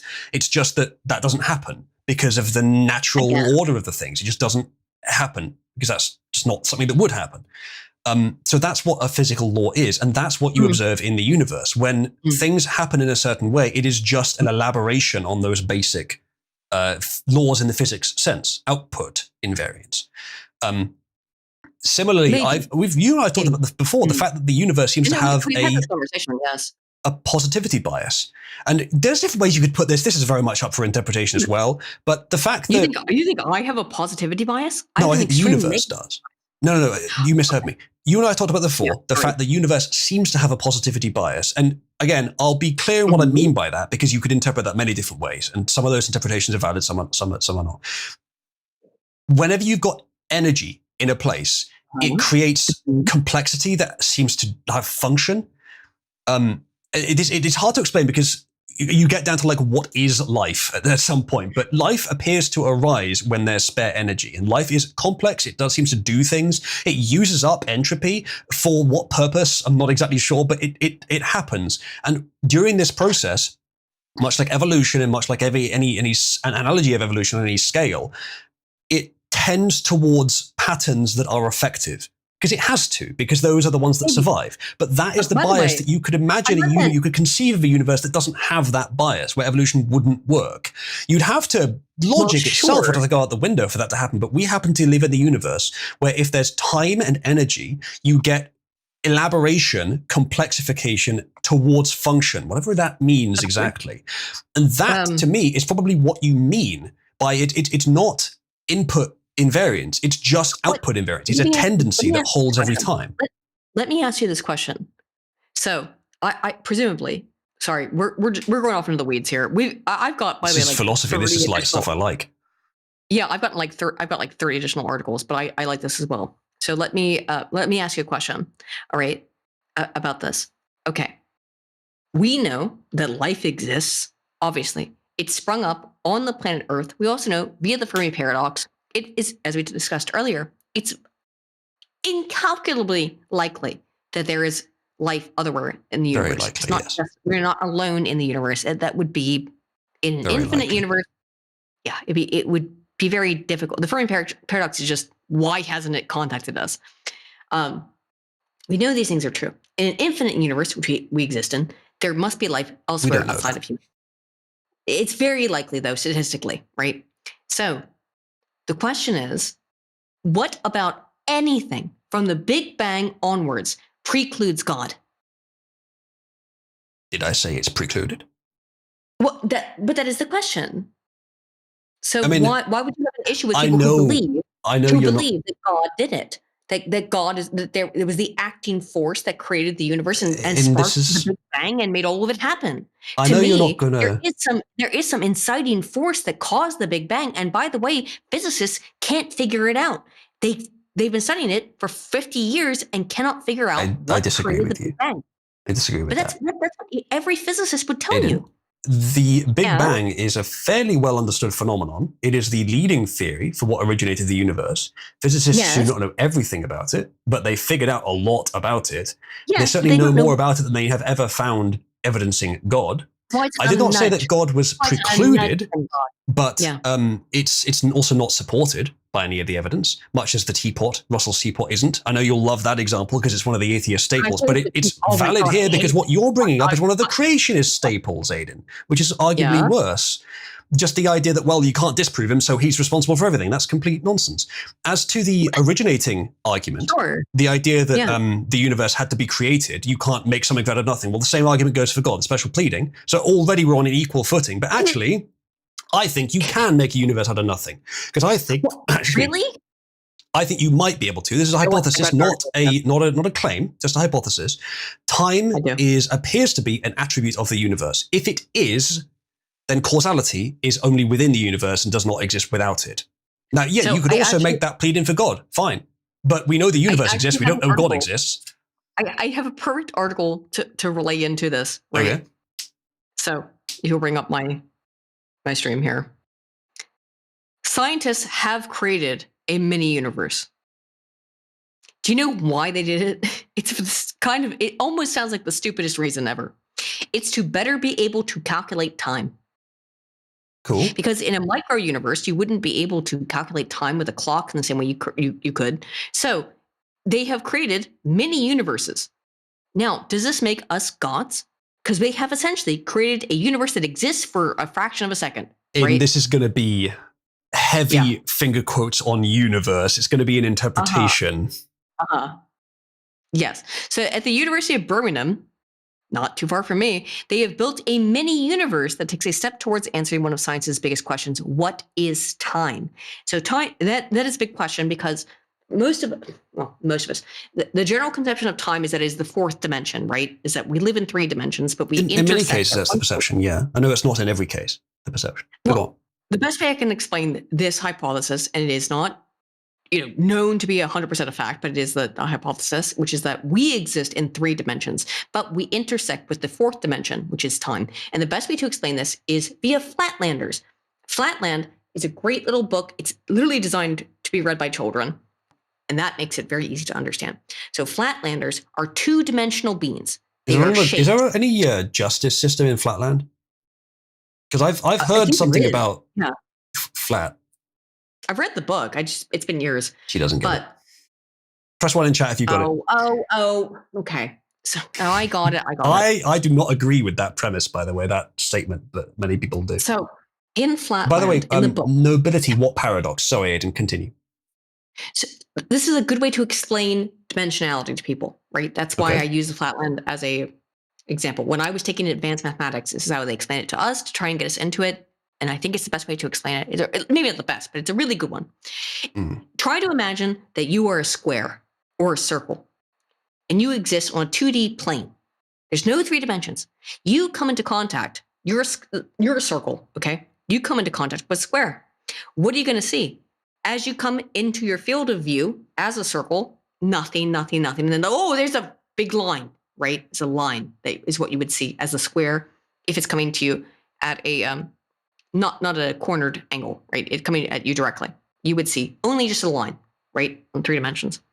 At that same time, we, as 3-dimensional beings, can look down onto a piece of paper, and we can see it's a circle and a square, and they're coming into contact with one another. We're looking down upon the Flatlanders. But we, ourselves, as 3-dimensional beings, could we not potentially exist within a universe in which there is a higher dimension? And what would that dimension be? Where something else could look down upon us in the same way that we can look down upon a piece of paper and see the circle and the square. And they go, oh, look at these little Flatlanders. Is there a possibility to look down from another element, another dimension of reality? And most commonly, what is hypothesized is that the 4th dimension is time. Because we know that just as in the Flatlanders, they intersect 3-dimensional reality in one space, right? So when the Flatlanders are coming towards each other, the circle and the square are meeting each other. They are kind of meeting 3-dimensional reality in one dimension. Only one aspect they can recognize it, which is where they can see like the flat side of the square approaching the circle. One aspect. We, looking down, see it from another one. The idea of the 4th dimension, of time being the 4th dimension, is that we intersect time in the same way that the Flatlanders intersect 3rd dimensionality in one point. And we only intersect time at one point, which is the current, the present. Because by the way, by the time I've said this, it's already passed. It's already gone. We've lost it. It's done. However, there must be some sort of continuity to this. So for the 4th dimension, I contend that, but please finish. Well, we don't know, because how could we, just as the Flatlanders can't comprehend a 3-dimensional reality, we can't really comprehend what the 4th dimension is, which it might be time, but we don't really know. I suspect that, and this is obviously very hypothetical, maybe a bit hard to follow as well, but much like in programming where you can have a generic parameter or a concrete parameter, the dimensions of this universe are probably, in my completely sort of hypothetical here view, concrete, not generic, i.e., if there are more dimensions, they each do a specific something. It's not just you can have as many arbitrarily as you want, and there just are that many, and there are beings that can see a million at a time.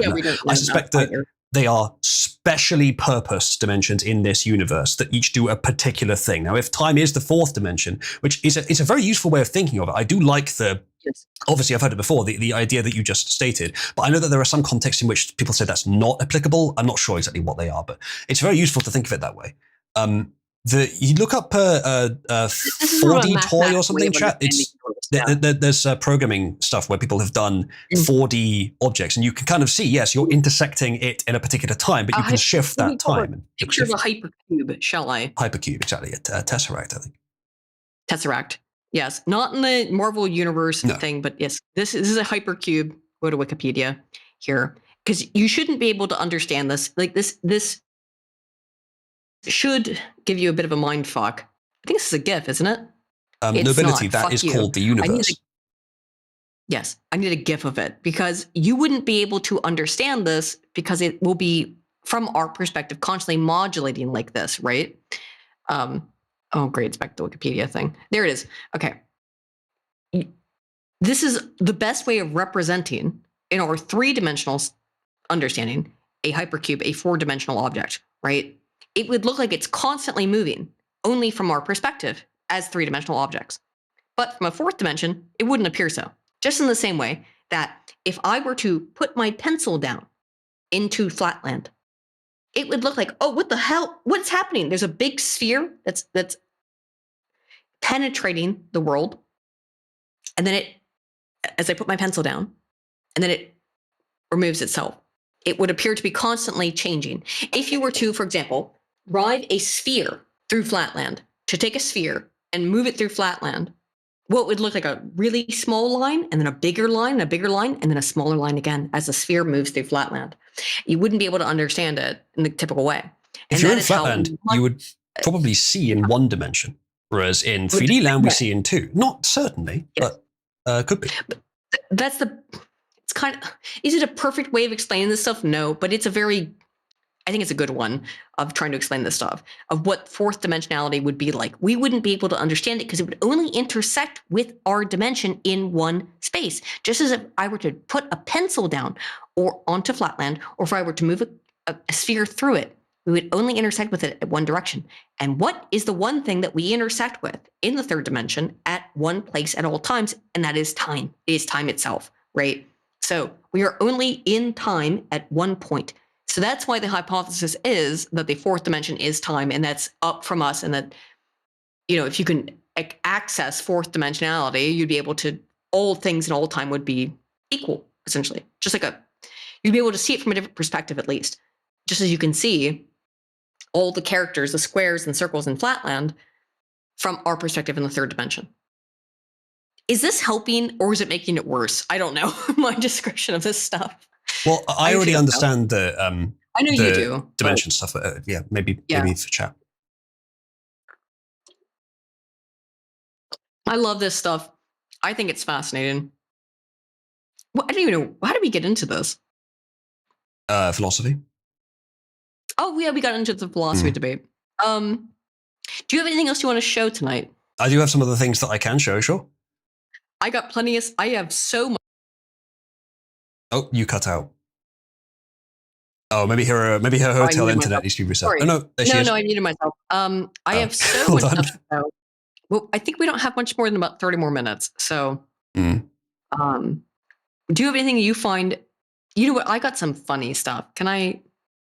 Shall I show my funny thing? Don't say it like that. What? Don't say what? I said don't say it like that. I have funny science stories. Can I show you a funny science story? Yes. You don't have to ask. It's such a tool. Anyway, once this you're the one asking to be used for something, Jesus. Apparently. By the way, I found that science.org was failing today. It kept fucking just not working, which means that they've got problems with their. Oh, is it not going to work? Here we go. So you can see why I said this was funny by the title.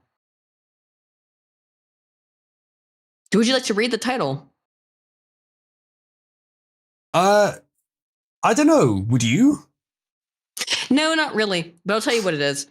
Is that apparently ancient squirrels ate mammoths and all kinds of dinosaurs and all kinds of other stuff. And they know that because of frozen squirrel poop, which has rewritten rodent evolution. Reveals new details about mammoths. Cool. DNA from ground squirrel corporites offers an unusually detailed record of ice age ecosystems. Is a very nice sounding word for fossilized shit. Yes. Frozen fossilized squirrel poop uncovered from the Arctic ground squirrel burrow. Squirrel burrows, excuse me. Some of it is hundreds of thousands of years old, is shedding light on Ice Age ecosystems. Ancient DNA found in the hardened feces known as coprolites reveals insights into how ancient rodent groups evolved and diverged. Researchers reported today in Nature Communications. It also provides a snapshot of population dynamics of animals such as woolly mammoths and bison because they ate, even though they were herbivores predominantly, they ate woolly mammoths. Ancient squirrels. Rats are omnivores, so I assume they have an origin at some point. Yes, so they're scavengers. So they're going to eat. Also, they're not killing them themselves, so yes, they're scavenging the bits that humans didn't eat. Yes. So coprolites act almost like giant sponges that sample the environment very widely, says Jeremy Austin, evolutionary biologist at Adelaide University, who didn't contribute to the paper. It's always so funny in science. I think they must have taken on the policy recently that they have to specify that every time. Oh, they must, yeah. And whatever AI they've got writing it, they've told it to adopt that policy as well. The fossils preserve an extraordinary amount of information, such as what ancient animals ate and their interactions with other organisms. To recover genetic material from the coprolites, biomolecular archaeologist Tyler Murchie, I think, and his colleagues first had to overcome a major technical hurdle. Ancient feces are packed with natural compounds that block the enzymes used to read DNA. I sure do love ancient feces. I told you it was a meme paper. Anyway, thwarting traditional sequencing methods, the team refined its technique to make sure that they could definitely read poop. Reducing I love how your idea of a funny article is, oh boy, they said poo. It's a big poo article. I am the great mighty poo. Here it is. Anyway, reducing the sample size and improving chemical cleanup until the fossils at last yielded readable DNA. They found a mix of genetic material from animals, plants, and microbes. Most came from squirrels, meaning they were cannibals, but the samples also contained DNA from mammoths, horses, bison, wolves, and caribou, as well as birds, insects, and fungi, as well as 200 different types of plants. Not clear how this extraneous data made it. It's clear. Can we not be retarded about this?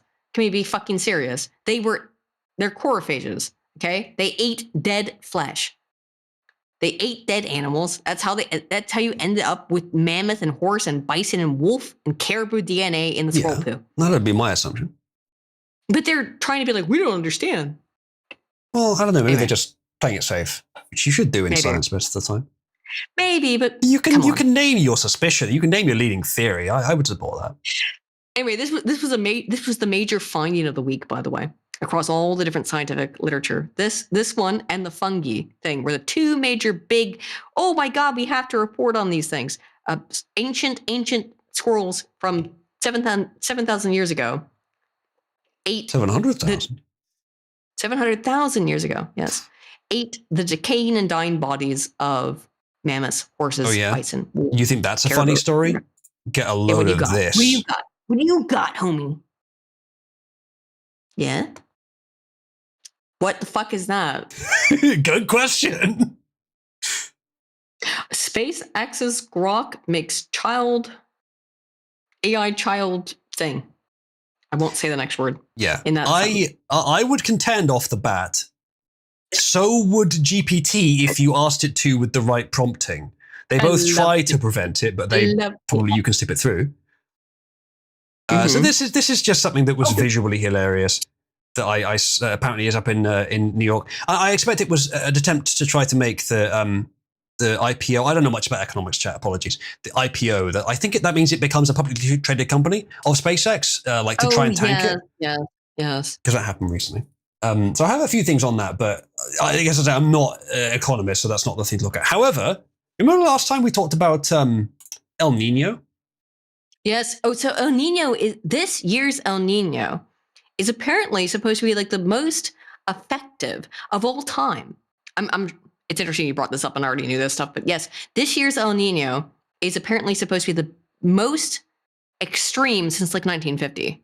By the way, they're not saying of all time, but like since the 1950s, this will be the most extreme El Nino. I might be thinking of something else here, but I'll read it anyway. The UN's Meteorological Organization issued a confident prediction, AI confident or real confident, that El Nino will form at some point this summer. They pegged, nachos, the odds at 80%, a striking forecast, a striking forecast that nonetheless lacked a firm starting time. Now, however, Do the you, first, do you know what El Nino is, by the way? Do you even I'm know? about to find As a out. Why would you know this? I think it's a You don't big know? hurricane. It's essentially, all right, I'll be right back. Okay, look, British man, go learn about how the Americas work for a second while I go to the restroom. Be right Well, back. at least I know where they fucking are. Do you? Is that South America down there, south of Europe, she said, having originated from America? Oh, excuse me, in a map that was intentionally fucking confusing. No, it was not intentionally confusing. You were just unintentionally confused.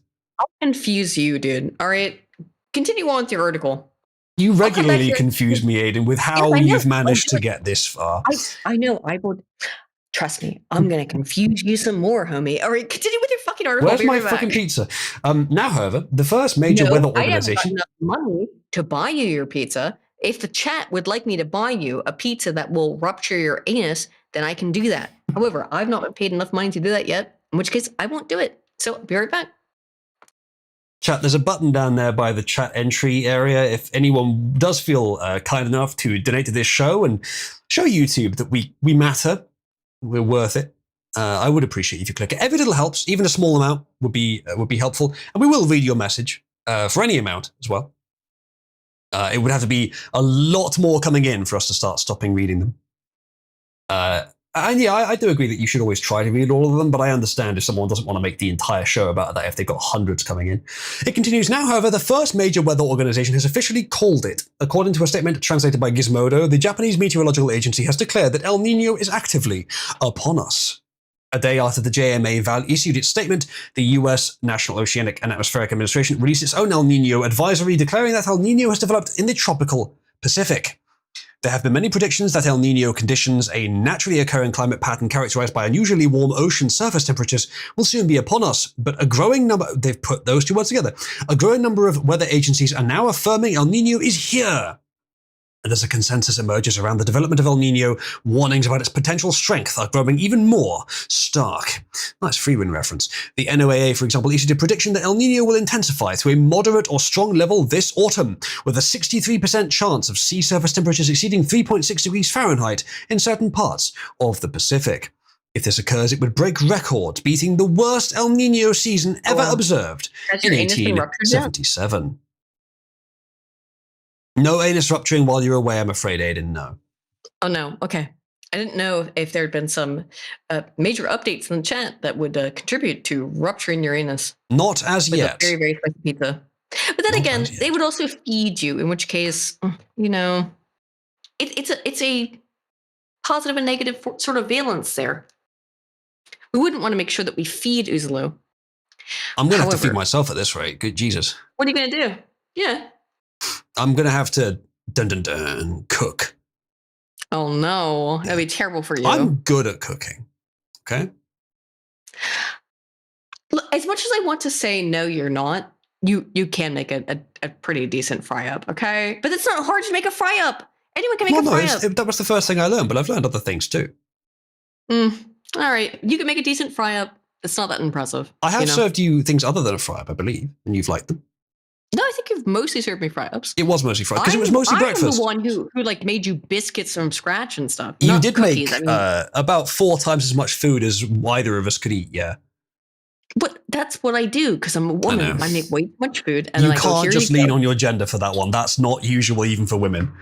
Is it not normal for women to do that? When I have been to Uzlu's house, I have cooked, to be fair, an extraordinary amount of food. Either breakfast food.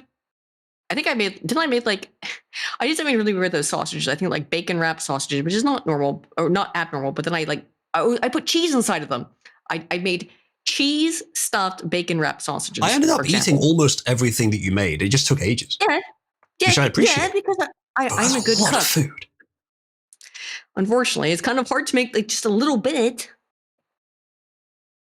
Can't do it. For some things, I expect so, yeah. I know I admitted it myself, Brian. I know I have. I have a problem. I do have look, the first step of it. It's not a bad problem to have, to be honest. Admitting you have a problem. I love to cook. I love to cook. It's not a problem.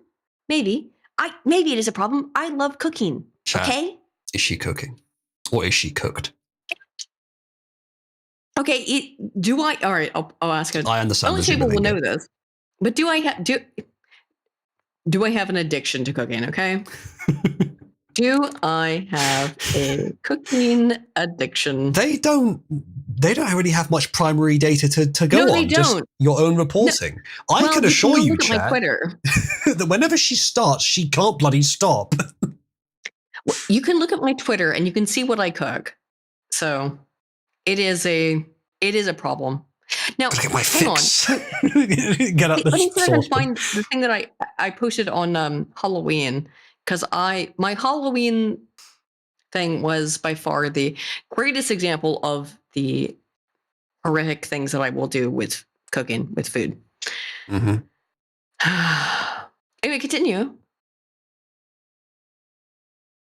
Okay. Do you have anything else? I can move on. Big win, Chad. So Big why win. is my stuff on stream?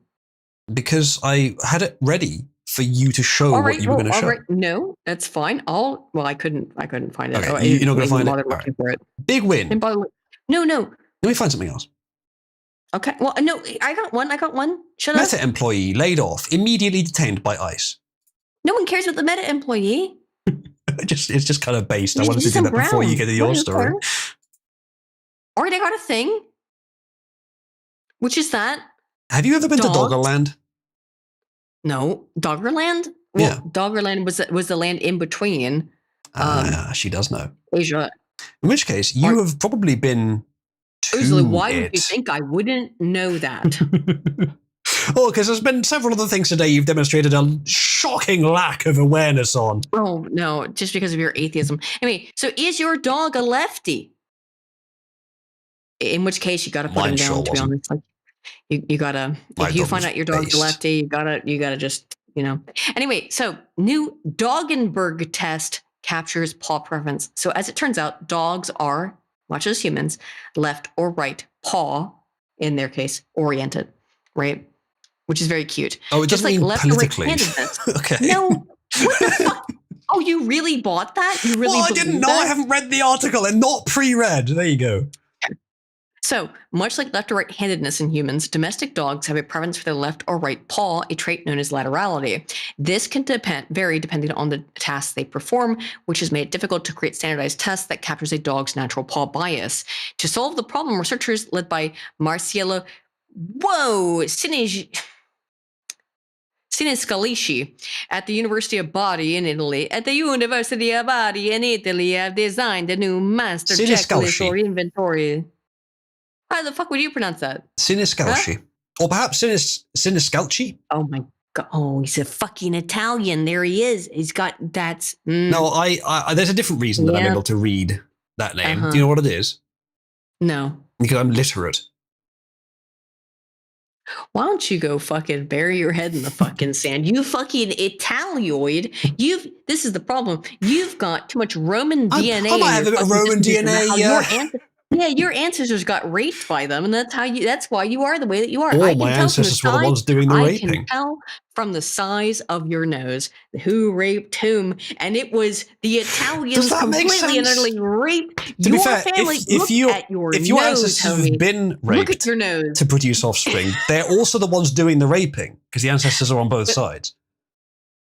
Do you think that there's, given that you're a Celt, Aidan, do you think there's no rape in your family history? Oh, it's all rape. It's all with the Celts. It's all rape. However, Angloid. However, now you've got a whole bunch of Norman features. Yes, you've got a bunch of all the features.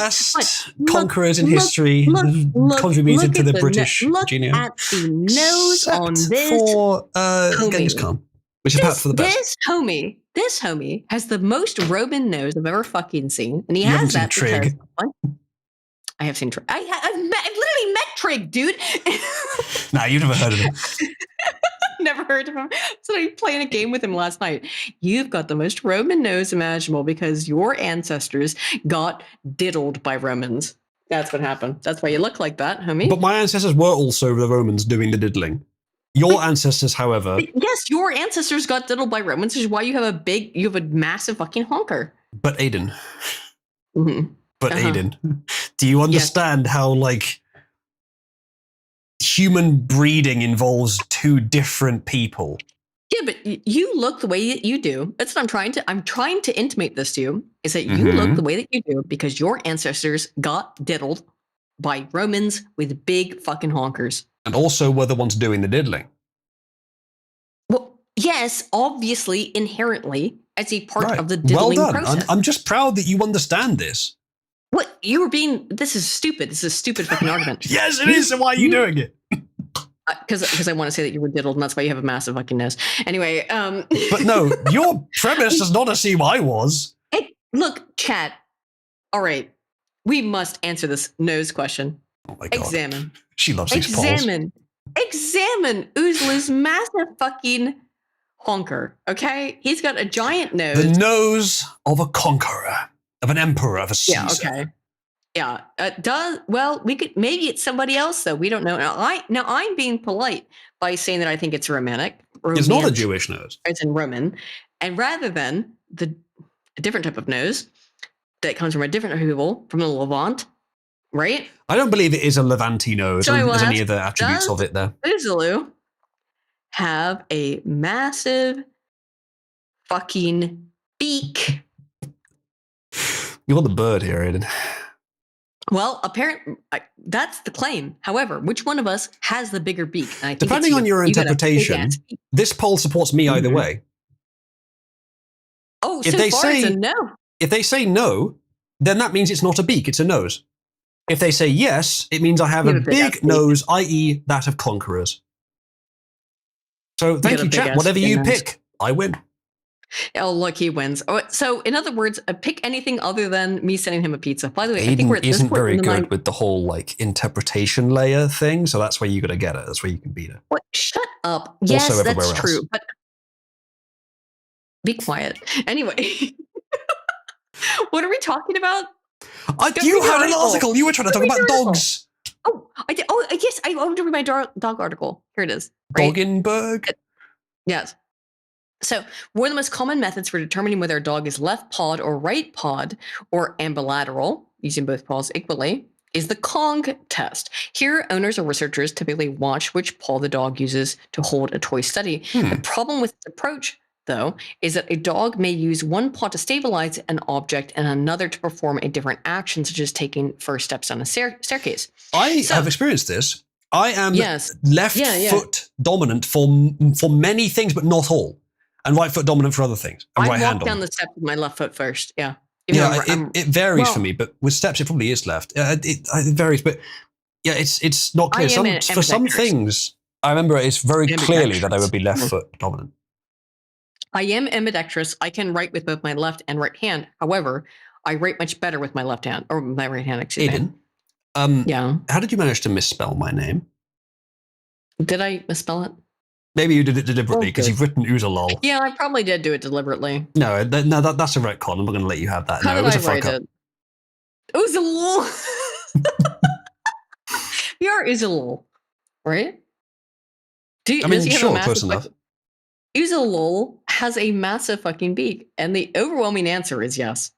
You have a ginormous fucking beak Nose of a that is conqueror. attached to your face. Thank you, chat. I too am proud of my glorious I heritage. must be made known that for how much you accuse me of being a bird, and yet look at your own face, you giant fucking bird. I have a very It is human overly face. obvious that you are the bird. You are the bird here. It's all projection. She's trying so hard. She's He's trying trying so to call, hard. concentrate to call me You a bird. admitted and yet earlier look at the big that you're the beak bird. on its face. I did that only for comedic reasons. Oh, I see. Well, Yeah. it was very Yeah. funny Yeah. in that it was true. Well, it's funny in that you are the clear and obvious bird out of the two of us. Because I mean, look at your big old honker. Look at your big old beak in front of your face. You're the clear bird. I win. The chat has overwhelmingly decided 86% that you have a big bird beak right in your face. So, therefore, you are the bird. No, I don't think so, Aiden. I think I'm the Caesar. Well, unfortunately, the Vox Populi agrees with me. No, they agree with me. As I established No, that you have earlier, I get that you're trying to do the same trick that I already Okay. successfully pulled. Oh, right. Okay. Well, But let's no, just ask they direct- agree that I Who have is the a bird? Who glorious is the bird? frontage of a Caesar. Who presents with Are the you sure most you want to put that up as a polling? Are bird-like features? Yes, I do. you sure? Yes, I do. Let's ask the question. Let's put it to the Vox Populi, and we'll see. Vox Populi is Vox Day. We'll find out. So, is it Oozaloo, not Oozalol, Oozaloo, or Aiden? Who has the most bird-like features? And we'll find out. You with your massive beak. Or Aiden with literally all the bird-like features consistently at all times. I have no bird-like features. I don't have a massive. You have nothing beak but like bird-like features. What am I? Name one. Name one. Fragility. Name one besides your. Look at your massive beak that's on your face. Like it's right there. It's so overt from a facey. Aiden, quite a lot of birds don't have big beaks. You like have big ass you, beak. for example. What? Well, I have no other bird-like features whatsoever, so I don't understand. Fragility. Fragility. Yeah. You're as if you're not fragile. You broke your fucking wrist. You fell on the ice and you broke your wrist. That wasn't ice, Aiden. Good job. You're fragile. No, I thought you did it when you went ice skating. Oh. How'd you break? Was it roller skating then? Yeah. How did you forget that? Okay. Well, I couldn't. You went skating of some sort. I couldn't remember which one. You went roller skating then, broke your wrist. Who's fragile now? It was quite a bad fall. Well, I think if you fell like that, what would happen to you if you fell like that? Die. Yeah. Just die. I would, whether or not I actually died, I would just give up on life and be like, well, what happened in return to my home planet when you fell about 2 foot onto soft carpet? Okay, all right. So that's not fair. I took a drug and that made my bones all weak. Okay. So what you're saying is you were slightly less bird-like before that. I took a treatment to try and fix another issue that I had, physiological issue that I had that made my bones extremally hollow. And yes, bird-like perhaps is a correct way of describing them, but you're a flightless bird. Barely even a walking bird. Guys, I'm not liking the results of this. Neither am I. It should be 100%, Aiden. No, everyone voting for me. I name you Simp. I name you Simp. No, look at your face. Look at how bird-like your face is. You have a very bird-like face. This is the face of a conqueror. You tried to deflect from your own bird-like features by calling me bird-like. I'm sorry, so that people features. You've named one that you think is bird-like. One. Yeah. You also act like a bird in other ways. Do I? Uh-huh. In what ways do I act like a bird? Name one. It's just in every single way. You're fragile, you're flighty, you're unpredictable. Uh-huh. You flap around a lot. Verbally or otherwise. Yeah. I'm unpredictable in a very based way. I take up positions that are true, but rare. Yeah. What? You're bird-like. No, that's very human, actually. Listen, here's the reality. We are both bird-like. No, I'm not. You just won't accept that you're okay. Well, you are bird-like. We're both bird-like, and you won't accept your own bird-like fucking features. You bird. No, it's just you. Deal with it.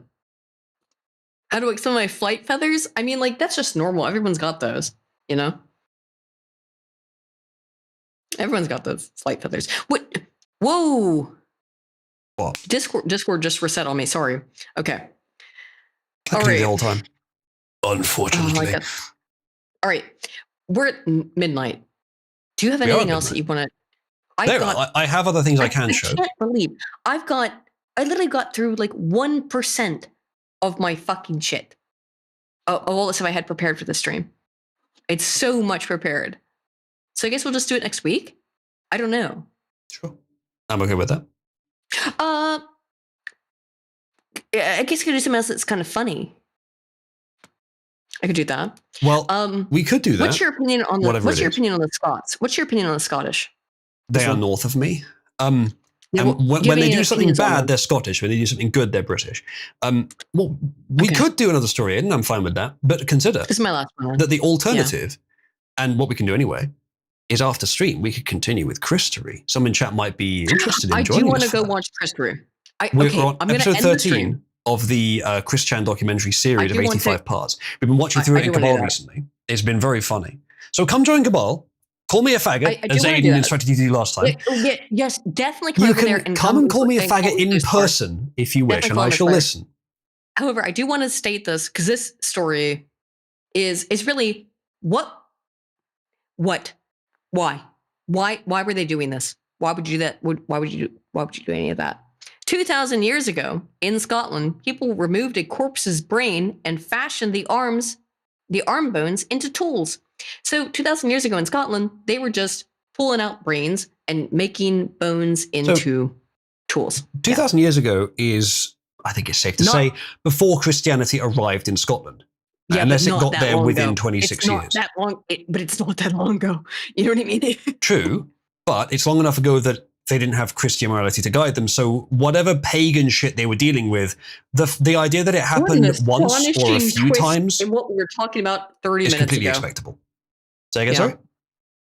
I said, what an astonishing twist in the way we were discussing this exact topic 20, 30 minutes ago. It is. I think it's pretty consistent. Well, whatever random pagan shit each separate little group was doing, one of them would have done this at some point. There's a lot of time in which this was happening. So I imagine it was just one of those pagan beliefs. Archaeologists have excavated a limestone burial cairn near Loch Boreal, a lake in northern Scotland, in 2,000 years after locals reported discovering human bones that had been dislodged from the soil by rabbits. A bunch of bunnies dug it up.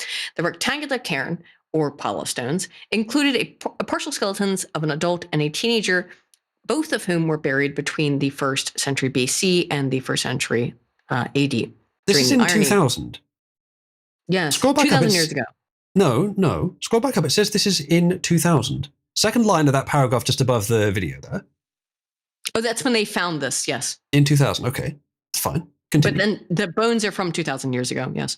Yeah. While the original report, so they found new things. So these bones were discovered 25 years ago. Sense. However, just want to clarify. They've done new analysis on them, suggested that the Loch Boreal corpses had been scratched and gnawed by rats or dogs. A new study published on Wednesday, June 10th, in the Journal of Antiquity reveals that some of the bones were purposefully modified by humans in a funeral ritual that may have involved the veneration of an important ancestor and cannibalism.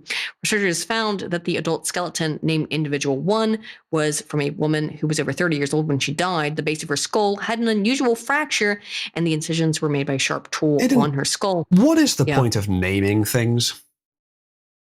It's so that we don't have to call them Individual 1. Why have they they've named it a designation? That's what it should be on paper. Individual 1. You should have called her Mary or something. I know. Taken together, breakage of the cranial base and the internal cut marks are... Well, by the way, one thing is, you know what Lucy is, right? You know who Lucy is? Right? Last common ancestor. Yes, her last common ancestor. By the way, we've now found that apparently the species that Lucy belonged to, the species that Lucy belonged to, was massively fucking hunted and predated upon by enormous crocodiles. Oh, we're not talking about the same Lucy. No, it is the same Lucy. No, it's not. I'm talking about the last same universal common ancestor. Yes. Is common of all life on Earth. So no, it's not macroscopic. I don't think. Oh, no. We're talking about different things here. What's the Lucy you're talking about? Lucy is also used as a for the main human common ancestor. You didn't know this? I have heard that, but I'm pretty sure like Luca is last universal common ancestor. No, Lucy's hunters. Lucy being our main common ancestor as Homo sapiens. Okay, I thought the name Lucy referred to Luca, but I have heard it for this purpose as well. Okay, so you may be right. No, oftentimes they will say Lucy when they mean the human common ancestor. I'm sure that was a reference to like an acronym. Massive fucking crocs. No, Lucy was a specimen. That's what. Yeah, I thought it was also a reference to the common ancestor of humans. Australopithecus afarensis. Indeed, afarensis. Afarensis. Sorry. Yes. It doesn't say it. Okay, I must have been confusing the fact that Luca is the name given to the last universal common ancestor, but Lucy is indeed a example of the group believed to be the last common ancestor of all humans. Okay. Of all humans, yes. Fine, fair enough. And so apparently species got eaten all the time by this massive fucking crocodiles, because of course they did.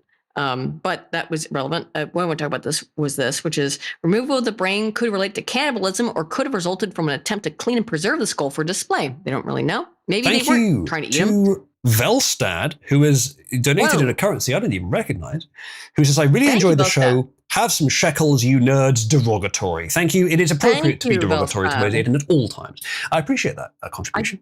Does How that much actually is meet the that? criteria? Well, let's find out how much a ZAR is. What is a ZAR, actually? 70 ZAR to USD, because that's what we were counting That's in. $20, I think. 4.3. Oh, okay. South African Rand. He's a South What is African. South African Rand? Well, I have met a nice South African, and that's not bloody haven't. surprising. Neither of you. I have Spoon. Yeah, He's not very nice, that's what I meant. Dude, I can say thank you, Bill. By the way, I I'm consider awake. Spoon. Yeah, I consider Spoon to be my best friend on Earth. I believe him to be my spiritual brother. I really think he is my brother from another mother. We have so many similarities in so many ridiculous ways that it's like, yeah, Spoon and I are just siblings. That's why we hate each other, but love each other in the same way. We're siblings.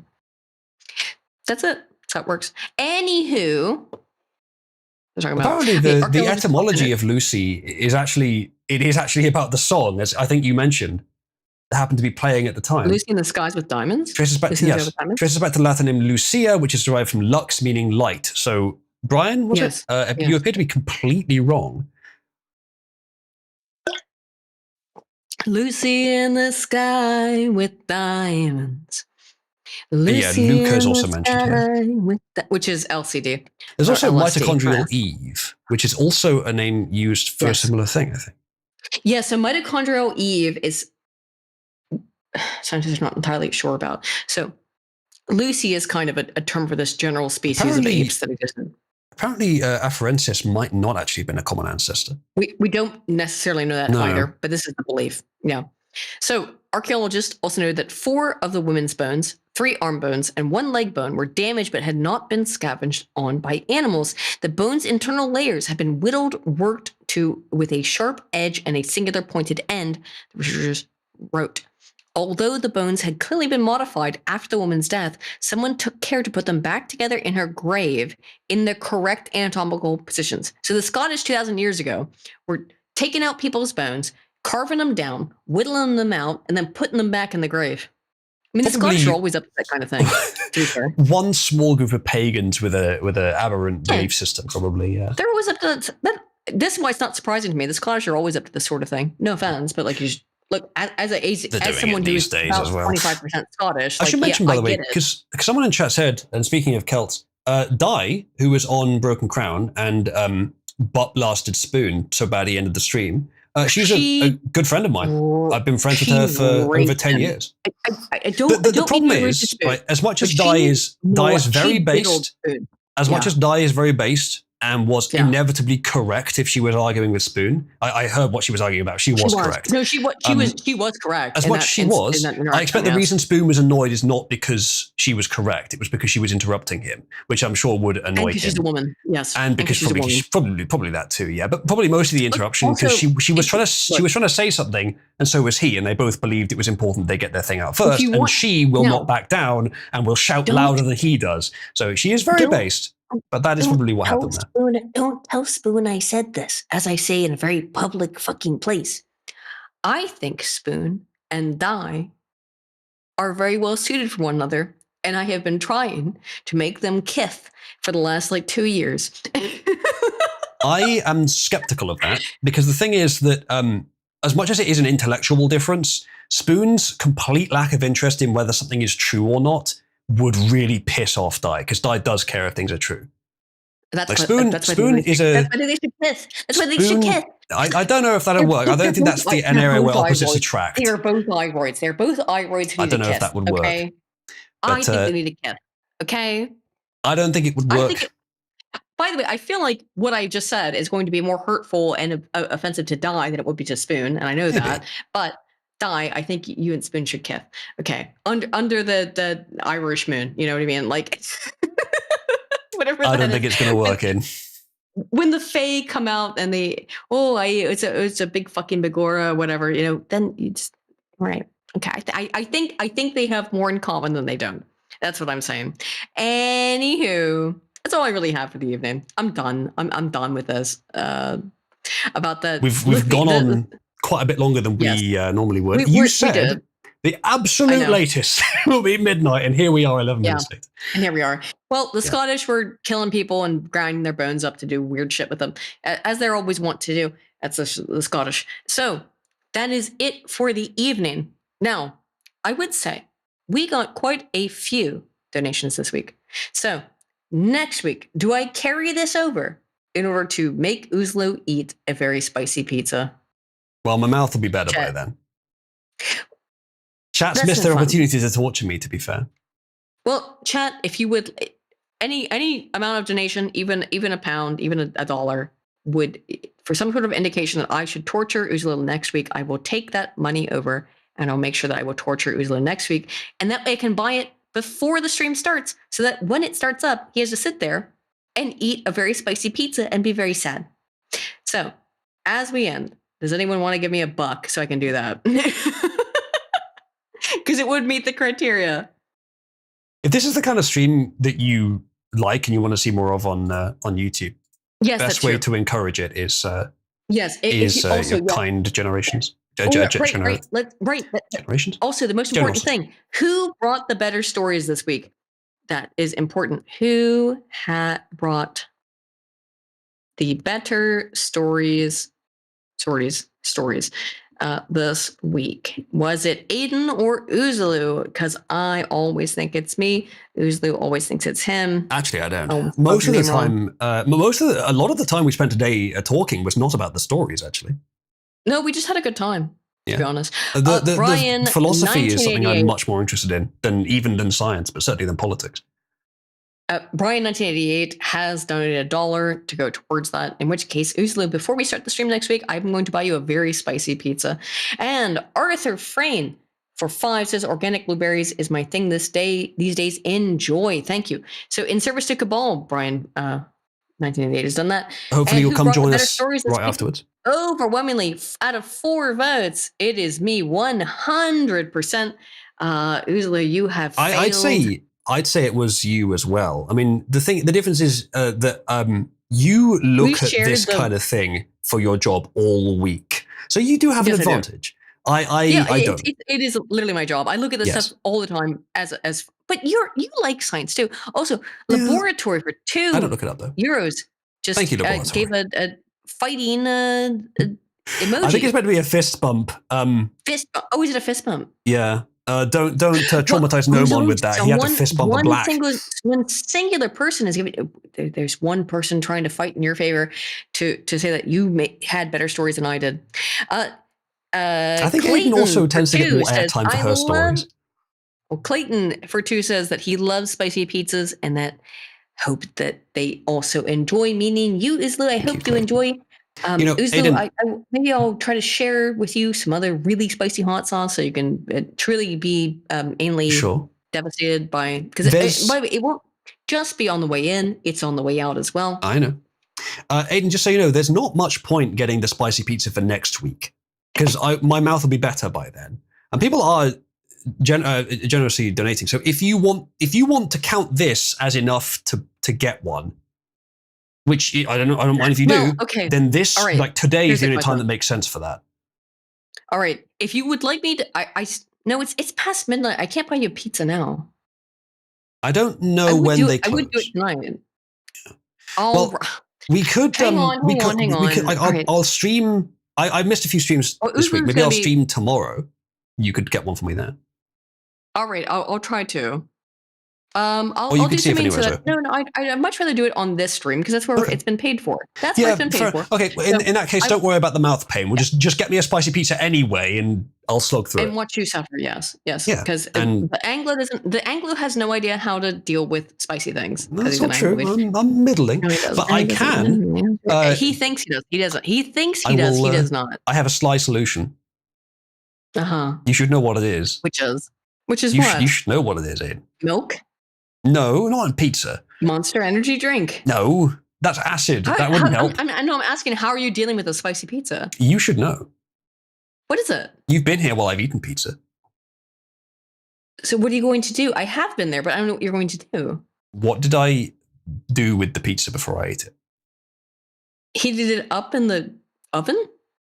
No. And it had a weird, not in the oven, excuse me, in the air fryer. Yeah. Don't say it like that's weird. It's not. It is weird. It's not weird.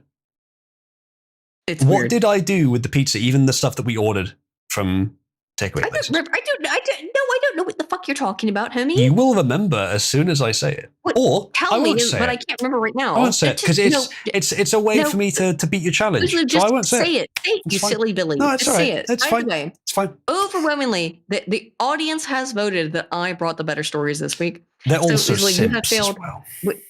Okay, well, no. You don't think you have any sense? Oh, look at the desperation in his face.